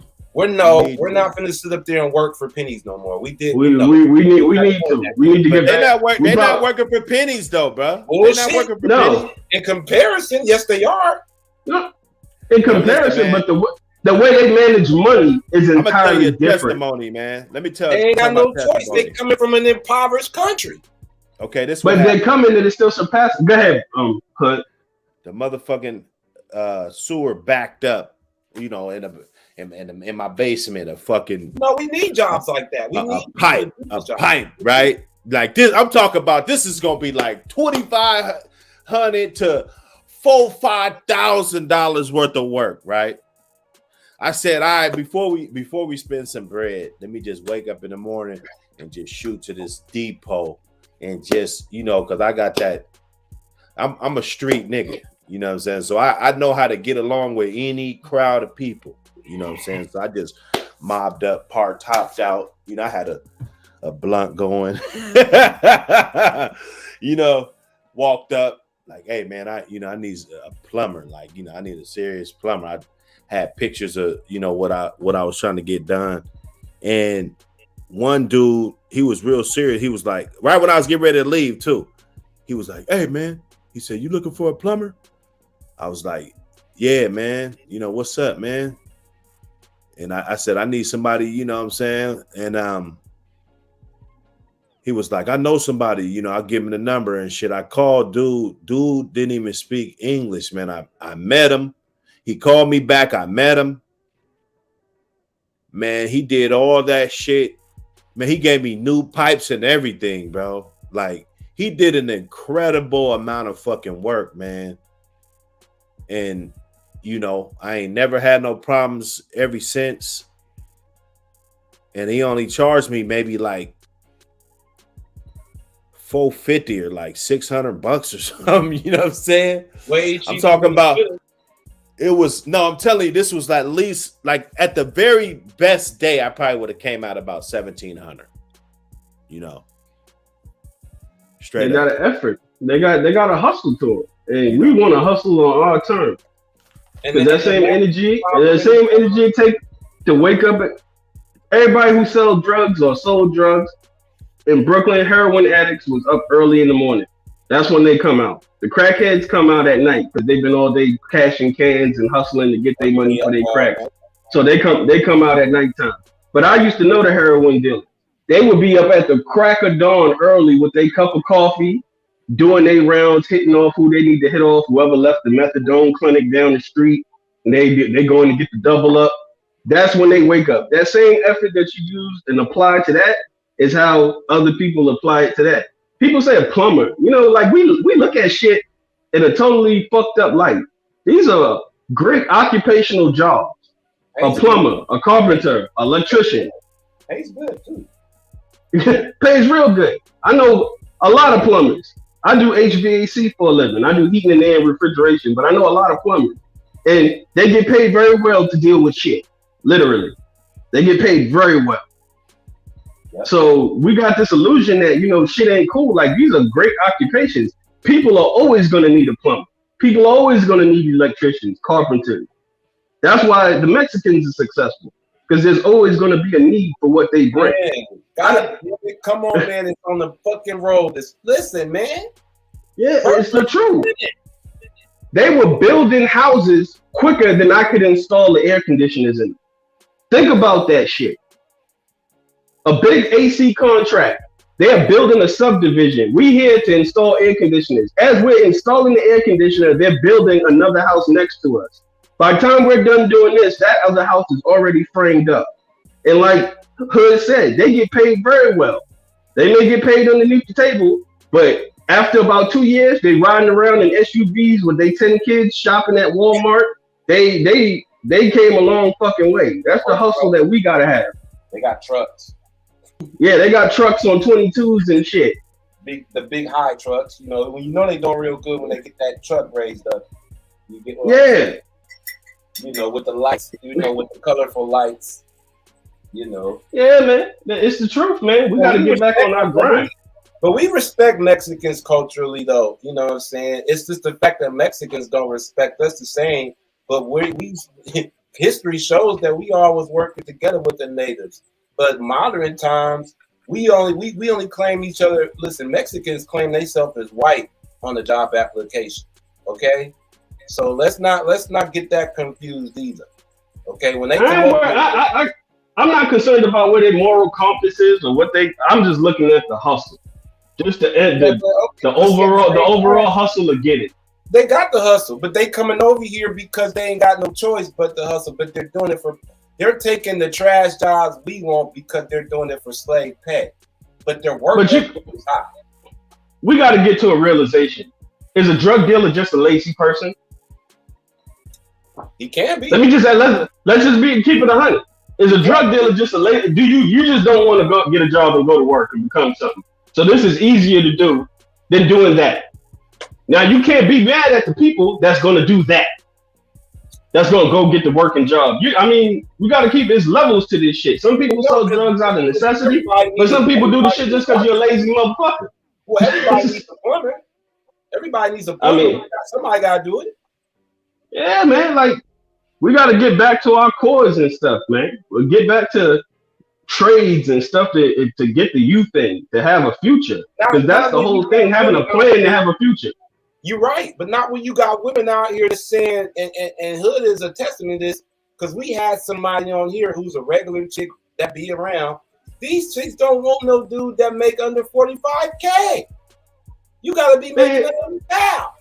So man, it's the bitches that they be chasing. Yeah, I know a plethora of black women that will take a motherfucker in that work at Food Line just if they got a job and doing something. There's somebody for everybody. Now there's some people you may be shooting for that's not in your fucking lane. My mother always told me, love who loves you. Don't go into no relationship chasing a motherfucker. Absolutely. That's the whole point of this shit. Y'all be they be chasing motherfuckers that don't love you. They will be honest and say I'm with you because of this, of what you have. Yeah. If that's what the relationship is based on, that's what it is. But you can't play love. You can't. I mean, that's what they tricking with women that are with them because you're tricking with them. When you stop tricking with them, they're gonna leave. Absolutely. It's very simple. Simple. Everything. I mean, 1 + 1 is always going to be 2. I mean, we just live in like I said, that unrealistic world. I said it earlier here. Marriage is a business relationship with somebody, a commitment in front of God. We're gonna do this to the end. We're gonna have these kids. I'm gonna be here for you when you get sick and die. You're gonna be here for me if I get sick and die. This is the relationship. We're making this commitment. There's a lot of women who want that now, and there's a lot of women who are tainted. They are products of the damaged things, just like things happen to black men. These things happen to black women. Just like we got fucked up individual men out here that are products of their situations. Why do we think there's no women that's like that? That they're just fucked up products of their situation? They exist. Oh, there's plenty. Yeah, but they're not the catalyst for all women. No. Just like a fucked up nigga ain't the catalyst for all black men. Right. I ain't a thug on the street. I get up and go to work every day and pay taxes on shit.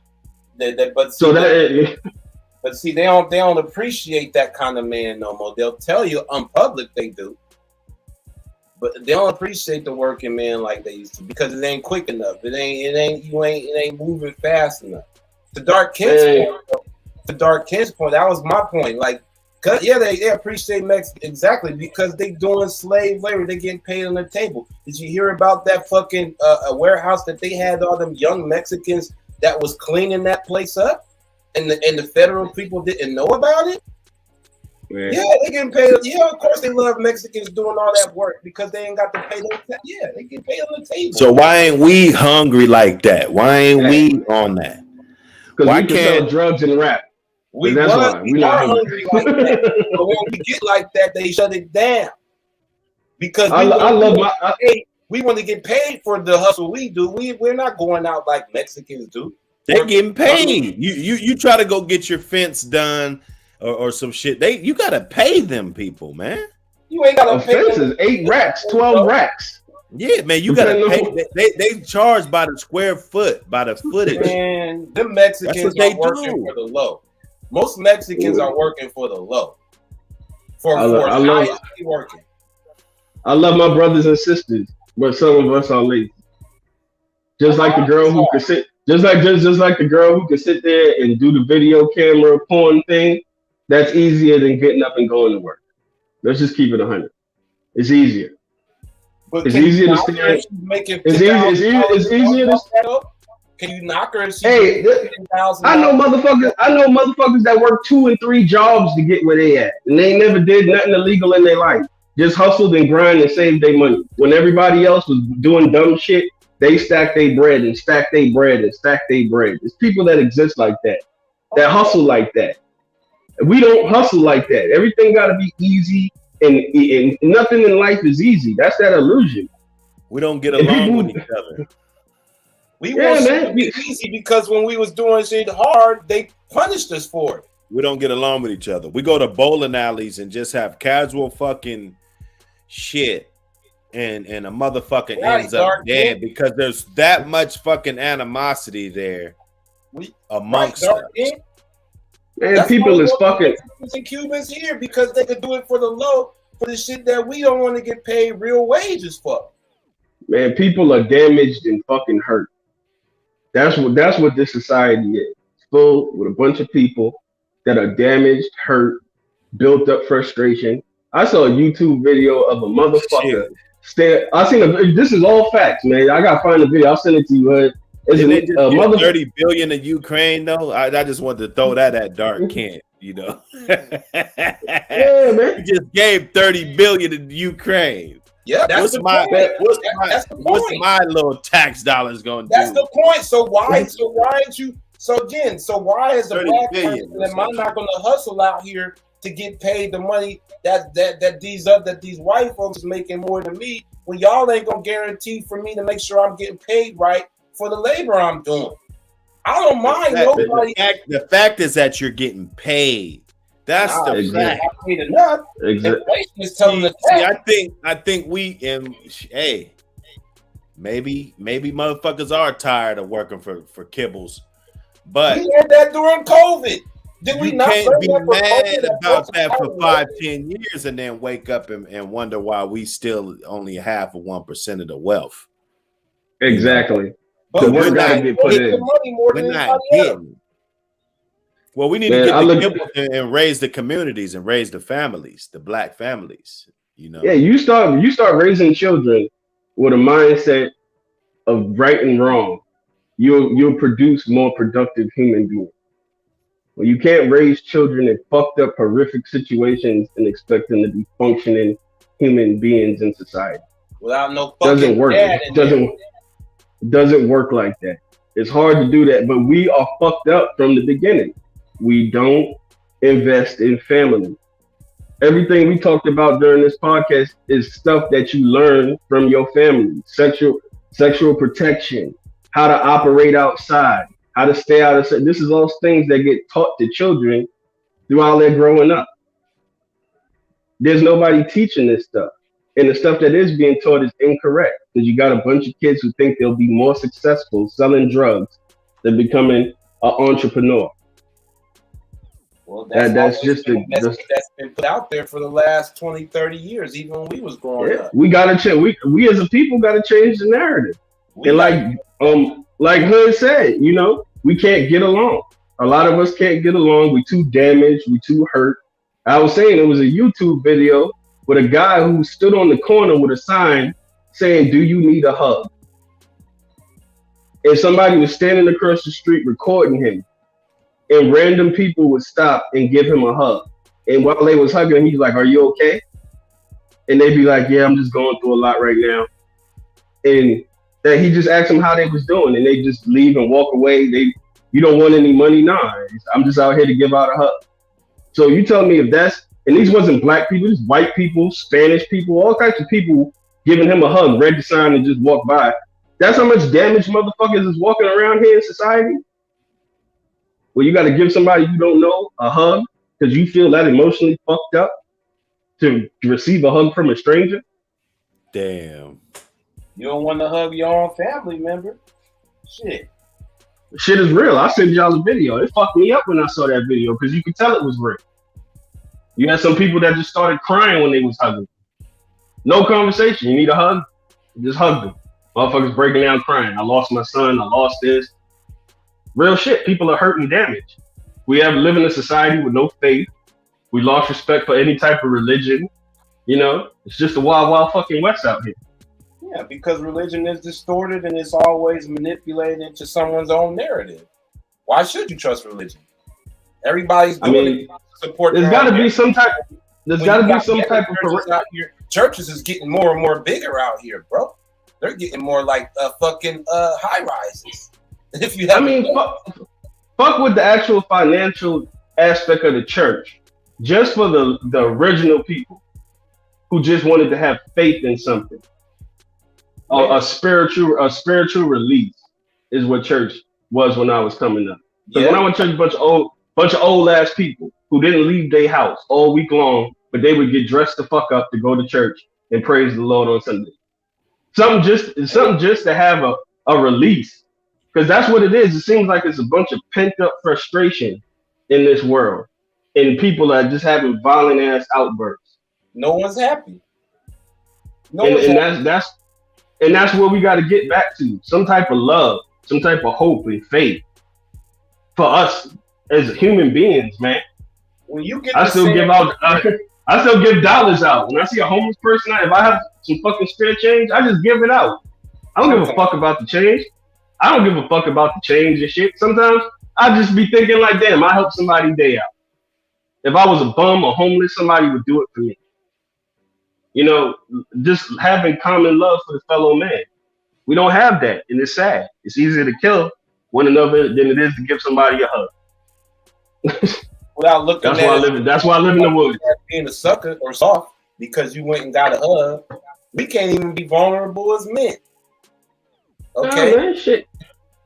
We're not allowed to, man, because you brought up in this cold ass environment where you gotta be a cold person. That's frustration right there because it comes out in the wrong way. Because when we let up and we loosen up and be emotional and speak the truth, we get made fun of, or we labeled as not a strong man. Oh man, I didn't see motherfuckers tear up before they shot a motherfucker. That ain't got nothing to be. It's just a fake world we living in. That's why I said I'm just gonna do my best. I'm gonna do my best as a father and try to raise my son and teach my son and my daughters what's right and what's wrong. And hopefully they can outreach and help somebody else and teach them what's right and what's wrong. You know what I mean? I don't trust the church. I don't trust the church. The church was, as black people, used to be a hub to get together for the community and figure out what we used to do. Back during the civil rights era, that was a hub for folks to get away and talk about what we need to do for our community. It is not that anymore, and has not been that. I do not trust the church. I can't speak for all churches because I know good pastors. You know, my wife is real heavily invested in the church. And I'm not a big church person, even though my grandmother went to church every Sunday. I'm not a big person, but I can respect somebody saying, this is how I cleanse my soul. This is my release to whatever God you pray. It don't matter if you're in a building or not. This is how I release. This is my faith. This is something that I hold on to help me get through what I'm going through. You gotta respect. Yes. That's my point. I'm not getting into the financial part. I'm just talking spiritually as a people. Right. Spiritually. I agree. We gotta get some type of grounding spiritually where we know what's right and what's wrong, and we're not gonna compromise our morals. And black folks is the only ones that we don't have that in our culture. We can't even identify who we are.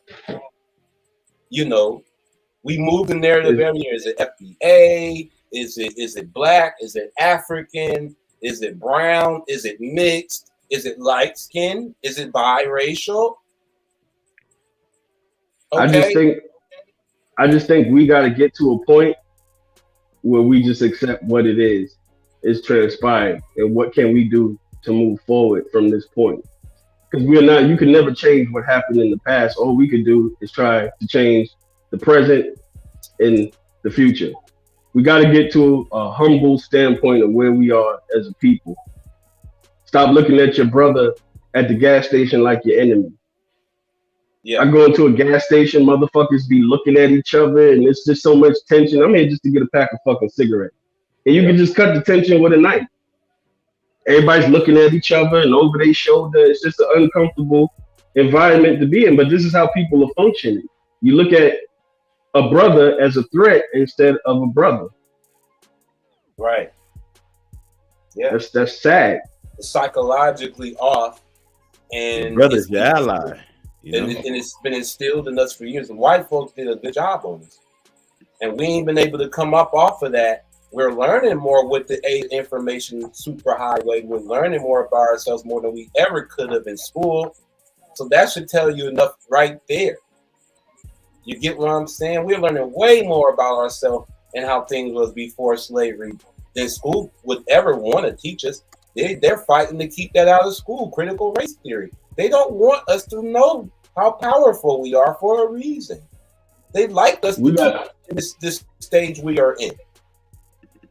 The biggest L we took is not ownership of land.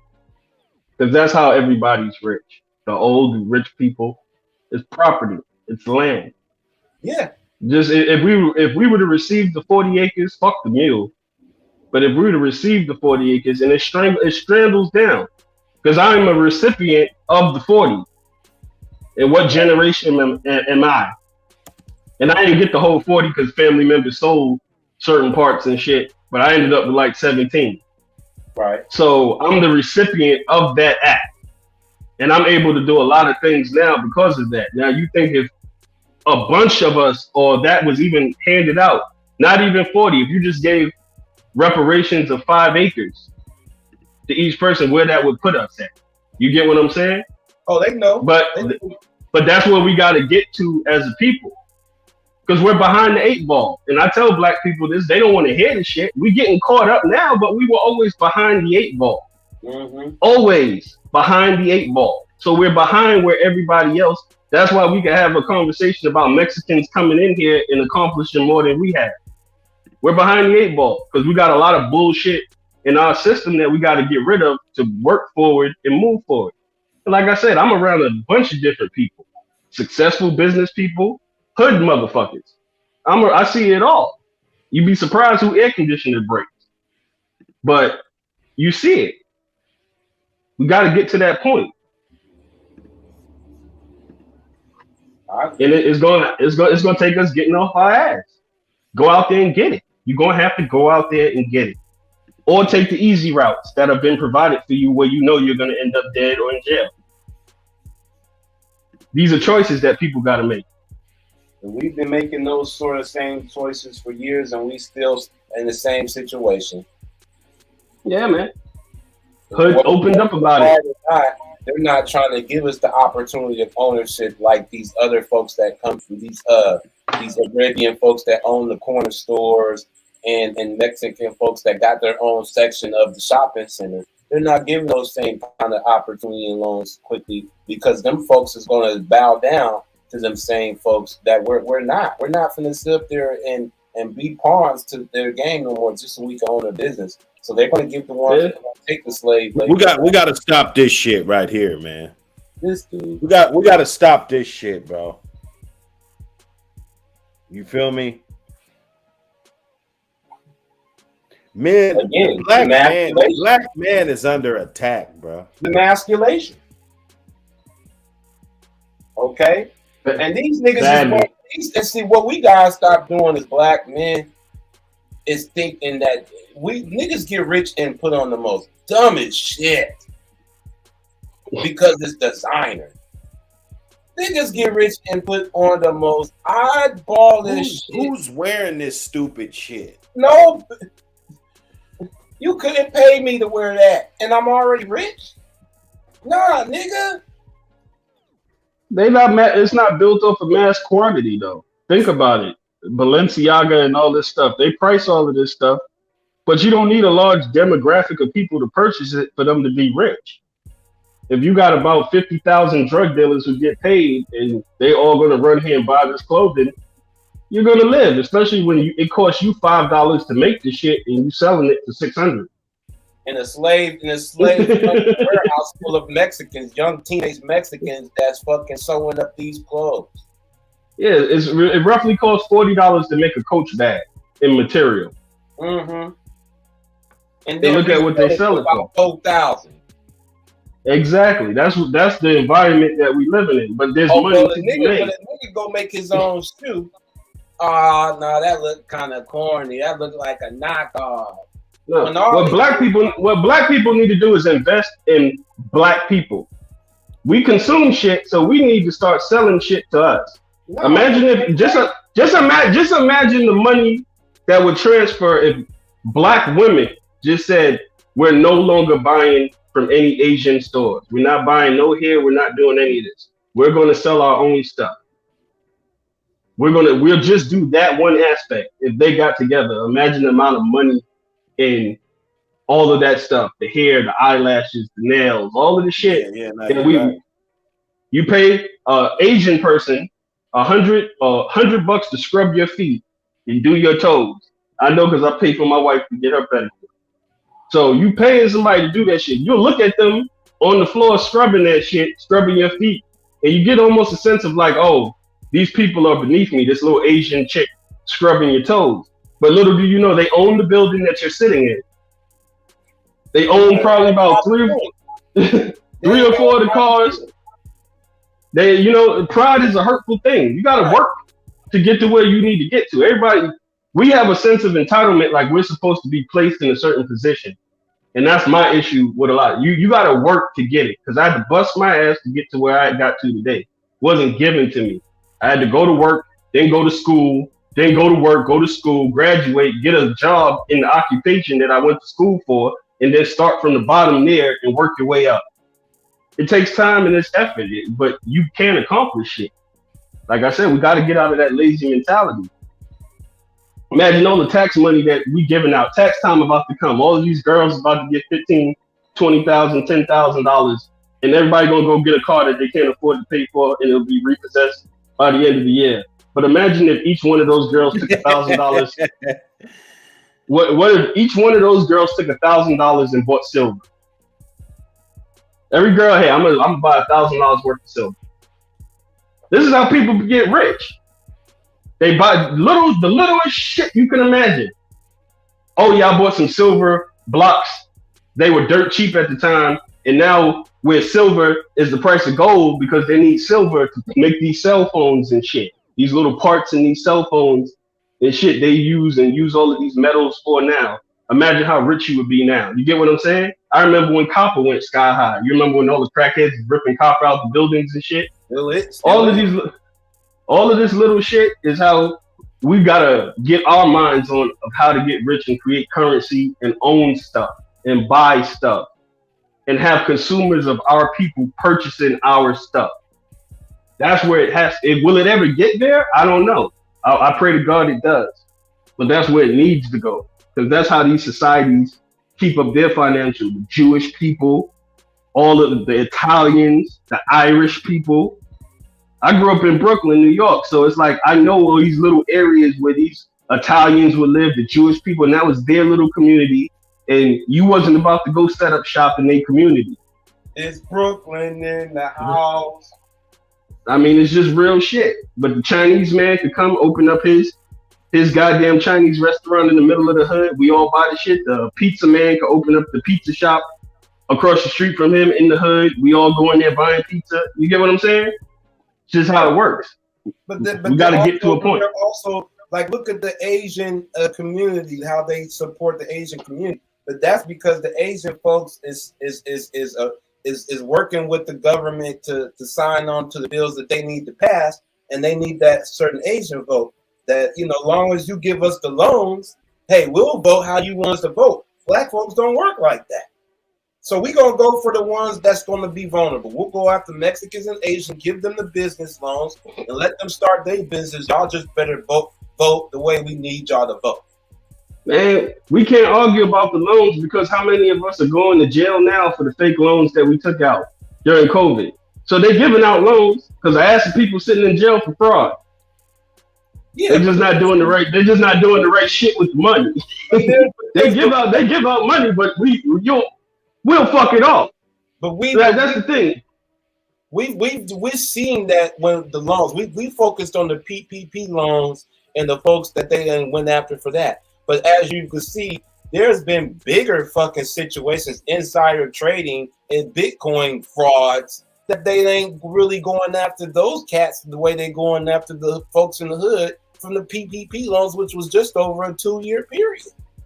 Yeah, because everything's going to come down to a decision.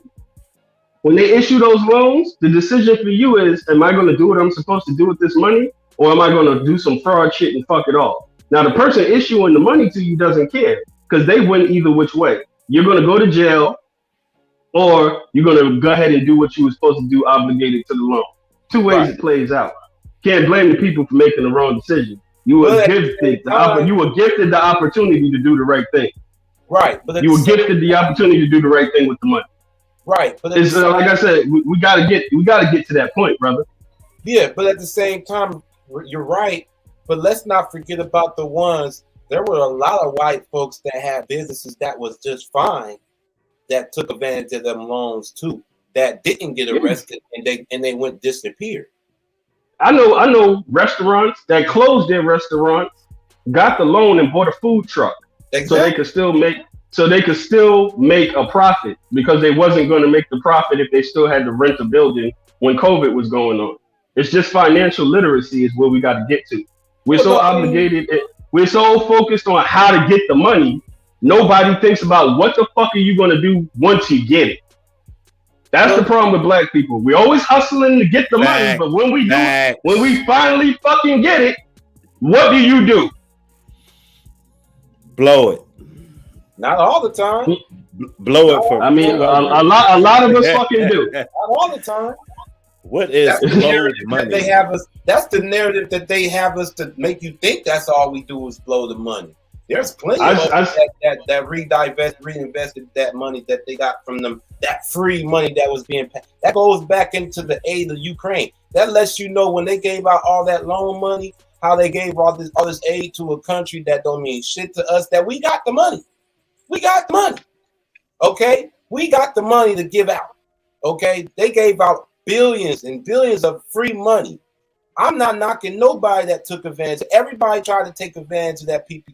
There's this company on the hilltop that was a bread company that had a numerous amount of fucking employees that was just fine. They made a loan for about $3 million, small business right here on the hilltop. And they got that money, $3 million. Okay, so there was folks, everybody from all walks of the culture was getting over on them PPP loans. That wasn't just black folks. Black folks just. I'm just not saying it was black folks, but I'm saying if we do get over and get that money, what were we investing? A lot of us were investing in or putting forward to. That's my whole thing, is just to try to change. Gucci store skyrocketed. It did. Yeah, the Gucci store skyrocketed. So did Nike. We wasn't buying no computers. We wasn't doing really shit with the money, man. I kind of. Have you ever seen a black ice cream man? Yeah. Yeah, my partner got one. So, like, you know what I mean? That's probably the little simplest business you could get. There's plenty of black ice cream in like, that's what I'm saying. We're just getting to a point where we're looking at the $600,000 chains and shit in that fake lifestyle.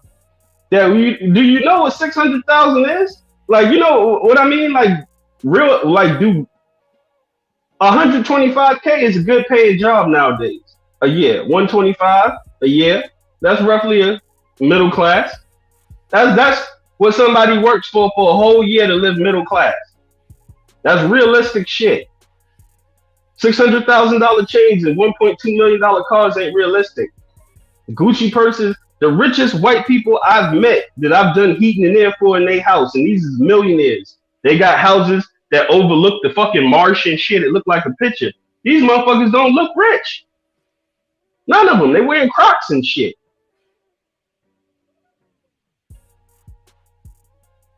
It's just the reality of it. We got to come back to a realization of what is life.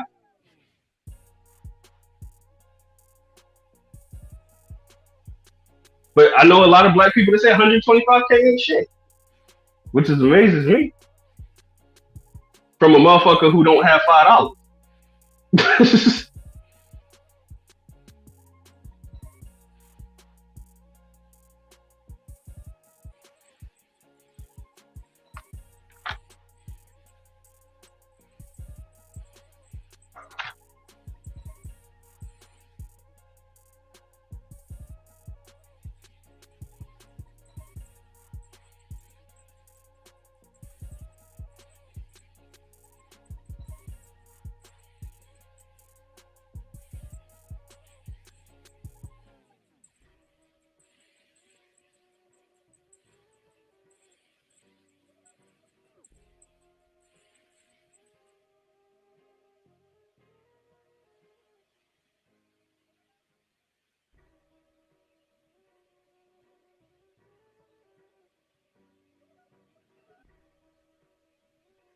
Yo, Hood, my little y'all man just pulled up, man. Shit. Hey, it was a pleasure cooking with y'all brothers on this episode, man. I gotta hit this damn yard, bro.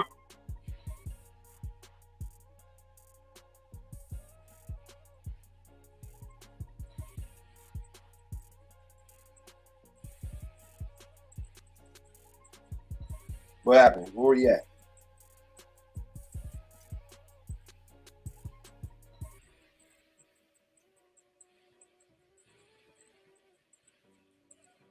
You still on? I just ran to the bathroom. You still on? What's the deal?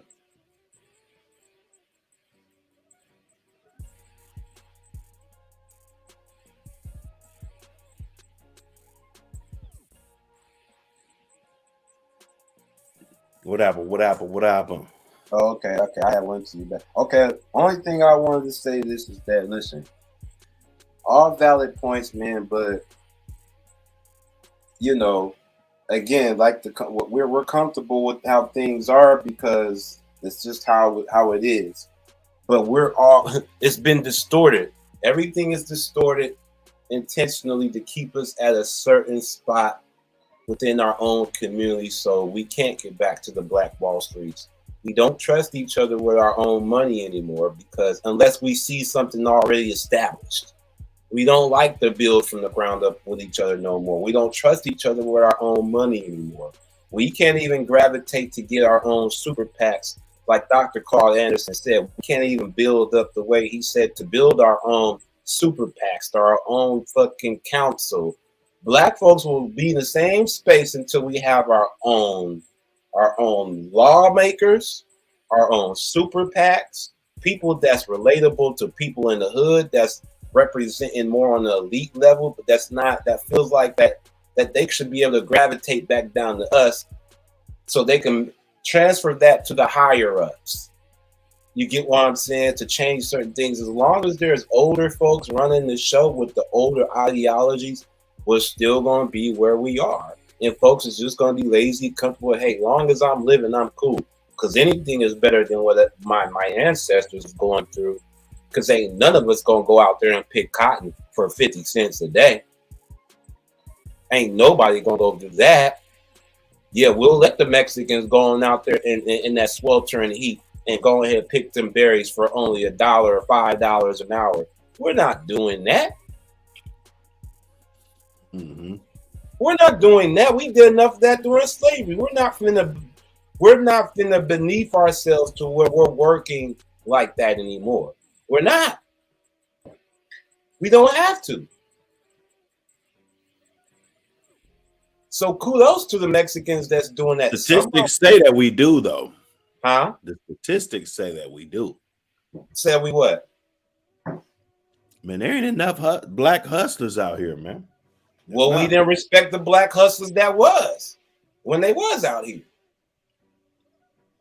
So what they do? Quit? You don't quit when people don't respect No, you. You got arrested and killed. You got booked and killed. You got disappeared.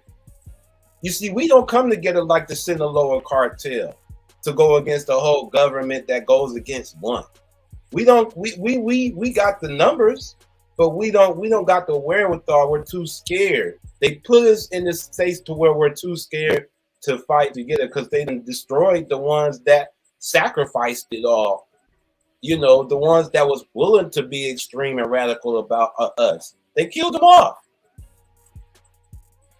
They killed off all the radical leaders that was for us, that was speaking a lot of the same shit that we're seeing, or quiet them out. They euthanized them.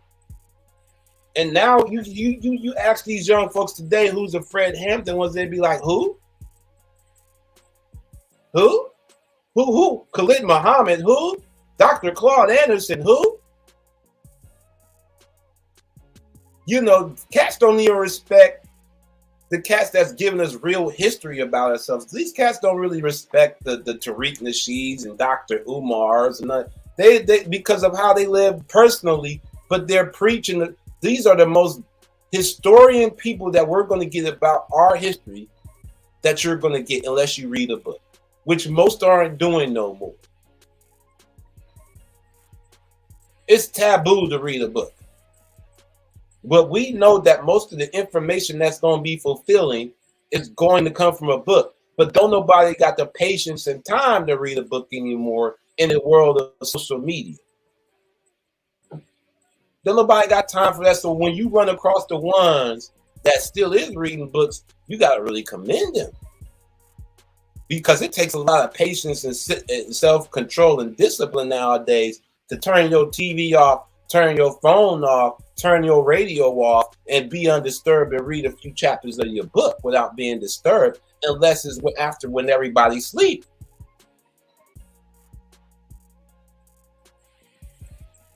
We still are the most educated culture. We still are the beginners of everything. That's why everything, the light is still on us, whether it's good or bad. Everybody comes to us for recommendation and suggestion on how this culture and this world moves. They still come into us. And then they'll take it and plagiarize it into their own narrative. We see it through music, we see it through art, we see it in everything. In every culture, there is a black section. In Asia, there is a black section. China, Korea, South America, Brazil, Colombia, Cuban, Haitian. There are black sections. We are all part of this culture worldly. But they pay attention to the American black man because we are the trendsetters, because we're still the richest country. We don't got it right mentally. But still, I still don't want to live nowhere else other than here. And then second is Africa, and third is Brazil. Because these are my cultural places of where my ethnicity and my ancestry comes from. We cannot ignore this. Again, if part of my reparations is dual citizenship between here and Africa whenever I choose to go. That should be a given thing to every black person, whether you're mixed, you got a black mom, white dad, whether you got a white mom and black dad. You got black in you. You've been derived from some kind of black genetic person, even albino. You should have dual citizenship between here and Africa. I don't want to leave America, to be honest with you, because our laws is not the same as somebody else's laws. I ain't used to that. I'm used to this country here.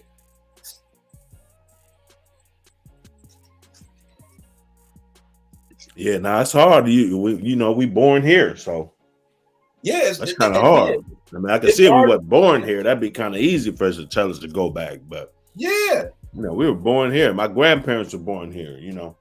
So.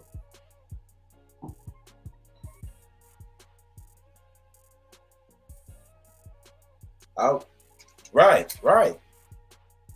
But how we gonna stop the straight way we look at each other and the killing and the all that? I don't think moving to Africa is gonna solve anything of that nature.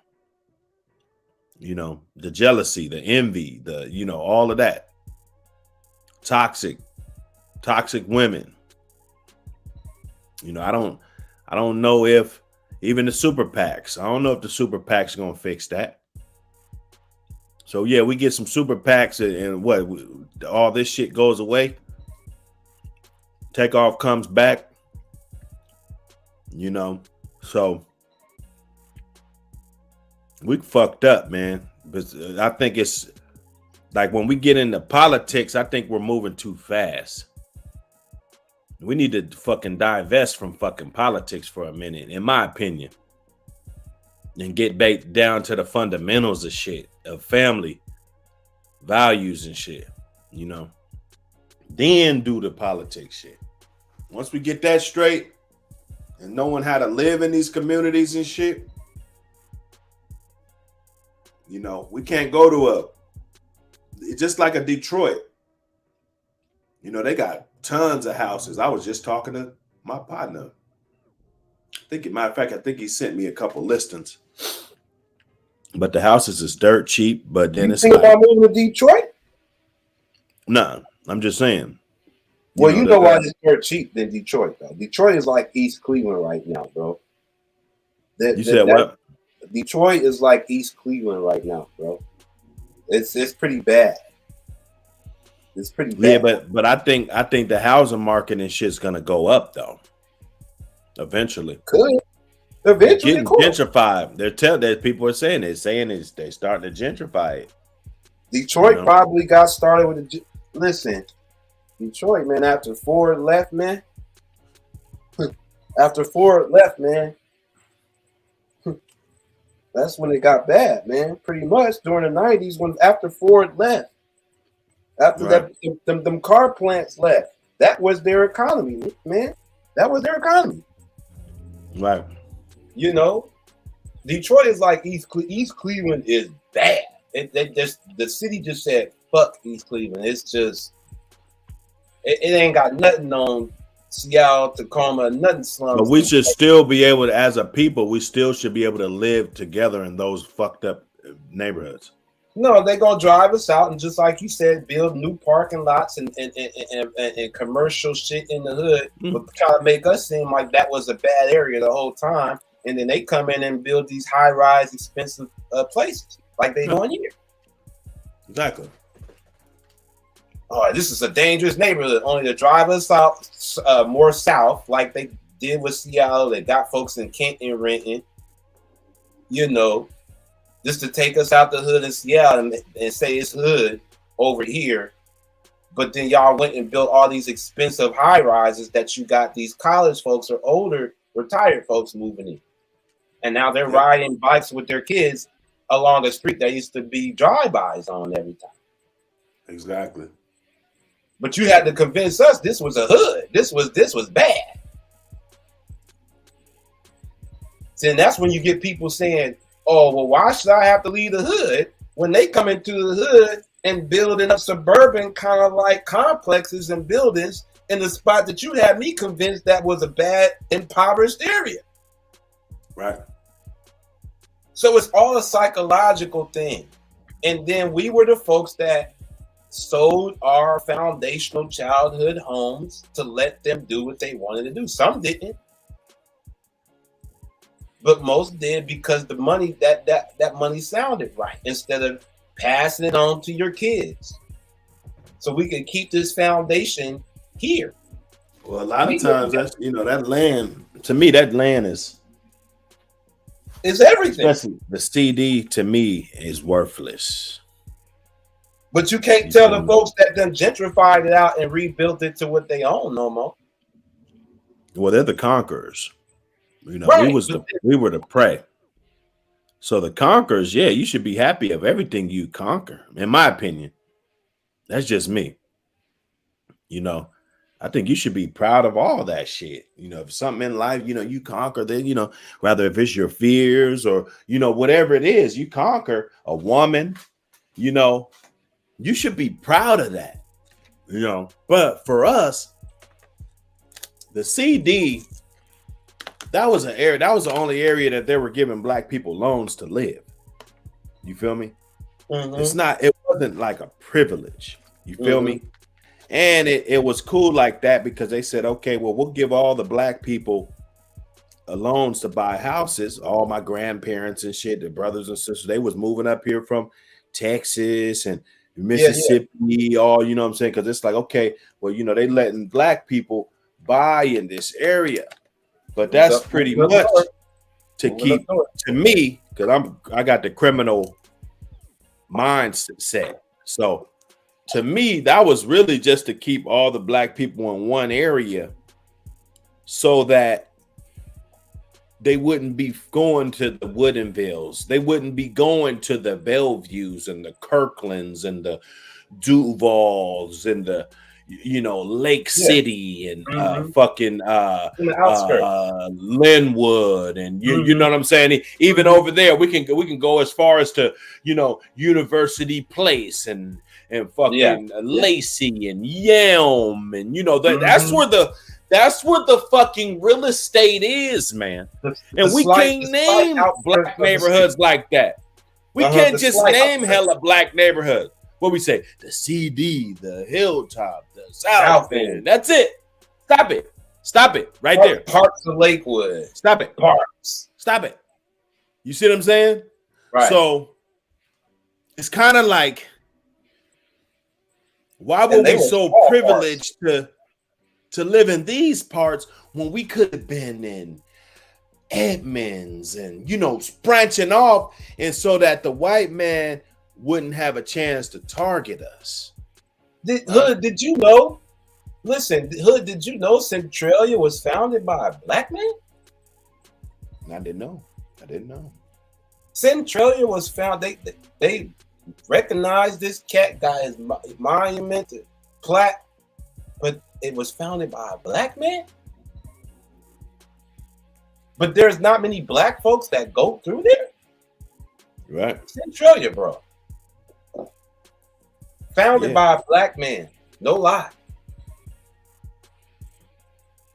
No lie. But you just named the black sections of Washington, on the Western Washington. Right. I mean, I know I left a couple pockets out, but you know. But they're pockets. You just said we talking about the more popularized, well-known, which is still small.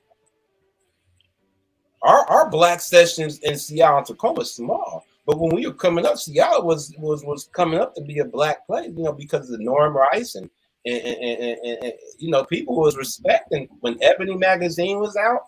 I mean, and Jet, Seattle was talked about quite often. Quite often when Norm Rice was at the helm.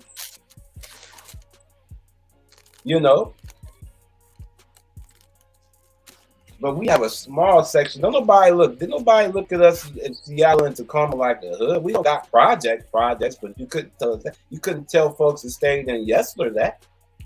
You couldn't tell folks that stayed on Hilltop that, even though they ain't have our housing is luxury compared to a lot of the slums in the Southeast, bro. Their housing is terrible. Our housing is luxury. You go to Salishan today, that's where y'all stand at? Well, we got good bus systems and shit. You know, it's like Seattle, you know, we've always had like good transit bus systems, you know, all of that. Like, did you know this? You know, let me give you another one. Did you know that the transit system and rail system in Atlanta, MARTA, did you know that they only got that because it was Seattle's idea before the Sound Transit. MARTA was that was our plan, was to have the train and rail connected to the bus system between Seattle and Tacoma. But we sold it to Atlanta, and now we're doing it now with Sound Transit.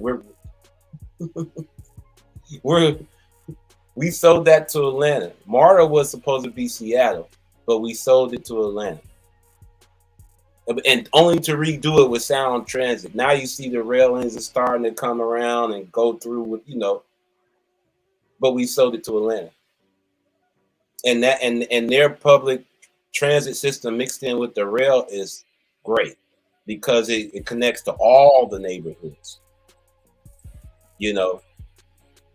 So that's another fun fact for you. That we sold our original transit system to Atlanta. And they thrived off it when they built it. And now we're coming back years later to do it with Sound Transit, which is crazy. You know. So, and then Seattle was more blacker when we had a basketball team too. It felt that way. that's when, you know, they started really peeling it out. Yeah. Because I remember, let's say 98 or 2000, 2001, like when you walk in the CD and we used to see like a white person walking down the street, like that was like the weirdest shit ever. From like 91, I mean, from like even, I mean, that's when it kind of ended, like about 2000, maybe 3. And then you started seeing more and more coming in, more and more, and pretty soon it was over. The hood was just over. That fast. It didn't take long at all. Maybe 20 years. Yeah, about 15. 20 years. A quick 15, 22. And then now it's barely no blacks over there. You know, a lot of those. Because I used to have somebody that I knew on every single block. Yeah. I used to think I was like Bin Laden and shit. Like if I was in the CD, you know, cause we was thugging. So like I knew a motherfucker on every single block in that motherfucker. Now I don't barely know nobody. You know, I got family here, family there, grandma still stay there, you know. But you know, I don't really know too many houses and shit where I could just pull up and don't have to knock or nothing. I mean, you know what I'm saying? Just knock on the door, you know. You don't gotta call or nothing. You know. So nah, man, shit changed, man. But I think it's just and that's why we weren't productive, because we don't get along. Even when the hood was good, you could say the days the hood was good. Even before we came off the porch, the same issues, same problems, same people killing each other, you know. I mean, we could say it's on a higher magnitude. I mean, I could live with that, you know, with this social media and everything, you know, everybody up in everybody's business. Everybody knows where you at. Everybody knows where to be. You know, back then, there might be a party going on every week all summer long. You don't never hear about the shit till the last week. You know what I'm saying? Because it was all about who you bump into. That's how you find out where the party's at, by bumping into the motherfucker. You didn't come outside today, well then shit, you don't know about the party this weekend, you know? So nah, man, it's nuts. I think we just gotta learn how to get along, man. Learn how to get along, you dig? With each other as a community and all of that. But this interview was terrible. I'm gonna play a little bit more. I don't know why they did it. I kind of feel embarrassed to even share it. It's like that. It's like I'm snitching or something. You know, these niggas, you know, just talking about the shit and everything. And you know, Jay Prince, you know, they got him up here. He's speaking on the situation. He wasn't even there, so he's just taking their word for it. I get it. That's your son. You're gonna ride for your son. You know, all of this, and you writing the book, but it don't look like the game is being played like the game, like when you first get in the game, like they explain it to you.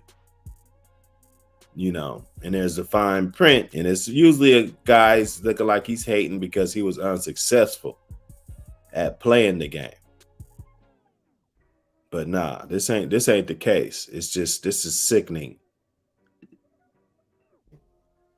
And if they listen to that tape real good, they can hear the homie. They can hear the little homie saying, "Man, if you took that wrong, I apologize." This is what the homie was telling Quavo. "Man, I apologize if you took that wrong. I was just talking about basketball." You know, how humble can you be after apologizing like that? A nigga gonna hit him with a pistol? Hey man, you know, like I say, under no circumstances did Takeoff deserve what he got. But boy, look at here.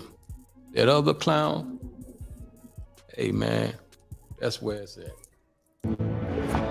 Get cable-free live TV with no hidden fees and watch whenever you want with You keep people keep talking about, you know, and I'm just speaking on it because they keep attaching it to your name, your brand, and what y'all build. Keep talking about dice game, whether it's in this situation, whether it's in this Duke the Jeweler situation. People keep speaking in that. And to Duke the Jeweler, rest in peace to him and condolences to his family. I don't know the brother, but I know he came down here. Yeah. Things transpired. I don't have no knowledge of it, but they keep talking about this dice game type shit. Yeah. Can y'all elaborate on dice game when it's tied to y'all? I mean, I know people were associating me with that Duke the Jeweler situation because I went to LaBusi pool party and he happened to be there and he happened to be standing on me. I mean, right next to me.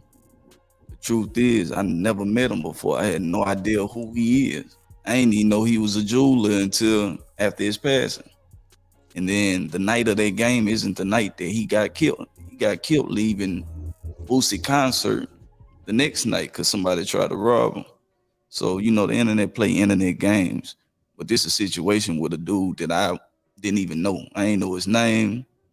I had no knowledge of him. I ain't know he was from Chicago. I ain't know he was a jeweler until social media started trying to point a finger because he was standing next to me, and it's just unfortunate that something transpired after another dice game, but neither incidents had anything to do with a dice game. Yeah, you know, niggas gonna gamble, man. You know what I mean? It's, all around the world, people gamble, people do different things, man. And that shit was happening before we were born. It's gonna be happening after we die. You know what I mean? But like, I know a little something concerning that situation too. And from what I understand, it wasn't even no robbery. The man had all his jewelry on him. You know what I mean? So that's some Chicago. What was it, man? I don't understand. Why does countless amounts of people gotta lose their life, man? You know what I'm saying? What's going on? Podcast about nothing. I just got the link right there. Y'all want to come splash with your boy, man. We have been here. We putting in them hours, man. We putting in them hours. Go business. You know what I mean? And I hate for people to blame shit on my niggas here in Texas, in H-Town, that they ain't even got no fingerprints on none of that. You know what I mean? But they quick to try and blame it on us first, and then they'll take it everywhere else. But that shit ain't real. What is the meaning, the definition of mob ties? Movement of bosses together in elevated structure. Ain't that powerful? I never knew. No, I never heard it that way. Basically, our goal is Say that one more time. Movement of bosses together in elevated structure. Oh, okay. Sometimes all this here, you know what I mean? All these related, all this here, these bosses. All boss brands. That's Drake. Carl Crawford, 1501. That's Megan Boss. Mob Ties. Finesse, Honeycomb, and then the one and only. I love this shit. The one and only, the motherfucker that broke the doors down.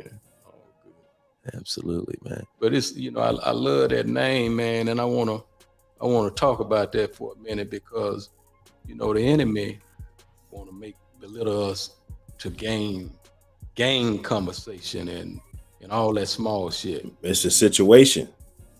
That ain't what I put in him from a boy. You know what I mean? From a baby. I didn't put no all that weak shit in him. You know what I mean? He has an entrepreneurial mind. This is something that he dreamed. You know what I mean? He been dreaming, blood, sweat, and tears went into this name, and it wasn't on no negative bullshit that they try to paint the portrait on, So now you know the move, you know the meaning, you know what I mean?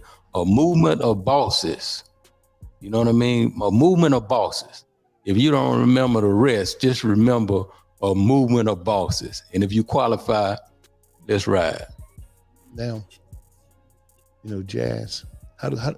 Yeah, I don't know. I think he's kind of joking with the situation a little bit. It's in a joking manner. But like I said, he's a boss. He could do whatever the fuck he want to do at that point. But I think it's a little, he's a little joking about the shit, Jazz not here to speak, but how did Jazz feel? Knowing they was coming down here for him. Yeah. Jazz, man, was heartbroken, man, because, Quavo them came down because Jazz was having a surprise Jazz Prince Day. The city of Houston was giving him his day. And Quavo and Jazz is, like tight. So he was coming down to support his brother and, be there for him on a moment like that. So you can only imagine, how he feel. And then the other piece was, he even tried to get him to leave with him because Jazz he wasn't there when everything took place, but he was there earlier.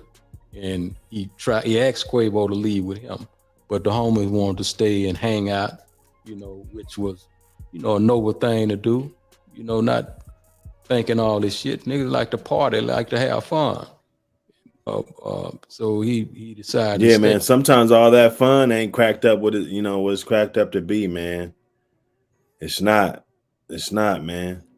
Thanks, Kent. That's podcast about nothing on the beat. Go check him out. I'm sure you got his channel up right now. If not, he need to, man, because we about to blow this shit up. Hey, but he was heartbroken by the shit, man. He was heartbroken all the way up until this day. If you're a woman who owns a business, then you need a virtual assistant. You need to and subscribe. Not just any virtual assistants. That's what you need to do. Subscribe. How do you? It was a lengthy police report. Yeah.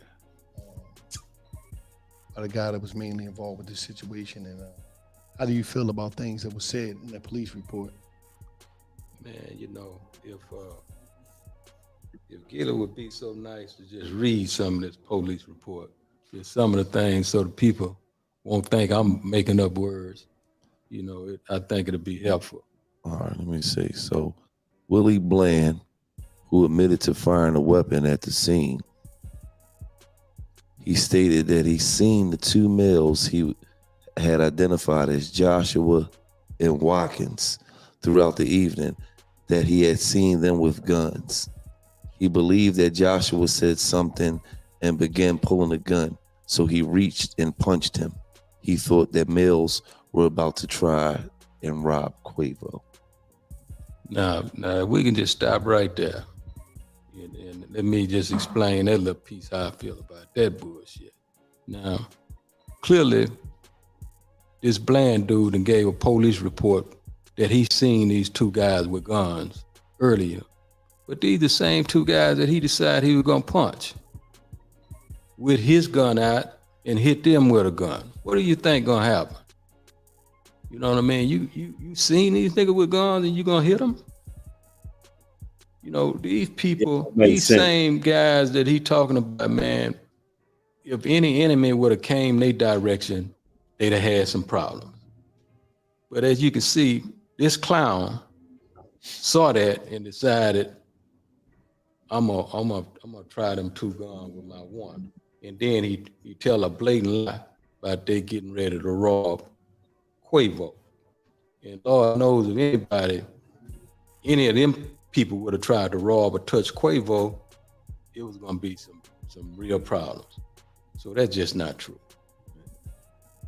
You want me to finish reading? Yeah, might as well. Let's let them know how. This dude, here's what he doing, Gilly. This dude right here is running back in Atlanta, getting on the real niggas.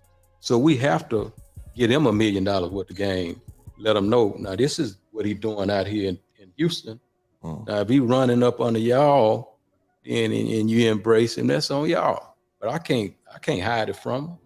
I want him to know. Yeah, and I know y'all them kind of people. So let's let them know. He believed it was probably Cameron Joshua. Jay Prince, man. So he began shooting at Cameron Joshua. Video showed that Joshua ran back inside the bowling alley, but there is no video evidence showing him firing a gun.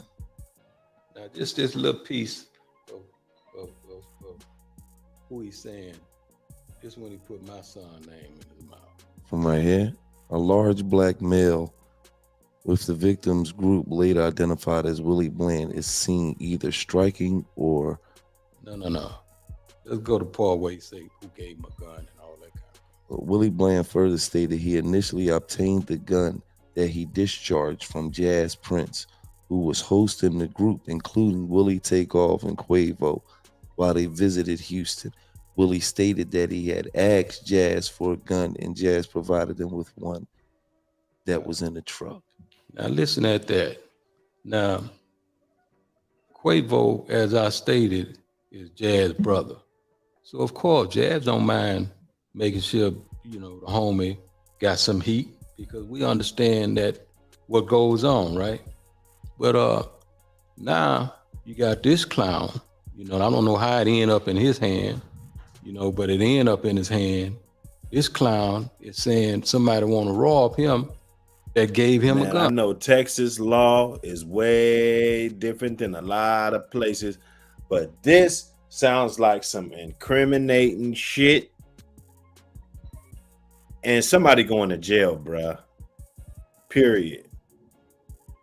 Ain't no other way to slice it. Why would you give a man a gun and try to rob him? You know what I mean? This shit just don't add up and make sense, man, is what I'm getting to. And I'm just trying to get people to realize how big a damn fool this dude here is. And now he ratting all over the place and ran back and, you know, bus shots and ran to the airport and ran his ass back immediately. You know what I mean? He didn't care nothing about the homie Takeoff. As soon as he done that, he went straight to the airport and tore ass home. But I'm gonna leave you with all this paperwork and you can look at it later on.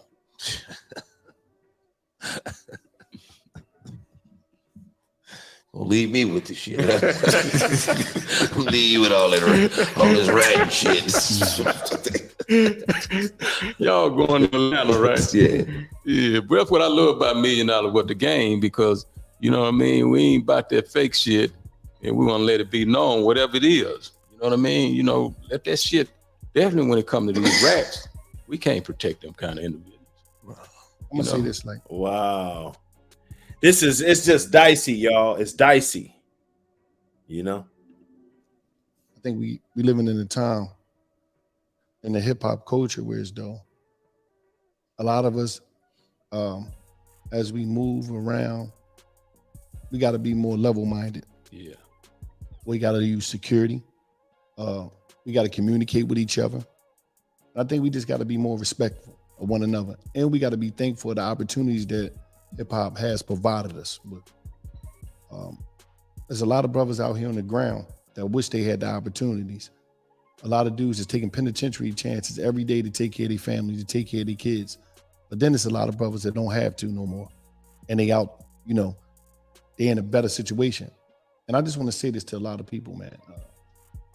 If you ain't a street nigga, don't wait till you get some rap money, give millions of dollars and become one. Because what's happening is, you know, and this ain't got nothing to do with this situation right here, but what I'm seeing in the rap culture is that a lot of dudes was in the neighborhood, only thing they did was rap. They even played sports, they rap. But soon as they got the millions and they got a bunch of dudes that's in the street that now gonna listen to them because they want to go for the ride, they want to get taken care of, they want to get broke off. Now they become this ultimate street nigga. They talk to people crazy.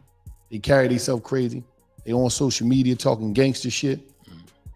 Any real dude that ever operated outside of the law, did penitentiary time, or didn't go to the penitentiary, was in the street game, ducking the police, ducking the stick-up man, ducking the killers, ducking all the bullshit. They not trying to be no street man. They waiting for the nearest opportunity to get out the game. The real cats that really go through this shit because they know what they up against. So why do y'all guys wait till y'all get millions of dollars and want to be tough ass street niggas? That's a $1 million question, man. Stone is the last fat man you'll ever buy. Fabric bag. It don't make no sense. It don't make no sense. Like we get to the point where as though this shit is just getting out of control, man. You know what I mean? Everything ain't got to be no aggressive shit. Everything ain't got to be tough. Everything ain't got to go to the internet soon as some shit happen. You know, if you know, a lot of brothers that go through stuff in the game got each other number, or you got the manager number. You know somebody in the camp. If you out here, you doing your thing in the music game, and somebody in every camp that you know, or you got somebody that knows somebody in the camp where y'all gonna make a call, y'all can sit there and really talk some real grown man shit. And let me say this, man. To all the rappers out here, all the athletes that's made it, do me a favor, man. Stop acting like y'all regular niggas, man. You're not. You made it out. You're worth an asshole full of money. You are no longer a regular nigga out here, man. So you got to protect yourself as so. You know what I'm saying? Motherfuckers wanna make it Man, I out there. think even if you a rap, no, I mean, I get it. I agree with him 100%. But even if you're a regular nigga, man, protect yourself, man. You can't be out at clubs all hours of the night. Ain't nothing good gonna come out of that. Nothing. The ghetto and understand how hard it is to make it out the ghetto and then act like they regular niggas. No. When you got a certain special ability that you able to do out here and change your whole family, everybody around you, the way they living and them they circumstances, but you still want to act like a regular nigga, it'll catch up to you, man, because you're not regular, so you can't do regular shit no more. That's just the reality of this shit, because God put those type of blessings on you that wherever you go, motherfuckers know you. Wherever you go, you somebody, you cause pandemonium, so you not regular no more. So you can't act like you regular. You can't carry shit like you regular, because it only take one time for some not regular shit to happen and you're done. So I just want to put that out there too, to all the motherfuckers that's out here that's eating and that's making it, because I be seeing athletes from my city who you watching these niggas on TV, but then you seeing these niggas chill down North Philly. Yeah. For what? No, that's real. Spent your whole fucking life in North Philly. That's what you call $1 million, what the game y'all give. But that's why it's also important, you know, even though people got this fucked up check-in situation, you know what I mean, all twisted, but relationships is valuable, man. Worth more and than important. money. The right ones. You know what I mean? They're valuable and important. And me, you know what I mean, when I travel, I've been doing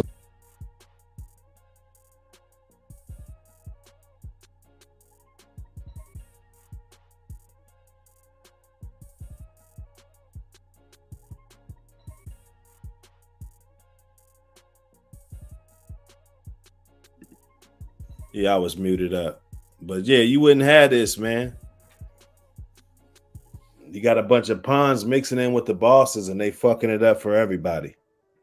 They fucking it up for the real niggas. doing this shit for a long time. And, you know, anybody wise will want to know how you was able to do this and be successful as long as you was able to do it. You know, I was always that kind of inquisitive nigga. I want to know, man, show me when, where, and how to make these things happen.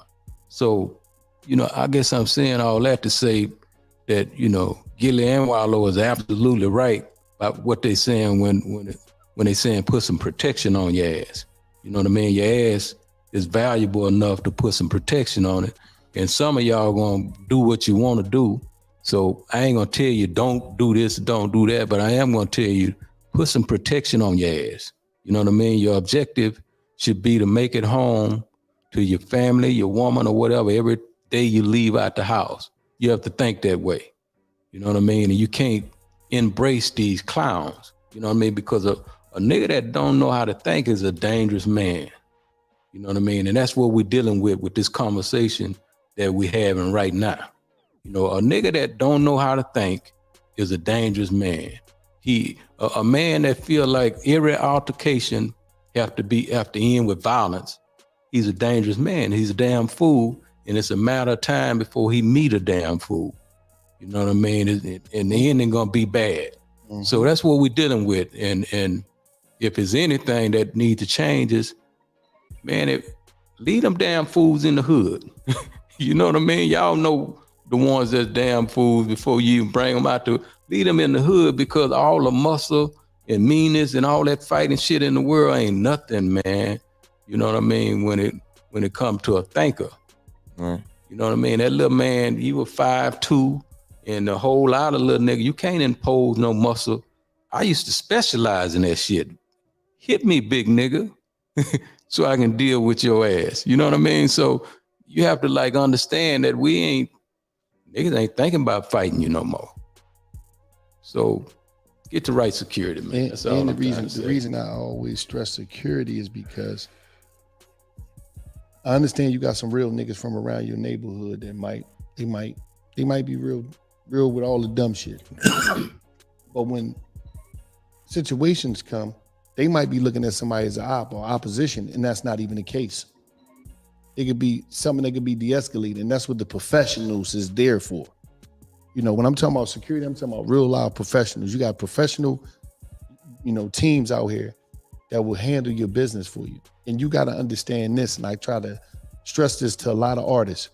You're not boo-boo from around the way no more. You're a business. You're paying taxes, you're LLC, you're a business, bro. So you got to carry yourself like that. And I just think a lot of times that money come and motherfuckers just lose their mind. And like I always tell people, man. You're right. And I tell these cats, because I ain't a lot of these cats that do these young cats, I'm not your peer, man. I'm your fucking elder, man. And I'm not trying to be an old nigga that's trying to be a young nigga. That's the problem that we got now. And that's why a lot of these young cats don't respect the older generation. Because motherfuckers trying to relive their second childhood. I'm your elder nephew. So I'm going to sprinkle this game on you properly. Right. I'm not no motherfucking nigga that, that's out here was a nigga getting high, doing some dumb shit. Nigga, I spent 20 years in the penitentiary. That shit was real. That wasn't no motherfucking game. And y'all, so for me to see a young cat running around here that got unbelievable opportunities, you niggas is making more money than Tupac, Biggie, put all of them together. Y'all make more money than them and these bookings y'all be doing in these, like, come on, man. Y'all make a shitload of money. And I'm talking about on a show type money. I made this song in 2 minutes using my MIDI. Man. He was spitting some real. Take advantage of this shit and don't finesse yourself out of your blessings. I know y'all done seen me talk to different people, but like I told Pooh, free Pooh Shiesty. I told him, man, don't disrespect your blessings. Do not disrespect your blessings. Don't be out here with that tough shit, man. That born to lose shit and you got millions of dollars in the bank. I don't know how much I'm gonna keep stressing this shit, man. Because a lot of times the homies and the so-called OGs ain't telling you this because now you the money train. And I gotta say this, you gotta protect the king or you going back to the porch. It was a rapper named Skrilla said that. And when I say that, all these brothers that fall, they drop, they homies gotta go back to the porch. They back on the fucking block now. Exactly, man. Your major source of, your outlet. You got to protect your men, got to get them out of these dumbass situations, these bowling alley situations. Yeah, it's fun. And, all of this, the women, I had it up on the screen earlier. A lot of this that we do, like they said, the power of the PUSSY, it makes men dress fly. All that. I don't remember all the words to it, but hey, it makes perfect sense. You out here, you want to be seen, and everybody ain't eating. Everybody's bills ain't paid. Everybody's not comfortable. You got this makeshift security. You thought the streets was one thing, and it wasn't. There's many people that's going to get that reality. You thought it was one thing and it wasn't. You thought just because he was a street dude that he wasn't going to tell. Like we talk about this all the time. Civilians, we go through this a lot, right? What's the difference between a civilian who can do that? You can put your legacy and put your life on the line and roll the dice and see if somebody's going to snitch on you or not, The game's about winning. I've seen people leverage the game and put themselves and put their family in better positions. But you got to know this. It's only one rule to get out that motherfucker as soon as possible. There's only one rule to the game, and that's to get the fuck out of the game. Nothing else, anything else goes, and nothing else matters. Because y'all wasn't smart enough to protect the king. You protect the king when you make sure you not doing no dumb shit. Because when you doing dumb shit, it's going to affect them. Rather you doing these shows, fucking whatever it is, promote. I'm talking about whatever. Yeah, they might not like what's going on, but they promote it at the same time. And I'm guilty. I'm guilty of it too. I told myself I was done. You know, if you go to jail, you harmed another black man, you robbed another black man, whatever, shot another black man. Like, why should I be saying free you? You something that's killing the community. You killing the community. The only bodies you got is against your own family. Through these cities, soon as you do some dumb shit, that shit fall on artists. They want to lock him up first. They ain't trying to lock you up. Police, DAs, they want that rep. They chasing rep. They trying to get popping too. You don't even dig it. They want DAs want they Instagram popping too. Mm-hmm. Fuck time y'all think is going on. They want they Instagram to pop. You got motherfucking police officers. They want they fucking gram to pop. Yeah, I lock what's name up. So you just got to be mindful when you operate and you getting that money, because listen, man, everybody not happy for you. You got to understand, you motherfuckers going to Rodeo Drive and Ball Harbor and Lenox Mall, y'all spending what a motherfucker making a year in one visit. So everybody not happy for you, but I'm just saying, enjoy your life, enjoy your success, take care of your families, and lay off the dumb shit, man. And the bottom line is, right, you work so motherfucking hard to get everything you got, and then you could lose all of that shit in one night. One night. No, fuck one night. In 5 minutes. 1 minute. A gun could 2 minutes. Gun could go off in one. You boom. feel what I'm saying? Like one night of some liquor, some pills, some disagreements, some arguments. A nigga like Tory Lanez is sitting in jail. One of the most talented artists in the motherfucking world. One fucking 5, 10, 20 minutes, that should have changed your whole fucking life, man. And let me say this too. Then you go from having everything to having nothing. I gotta elaborate on this. We live in a different time. Niggas is not playing by the United States of American street code manual no more. That shit out the door. That's out the door. A motherfucker would tell on you, man. If you're texting a girl you really like, but she's leaving you on red, waiting hours to reply, or ghosting you whenever you ask her out, then listen up and face this f***ing fact. She's always on her phone. Girls are always on their phone, which means she sees your messages popping up, but she's choosing not to reply. Why? Because you are boring. Your messages don't. The same motherfucker that was in the sandbox with you, they were telling your motherfucking ass. Telling you fast as shit, man. They would get right on the stand, and your mom would be in the courtroom sitting right behind you crying, and they grew up, they ate out of your mom motherfucking house, because your mom might have been on drugs. They would get on that motherfucking stand and tell on you fast. Well, we're witnessing that all over the world right They would light your ass up and go back out here, and guess what's gonna happen?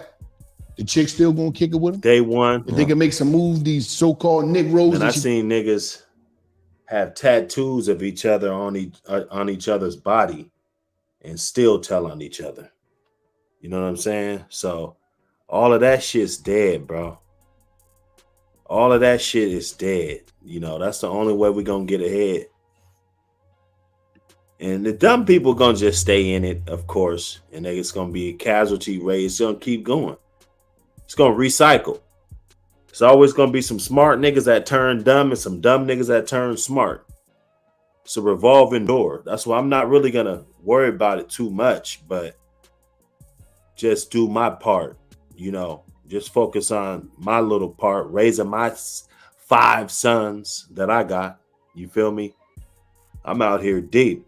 You feel me? But on the bright side, I'm building my children a better future than I had. To me, I think they're way, you know, they got a better chance. They got a way better chance of being successful than I did, in my opinion, you know. And motherfucker probably think I had a great chance, but I think their chance is even greater. You think it's real niggas gonna fuck with them? Ain't right on me. So the game, like, go ahead and figure some new shit out. You know what? I just thought about another answer to that question you asked me, Gilly, about what other than the homie. You know, it's a hell of a thing to have access to power and not use it. And when I think about the machine, my homie P them got out there in Atlanta. You know what I mean? I went, we flew to Atlanta. You know what I mean? I talked with the homie head up. I talked to Quavo head up. You know what I mean? Since this situation happened. And that's power. And what I'm thinking about right now is I would have loved to have seen somebody with his team here with Quavo versus, you know what I mean, one of them other people, man, that don't know how to think. So if you got access to power, it's important to use that access. A lot of times, we evolve in different things and don't understand the value of different situations because you ain't from there. You know what I mean? And money don't make you be from there. You know what I mean? Just you can have $1 billion and not have that street cred or the knowledge and different things because you ain't live that. Right. So you won't see different things coming. It'll hit you right smack in the goddamn center of the head. And you won't never see it coming because you ain't been trained, you know what I mean, to even see that coming. But when you have access to the power, to the machine, use it. You know what I mean? Use it because it makes a difference. You'll make it home at night, you know what I mean? And that's what's important. That's the only thing that's important. Yeah. It's making it home at Right. night. And I want to say this, man, like, we some extraordinary people, man. We doing some extraordinary things out here. And we got some in hip hop culture. This is the 50th year of hip hop. And we all eating off of that. So let's respect what created this opportunity for us and protect it. You got so many different ways they coming at this shit, man. The court, and they coming at this shit in the courtroom, utilizing lyrics. So you even got to be mindful of the shit you say, even if you expressing, you can't even, it's to the point where as though sometimes we can't even use our imagination because some of our greatest artists in the history of life, they was poets. They wasn't real street niggas. They put that shit together. So you even got to be mindful of that. You got to be mindful of what you're posting. You can't show everything.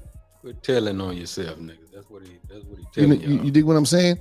Because it go from you posting something to now, prosecutor talking about on December 27th, 2021, rapper so-and-so was posing with marijuana and an AK-47 on Instagram. They can subpoena Instagram.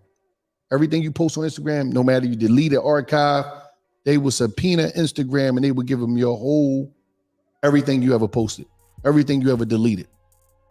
They can subpoena every social media network that's out there. That's facts. Stop living, man. Take advantage of these blessings you got and take care of you and yours, man. And I just want to say, once again, condolence to the whole Quality Control, Takeoff family, Atlanta, because this was a terrible loss for our culture. We keep losing artists to a lot of senseless, I'm talking about some dumb shit. Dumb shit. We gotta really protect this beautiful art that's giving us opportunities to take care of the people that we love the most and really shake up the world. That's all I gotta say. I mean, I think we touched on everything. You know what I mean? I think you guys wanted to speak y'all truths, and I think y'all came on here and did that. Yeah. So it was beautiful. I just wanted send my condolences once again to the family, the friends, Quality Control, Quavo, Offset, you know what I mean? And tell y'all hold y'all heads, you know what I'm saying? And just send our condolences from the whole $1 million worth of game. And to all the families of all the victims. All the artists that lost their life. My young boy PNB Rock, Young Dolph, Mo 3, XXX Ascension, everybody, man, that Pop Smoke, the list goes on, everybody that lost their life. Nipsey. I mean? We just got to get better, man, at this shit, man. And I just hope that tomorrow is better than yesterday. Right. Y'all got any last things y'all want to say before we get out of here? Want to be the first to see new homes for sale? Yep. You gotta Redfin subscribe. updates You gotta listings subscribe every to me first if you want to see all that. If they want to advertise, I'm gonna advertise off of them. I just hope that this is a situation where we can clear the air, but also give game to future problems that could transpire in the same manner. But just to also let the family know that, yeah, our love is there. If it was a way that we could have prevented this situation, we would have prevented it by all means, right? Which we attempted to do. But it's an unfortunate situation. And Terrible. our condolences are with the family. Absolutely. Yeah, and yeah, most definitely, you know, our sincere condolences with the family, you know what I'm saying? And I'm just reflecting back to where it's a saying that your character precedes you, you know, and I'm not gonna say everything was negative, you know, in response to this situation, you know what I'm saying? When a person know your character, then it speaks for itself. You know what I'm saying? You know, I wasn't misidentified only by those that didn't know me and just went with whatever the media was, you know what I'm saying? Anybody that know my character knew, like, Unc, we seen you was trying to, you know what I'm saying, kill that, whatever it was. You know what I'm saying? You know, and I stand on that even with my family, you know what I'm saying? You know, we're not those type of people. You know what I'm saying? We're God-fearing people, but we stand on respect. You know what I'm saying? Me coming and going, you know, and, you know, you can only sit back and allow so much. And that's just the humble side of us, you know. And we've been very humble and respectful with this situation. And any part of this situation that has been misidentified, even from us doing the memorial, and we apologize for that if that was perceived and took wrong. You know what I'm saying? But we never come in nothing with bad intentions when it's dealing with us and family and associates. You know what I'm saying? That's why we speak about relationships. You know what I'm saying? I mean, not no slick check-in, not no undercover extortion. Y'all don't have enough for us to ask for it. You know what I'm saying? So it's never been that. Right. You know what I'm saying? It's really personal relationships that we have with many. And bro been in this thing for 30-some years. And that's just an entertainment side of it. So you know how far those relationships go. Right. Generations. Right. You know what I'm saying? So you're going to have other busters that speak against this. But good game, you know what I'm saying? You know, you let the lane be the lane. You know what I'm saying? Don't you change to your truth. Yeah. Yeah, to the homie Quavo. Ain't nothing changed where my love is concerned, where Quavo is concerned. So, you know, there's going to come a day, there's going to come a time that everything we saying, Quavo gonna have the opportunity to bear witness that this is the truth. You know what I mean? It's how it went down and from A to Z. And I look forward to seeing that day. But even more important than that, you know, like I told him the last time I saw him, you know what I mean? It's love here. You know, it's love here. And I look forward to that coming back together soon. But this Offset dude, I ain't gonna leave him out. You know, I'm just real like this, you know, because, you know, niggas be throwing rocks and hiding their hand, right? They be throwing rocks and hiding their hand. And I don't like them kind of individuals, you know, and the truth of the matter is, you know, one can dance and different things in front of these different cameras and all that kind of shit.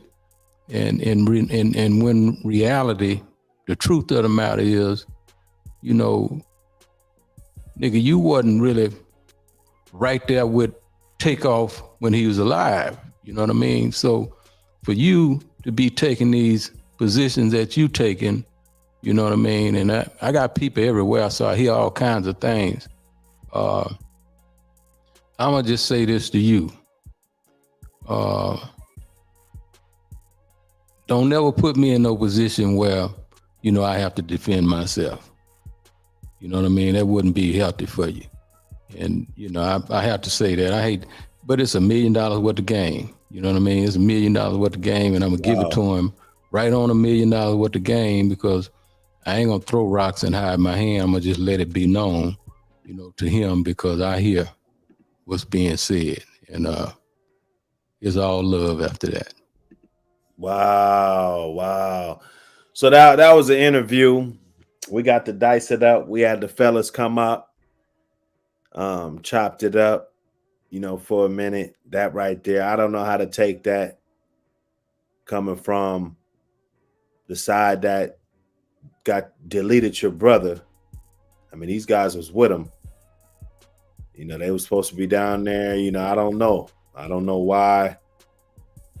I don't know exactly what happened. I guess we'll know more later on, but it's a terrible, terrible situation, you know, that we got to cook on this. Just letting y'all know the streets is dead. It's too complicated to put your babies in this situation. It's just, it's too risky.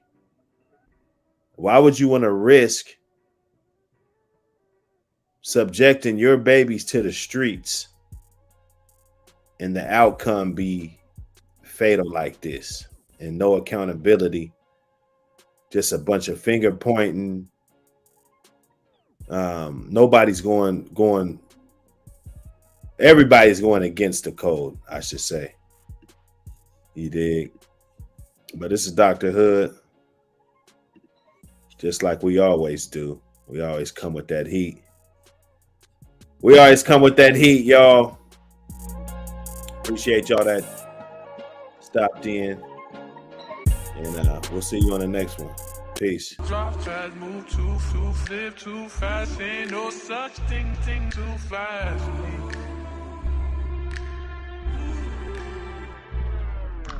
Drop too fast, move too fast, live too fast. Ain't no such thing as too fast. Money's always on my mind, so I'ma get it. And if it makes sense, then you know I'm down with it. Cause people say I drive too fast, move too fast, live too fast. Ain't no such thing as too fast. I got it coming in like Usain Bolt. You want that dope? You gon' get what you pay for. Telling me I move fast, but I think you move slow. Time waits for no man. Gotta get that new dough. Just dropped off the last batch. I got a new loaf. Had to double back cause he called and needed 2 more. Maybe I be driving too fast for that guap. It's coming in too fast. I pray it don't stop. Cause I was on the bottom, gotta climb to the top. Used to rock hand-me-downs, now I'm handy on the block. I came up off the rock like Sean. I'm a whole lobster, y'all prawns. You fucking with a king, y'all ponds. And for that 25, you get that Barry Bonds. Cause people say I drive too fast, yeah, too fast, live too fast. Ain't no such thing as too fast. Money's always on my mind, so I'ma get it. And if it makes sense, then you know I'm down with it. Cause people say I drive too fast, move too fast, live too fast. Ain't no such thing as too fast. I got it coming in like Usain Bolt. You want that dope? You gon' get what you pay for. Yeah, move, bitch. Get up out my way like Luda. Carpool lane by myself for the Gouda. One twitch, you could get black by a shooter. Real fast, come up in your house like an intruder. Drive 110 in the 60. Hand over that money first, you ain't about to jit me. Gotta keep that blick on my lap cause it get tricky. Keep both eyes open in these streets cause it get iffy. I need them blue avatars. Nigga, what you travel for? I was moving fast, shopping in that travel lodge. Or that days in, waiting till them days in. I'm blessed I made it this far, this shit's amazing. But people say I drive too fast, move too fast, live too fast. Ain't no such thing as too fast. Money's always on my mind, so I'ma get it. And if it makes sense, then you know I'm down with it. Cause people say I drive too fast, move too fast, live too fast. Ain't no such thing as too fast. I got it coming in like Usain Bolt. You want that dope? You gon' get what you pay for. Yeah. Drop too fast, move too fast, live too fast. Ain't no such thing as too fast.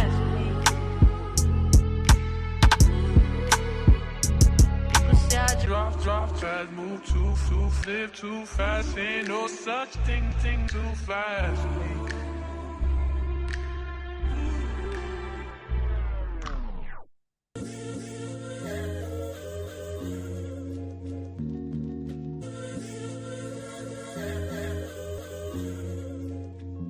I've been going through some things and I ain't thinking clearly. Praying every day, but I don't think you hear me. In my own world, but this shit getting leery. Taking all these drugs, knowing well they ain't heal me. I've been going through some things and I ain't thinking clearly. Praying every day, but I don't think you hear me. In my own world, but this shit getting leery. Taking all these drugs, knowing well they ain't heal me. Popping all these pills, don't wanna deal with my emotions. Smoking and drinking.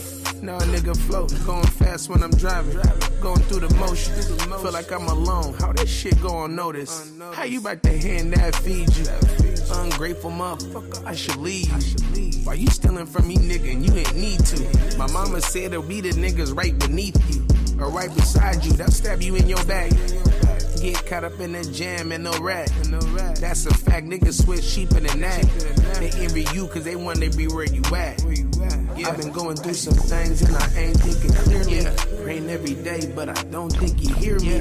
In my own world, but this shit getting leery. Taking all these drugs, knowing well they ain't heal me. I've been going through some things and I ain't thinking clearly. Praying every day, but I don't think you hear me. In my own world, but this shit getting leery. Taking all these drugs, knowing well they ain't heal me.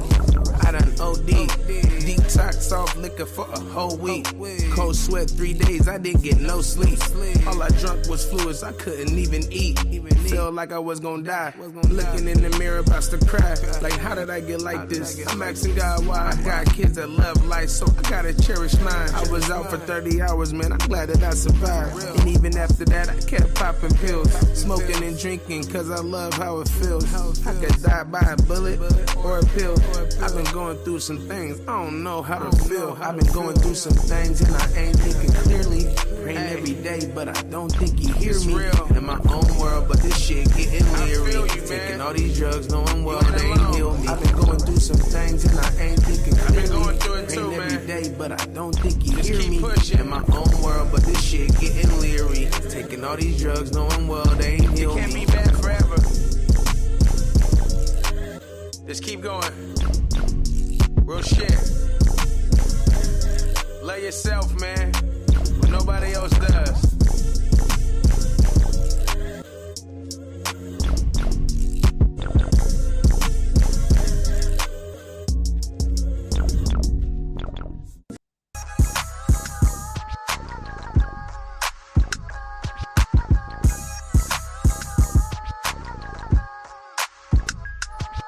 I'm trying to get these millies, so I'm taking all these risks. Try to holler at your bitch, but she wasn't talking shit. Try to do it right, but it just wasn't making sense. Gotta hustle every day, cause I gotta pay this rent. I'm trying to get these millies, so I'm taking all these risks. Try to holler at your bitch, but she wasn't talking shit. Try to do it right, but it just wasn't making sense. Gotta hustle every day, cause I gotta pay this rent. Wake up, go get it, handle your business. You can work an under 5, it ain't no difference. I keep trying, if I lose, man, I'm so different. The Lord wired me different, man, I'm so gifted. I got knocked on my ass and I tried again. I had to pull a couple strings like a violin. I got little discouraged, but I tried again. They don't support what you doing, they are not your friends. I'm just keeping it real, on that honest, keep it a buck. Man, you gotta keep faith even when you down on your luck. Bad transmission, going nowhere, I was stuck. I had to bounce back just like crack, whipping it up. I'm trying to get these millies, so I'm taking all these risks. Try to holler at your bitch, but she wasn't talking shit. Try to do it right, but it just wasn't making sense. Gotta hustle every day, cause I gotta pay this rent. I'm trying to get these millies, so I'm taking all these risks. Try to holler at your bitch, but she wasn't talking shit. Try to do it right, but it just wasn't making sense. Gotta hustle every day, cause I gotta pay this rent. I try to make money every minute, every second. Hungry for the money, had to come back for seconds. Just touchdown with the pack, it's a blessing. Cause if the pack don't touch down, you'll be stressing. And I try to stay connected like Wi-Fi. Finesse you 2 times, but I ain't from mob ties. I'm so wrapped around this money like it's hog tied. I'ma keep chasing that till we all die. I'm trying to be the best that I can. I kept on going when I didn't think I can. Didn't think I could ever be a better man. I try, I swear I'm looking for a better plan. I'm trying to get these millies, so I'm taking all these risks. Try to holler at your bitch, but she wasn't talking shit. Try to do it right, but it just wasn't making sense. Gotta hustle every day, cause I gotta pay this rent. I'm trying to get these millies, so I'm taking all these risks. Try to holler at your bitch, but she wasn't talking shit. Try to do it right, but it just wasn't making sense. Gotta hustle every day, cause I gotta pay this rent.